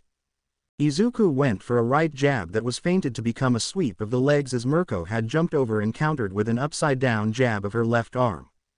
Izuku blocked this strike with his arm as he grabbed it with his right arm and slammed Mirko towards the ground, to which she had spun around and landed on her feet. Despite the difference in height of the two, she had then spun around in a circle as she landed multiple blows to his guarded body. Izuku got even more angrier as he pushed more strength into his next hit, which actually managed to hit home on Mirko's lower stomach as she was launched into the rubber barrier of the ring and send her flying back towards him. When she crashed into him, they fell to the ground as Izuku groaned in slight pain as Mirko's body had been laying on top of him. As soon as he opened his eyes, however, he was gifted the view of Mirko's breasts being in front of his eyes underneath her sports bra. Damn kid, you hit like a damn truck. What did they put into your body in order to hit me like that? Mirko questioned as she sat up unaware of their current position. I don't know, but I think I'm fine now. Izuku said, as he looked away from Mirko. The rabbit heroine had then noticed something poking at her rear as she then looked behind herself to see what was happening. Noticing the tent pitched underneath Izuku's pants, she smirked as she looked down at Izuku with a smile that promised something painful. So, are you having fun, or are you really happy to see me? Mirko asked, as she leaned slightly to give the boy a view of her bountiful chest. See, could we get out of our position? Izuku asked, as Mirko suddenly rolled her hips. Izuku groaned slightly. I don't think I should. I am having a friend who's a heroine like me come over. I think it's about time you make her into your servant as well. Mirko said, as she continued to roll her hips over his groin. See, could you get off of me before she gets here then? Izuku asked, his face completely filled with a red blush. I don't know. I'm having a craving for broccoli in the form of a young boy who just so happens to have a nice carrot downstairs. Mirko said, her face showing a very sultry smirk. As Izuku's face became a lot redder, the two were unaware of their guest as they watched the interaction between the two. Mirko had leaned even closer as she whispered into Izuku's ear now as she smiled whilst speaking. I mean, I am a rabbit. That means that I have a very high libido. Do you think you can handle this rabbit? Mirko questioned, rolling her hips again for emphasis. Rumi, I think we should get this meeting underway. Don't you think? A feminine voice called out. Gya. Izuku screeched as he ran off into the changing room, coincidentally sending Mirko to the ceiling. Ouch. Damn it, Ryuko, I had him in my grip for so long. What are you doing here early? Mirko called out to her friend. You called me to be here a few hours ago, I just got here when you both were training. I just arrived at the floor when you were nearing the end of training. You really need to calm down on your sexual tendencies. He is only a teenager, I'm surprised he was able to keep up with you though. Ryuko said, as she sat down. I know, right? He's one of the best students I've had in a long while since becoming a hero. Rumi said, as she took a swig of her juice. So what was that whole rolling your hips on a minor? Ryuko asked, with a deadpanned expression. Hey, don't get angry at me. It's not my fault that he saved me from death. Not to mention that he's a devil. If anything, he's older than both of us in devil years. Mirko said, as Ryuko nodded. Once Izuku returned to the training room, he found Ryuko, who he recognized as Yukio, sitting having a chat with Rumi. Mirko. It seemed as though Rumi was talking to Yukio about becoming a devil for a much higher power increase as well as strength increase. Yukio was looking at her fellow heroine with a look that demanded an answer before Izuku walked around the corner and soon became the center of attention. So Midoriya-kun, can you inform me about why you turned my friend into a devil? Yukio questioned as she looked at him from her spot on the bench. She was dying. She protected me from a villain who had caught her off guard and stabbed her through the chest. Of course, the villain was a stray devil that was too strong for her, but I managed to kill it at the time. I healed her with one of my evil pieces, a rook, and allowed it to heal her the rest of the way. Izuku said, as Yukio stared at him for a moment before sighing. Okay, so that rules out the whole sexual thing. Now if you were to get another piece, which piece would you have me as? Yukio questioned. I don't know, the pieces determine who is getting a particular one. But if I had to guess, you'd probably either be multiple pawn pieces, a bishop pieces, or my queen. Izuku said, as Yukio smiled. Then try and turn me into a devil then, I've noticed that my power was waning over the last few years. And I wish to stay youthful at least for a few more years. Yukio said, as Izuku stared at her in confusion. Why you don't wish to grow old? Izuku asked, as Yukio shook her head. No, I would rather live long enough to save as many people as possible. It doesn't matter how you do it, I just want to gain the power in order to become a better hero. Yukio said, as Izuku pulled out his pieces. The young man pulled out each of his remaining pieces as he moved them over to Yukio. He had no idea which one would react to her before a couple pieces were glowing in front of her. They were the queen piece, 5 pawns, and 1 bishop piece. With that known, Izuku placed the rest of the pieces away into his small box before presenting the pieces to Yukio to choose from. As the draconic heroine had looked at each one, she smiled before taking a bishop piece as she placed it on her chest. Alright, so, how do we get this done? She asked, as Izuku told her to lay down as he creates a magic circle. Once that was done, Izuku began to chant a magic spell that Yukio felt throughout her entire body as if it was being changed on the atomic level. Under the name of Halphus Izuku, I demand that you, Tatsuma Ryuko, you will follow me until we reach the end of our days. I command you to become my bishop. Izuku called out, as a green glow covered Yukio's body. Once the glow had become so bright that everything was blocked out by the light, it dimmed until Yukio's body was revealed once more. She stood up from her spot on the ground as she rolled her shoulders as she tried to feel if there was anything different. Once feeling the massive quantities of magical powers within her body coursing through her veins, she smiled before attempting to use a magic spell she had remembered as a young girl. Once she created a small magic circle in the shape of Izuku's own magical circle. She watched as her clothes changed to being a sports bra as well as very short shorts. Izuku had never seen Yukio in such revealing clothes before, much less did he want to know that Yukio's chest was nearly the same size as Mirko's. With this said and done, Izuku decided to disappear from Mirko's training room as he decided to just head home. But before he could escape from the room, he was grabbed before he could enter his magic circle. Looking behind himself, he found Yukio staring at him with a look that demanded him to listen to her. Yukio-san, what's wrong? Izuku asked, as the woman smiled. You are going to show me everything you know about magic. And once we are done, me and Rumi are going to reward you for your services. Yukio said, with an evil smile on her face. Haha, I need an adult. Izuku asked, as Yukio and Mirko smirked and spoke at the same time. I am an adult. They called out, as Izuku let out a small eep of fear. NGH. Ooh, god damn it. How are you so good? A feminine voice called out from inside Mirko's office room door. I don't know what you're talking about. A young male's voice called from inside. Gee god damn, you're really good at this, maybe I should do something for you, the same feminine voice called out. I think I'm good on that department. The male's voice said, as the door was slammed open. Okay, what the living hell is going on here? A new girl's voice called out. Looking inside the room, the new arrival could now see what the ruckus was all about from outside the room. Mirko was sitting off to the side, whilst Yukio was laying on a small couch as a young man with green and black hair was rubbing her back as the woman moaned in delight. The girl who just showed up was wearing a UA uniform as she stared at the trio in shock but at the same time awe. And a little bit of disgust as she saw the young man just freeze in place as he looked in her direction with only a guilty look on his face. Looking from the boy's perspective, Izuku was only looking at what he could describe as a beautiful woman who was wearing a UA uniform. She had short brown hair that was in a bob cut and had permanent blush marks on her cheeks whilst she held a chocolate brown coloring for her iris.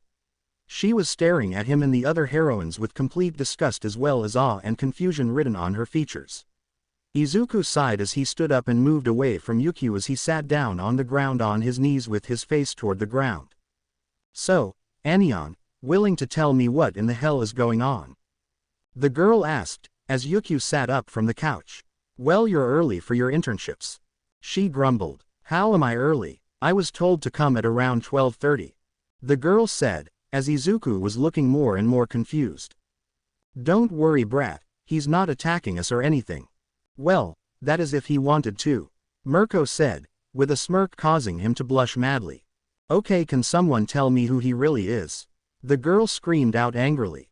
Sorry Uraraka, this is Midoriya Izuku. And, do you think you can keep a secret? Yukio asked, looking seriously at her. I can, the girl said flatly. Well, you may not believe this, but Midoriya is a devil, and he was just giving me a back massage. Yukio said, without missing a beat. Wait, so he's like one of those devils with pitchforks or something? Wanting to take the souls of humanity? Uraraka asked, completely confused. We don't do that. And we look just like you guys. But we only have the wings and attitude. Izuku muttered as the girl focused her eyes on him. Why are you talking? She asked, and Izuku shut himself up. He's right, Uraraka. He's not like most devils within the underworld. If anything, he is like the shyest one you'd ever meet in your lifetime. Mirko teased as Izuku withered even more. Why are you so shy? I can't figure out why a devil from the Bible would be so skittish of people and other things. Uraraka questioned as Izuku muttered only one word. Bullied. And Uraraka just sat there with wide eyes. If you're a devil, how did you get bullied? What happened? She asked, incredulously. Well, I lived in the human world my entire life. And I was bullied by my peers because I didn't have a quirk.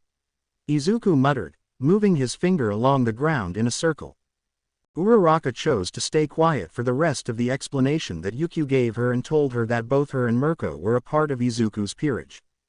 Finally, being allowed to leave the Mirko agency and return back to Kuo, Izuku was not prepared to see what in the world was happening. He found that Kuo Academy had a massive barrier around it as there seemed to be fighting happening within it. Grabbing some of his belongings, he ran outside and towards the barrier in question so that he could get some answers about what had happened whilst he was gone. He ran through the streets making his way towards the school when he ran into multiple rogue fallen angels. He had killed them, of course, but that didn't mean he was confused as to why there were so many on the streets looking for devils. By the time he arrived at the barrier, he would soon find out why they were patrolling the streets without the permission of their leader. Sona, what's happened after I was gone for only around a few hours? Quote. Izuku screamed in her direction. Halfus, what in the how are you still alive? Quote. Sona called out, as Izuku gave her a deadpanned expression. I was doing a contract over in Musudafu. Izuku muttered as the girl just shook her head. Well, you need to help the others inside the barrier, they can't hold of Kokubile all on their own. Sona said, as she and her peerage struggled to hold up the barrier. They're fighting who now? Izuku asked, concerned. Kokubile, one of the many leaders of the Grigori, but it appears that he's gone AWOL. Get in there and help, Sona said, as Izuku nodded. Pushing through the barrier, Izuku started to run towards where the chaos really was. And he was really surprised to see how everyone was doing against Kokubile. They weren't doing half bad against him. But there was the glaring issue that he was stronger than all of them, even if they were to hypothetically fuse into one being. Running along the background, he reached an area behind Kokubile as the fallen cadre had begun to attack the others. He was about to launch a large blast of holy energy at Issei as he was panting on the ground, and everyone then noticed that Kokubile got grabbed by hundreds if not thousands of vines that came out of the ground. They all looked in the direction that they originated, even Kokubile did, and found Izuku standing there with a massive magic circle underneath the cadre. Izuku then pulled his arms down as Kokubile had been pulled down and thrown towards the ground really fast. Just before he would hit the ground though, Izuku rushed towards the cadre as he had managed to break free of the vines, and looking in the young devil's direction he found a fist make its mark sending him flying in the direction that he was facing. With Kokubile's attention brought away from everyone else, they were able to get some rest whilst Izuku began his assault on the cadre. Both were blasting one another with powerful attacks. Although Izuku relied a bit on the earth to supply his power, he still did use other sources of demonic power in order to bring the fight to a standstill. Once he was finished using one of his more powerful spells against the cadre, he was panting in exhaustion considering the mental exhaustion he felt after his little massage he gave to Yukio. You are a powerful devil, I will give you that. But that doesn't mean that you can kill someone who had been able to survive the Great War. Kokubile spat out, as he landed a few meters away from Izuku. Just making you angry. That is all, Izuku quipped as Kokubile smirked. Well, if you were planning on irritating me this entire time, then you did a very good job, Kokubile said, floating in the air. By the time the cadre had managed to reach the higher levels of the air, he began to form a massive light spear that could cause serious damage. Izuku prepared a massive blast of his own as he prepared to attack Kokubile with everything he had. But as he was powering up his final blast, he felt a hand touch his shoulder as he turned his head slightly to find Issei standing there. You got this, little brother. Show him the power of your family lineage, Issei said, as a familiar voice boomed out. Transfer. Izuku's aura had become a raging wave of green energy as his most powerful blast of plasmic demonic power had been building up. And as he was fully prepared to say the name of his new attack name, Kokubile spoke out to him as he laughed all the same. Try and stop this attack, Halfus descendant. I would like to see you stop this one, Kokubile called out, throwing his massive spear at him. Earthly destruction, Izuku screamed out, as a massive beam of green and blue plasma blasted from his hands. The light spear and Izuku's plasmic blast had combined in the middle as a struggle was formed in the air. Both powerful warriors had put their all into their attacks so that they could be able to overpower the other. But as the struggle went on, Izuku started to feel the power-up he got from Issei start to wane as he decided to put everything he had into this final attack. And as he forced as much of his remaining power left into the attack, he watched as his power slowly started to overwhelm the light spear that Kokobile had thrown at him as it flew right towards his face. Kokobile let out an angry wail as he was blasted higher up into the barrier as Izuku's earthly destruction had started to release burns on his body as it tried to completely vaporize him. But unluckily for the young Halphus descendant, he couldn't get the job done as he ran out of power to continue to blast Kokobile away. As soon as Izuku fell to a knee on the ground, he looked up in the air trying to find Kokobile within the sky. He knew that his blast wouldn't be enough to put the cadre down for good, but just as he found Kokobile, a new arrival had broken through the barrier that was put up by Sona. The new arrival was wearing a white armor that surrounded his entire body as he floated down towards Kokobile. At least where he was last seen, and everyone watched as Kokobile had appeared in front of the new arrival as they were speaking. They couldn't hear what they were conversing about, but it was really important when the new guy had just started to decimate Kokobile without any issues. Within seconds the new guy had Kokobile on his knees and without his wings as he had torn them off, with Izuku barely hearing the man utter how Azazel's wings were more beautiful than Kokobile's as they represented the midnight sky. And just as fast as he had arrived the new guy had disappeared, not even sparing a glance at everyone on the ground. As soon as the guy had left, however, Izuku could hear Issei and his sacred gear speaking to one another as they talked about who the new guy really was. "Partner, that is the guy you should really be on the lookout for. He is the white one I had been telling you about for the past year." Diedreg spoke out, as Issei nodded. "That just means that I have to get strong enough to use your full power, right?" Issei quipped as Diedreg just chuckled. "Make sure that you don't die on your way to doing that, partner. And for the record, thank you for your assistance, Halphus. We couldn't have done it without your assistance," Diedreg said, complimenting Izuku. "No worries, Diedreg-san, you guys helped me when I needed help. It's only fair that I repay that, especially with my life," Izuku said, smiling. With that all said and done, everyone decided to just head home so that they could get some rest. Sona and the rest of her peerage stated that they'd fix everything that happened to the school whilst Rias and her peerage, with Izuku just rested for the night. Izuku was thankful that he'd get the chance to sleep tonight, considering what happened earlier that day. Until the evening he was content. He just hoped that Uraraka-san wouldn't call for him to give her a massage as well. Doing it for Yukio-san was already causing him issues, considering all his mind was thinking was to take her. That was probably the inner devil of his mind telling him that. He just hoped that Yukio and Mirko didn't wish for him to go further than the massage. Over in Musudafu with Mirko and Yukio, however, the two were training their little recruit as she was giving her all in their training. Both were happy that she was getting stronger and learning martial arts from them, but they couldn't help but think about a certain green-haired devil. Looking to one another, the two thought about the same exact thing. "We should probably give him a reward for the good massage. But I wonder, will he be able to take us both on?" Izuku walked all the way back home after the hard-fought battle against Kokobile. He hadn't ever fought like that since Riser had battled against him, and he still couldn't remember how that other version of him had appeared. He had been thinking about that fight in particular for some reason for these last few days, and he couldn't help but think about why. His fight with Riser wasn't something he really needed help with. If anything, he could have defeated Riser on his own. But the simple fact that another version of himself had appeared and could fly without needing to use wings was very apparent. Was he another brother within his family line that he'd never seen? "I really need to get some sleep," Izuku muttered to himself as Eri looked up at him. "Are you okay, Oni-chan?" she asked. "I'm fine, Eri-chan, I just need to get some more sleep. I've had a very long day today," Izuku told her as he placed her in her own bed. With the two falling asleep in their bedroom, they were unaware of the fact that someone new was moving in the next morning. But that was for another time, as Izuku immediately couldn't go to sleep considering he got summoned somewhere whilst he was moments away from falling asleep. And as he appeared in a small magic circle, he looked about the room as he tiredly stared at who summoned him. He was not really all that surprised to see Mirko and Yukio standing before him with confused looks as they stood before him. "Is there anything I can yawn for you?" Izuku asked, as he swayed on his feet slightly. Well, originally we wanted to give you a present for giving us a massage.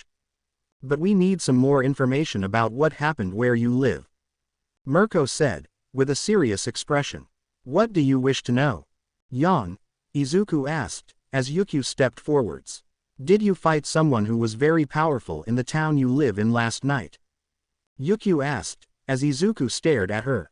I thought it was still night. Izuku asked, tiredly. It is, we just need to know if you fought someone before going to bed. Yukio said, as Izuku nodded. Yawn. His name was Kokobile. He was a fallen angel cadre class being who had betrayed his boss in order to start essentially World War II for the Christian pantheon. Izuku said, as he moved to sit on a couch. Well, at least we know that you fought someone in that town. We got some bad news for you and your friends though. Mirko said, a little sweaty. What? Izuku asked, his eyes bleary. The HPSC has been sending heroes over there to investigate whatever has been happening.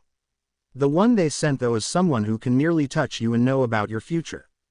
Yukio said, as Izuku nodded. Sir Night-Eye, he's a powerful man in the hero market. But aside from that, he won't be capable of defeating devils unless he has anything holy or is much stronger than us.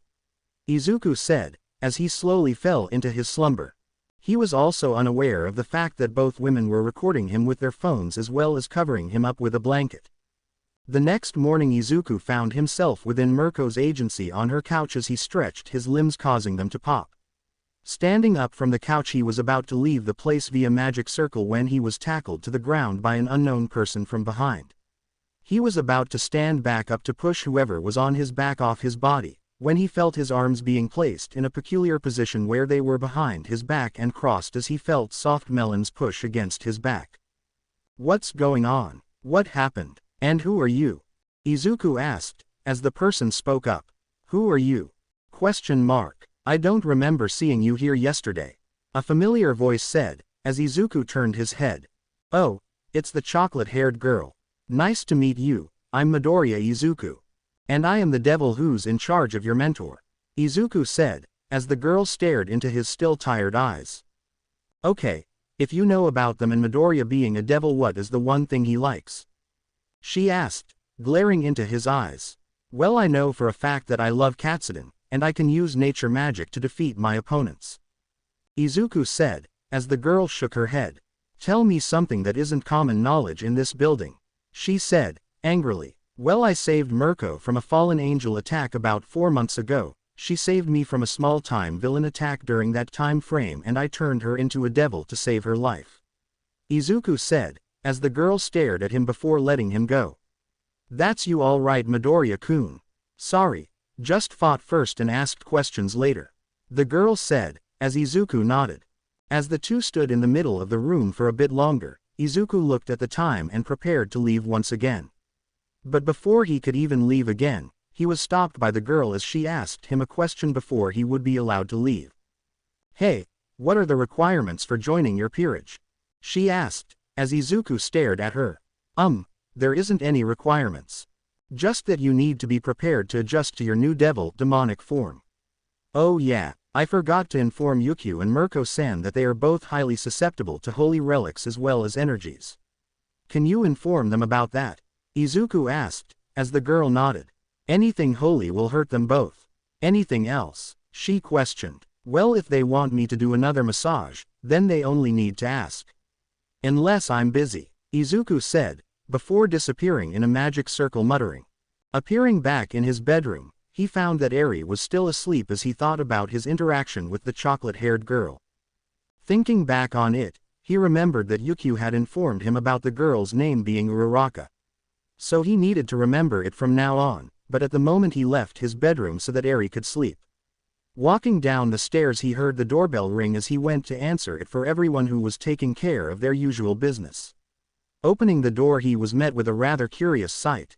Rias Gramori was standing at the door with a bunch of boxes outside. What are you doing here? Izuku asked, as Rias blushed slightly. I forgot you lived here as well. But, I'm moving in here with Issei.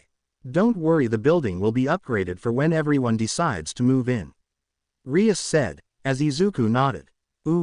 Sure, do whatever you like. Just make sure that you don't corrupt little Eri-chan, Izuku said, not wanting to deal with whatever the woman was wanting. For the rest of the morning, considering it was a Saturday, he sat on the couch looking at the hero news and writing everything he could down in his notebooks. He would stay like this for a while before he would hear some news from Rias as she talked to the Hyodo family as if they were long-lost friends. They talked about how Rias was going to have her family upgrade the Hyodo household to a very large building that they owned. Something that they didn't nor wouldn't need to worry about the costs about, considering the fact that Rias and her family were rich. He would leave the house more later in the afternoon because he needed to deal with something within Kuo. Namely the heroes that were coming into it and attempting to do an investigation on an area that isn't theirs. If anything, they are encroaching on devil property, and they don't have the legal wherewithals to enter the territory. So as he walked throughout the streets, he found that one person he was looking for was moving throughout the streets as if they were a pro. Not only that, but they tried to look the part of a civilian. Not that their skin helped that much.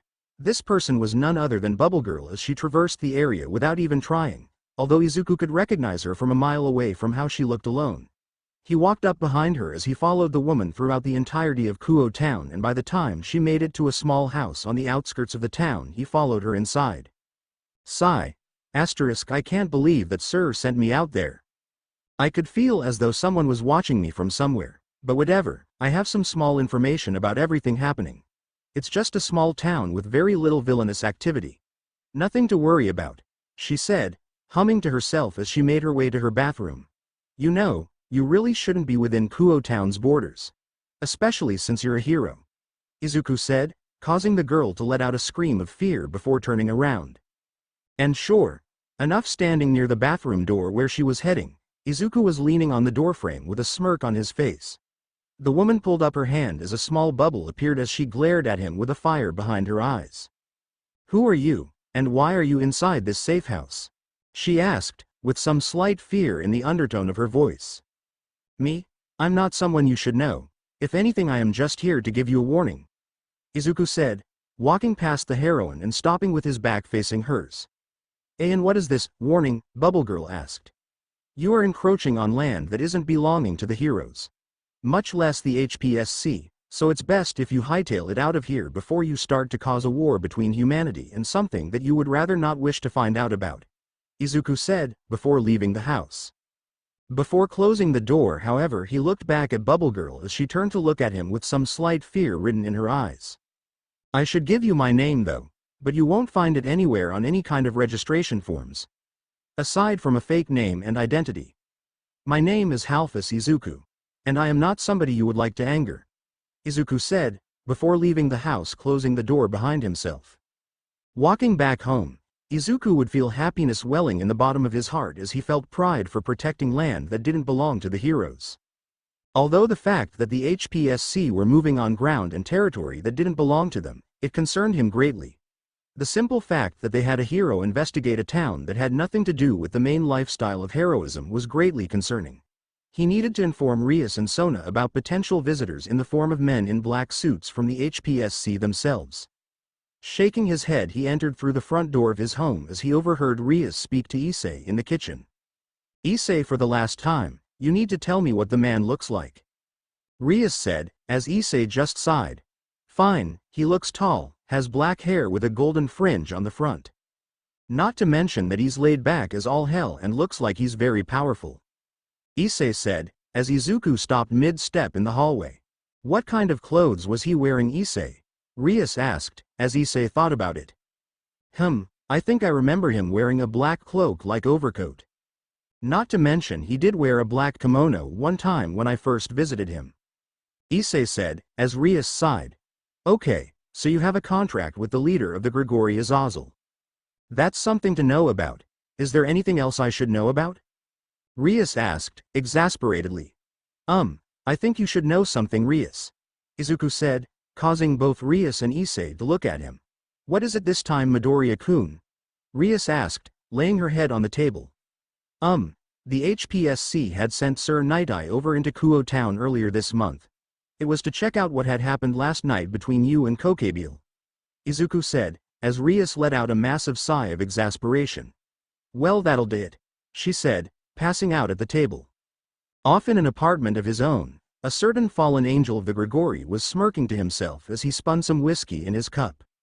Well, if it isn't the last member of the Halfus clan, I wonder how strong he will become in the future. I certainly hope that he has some better tastes than a certain dragon emperor. He said, as he took a sip of the cold drink. I hope you guys enjoyed this video. Please make sure to like and subscribe to the channel, and now we will see you in the next video.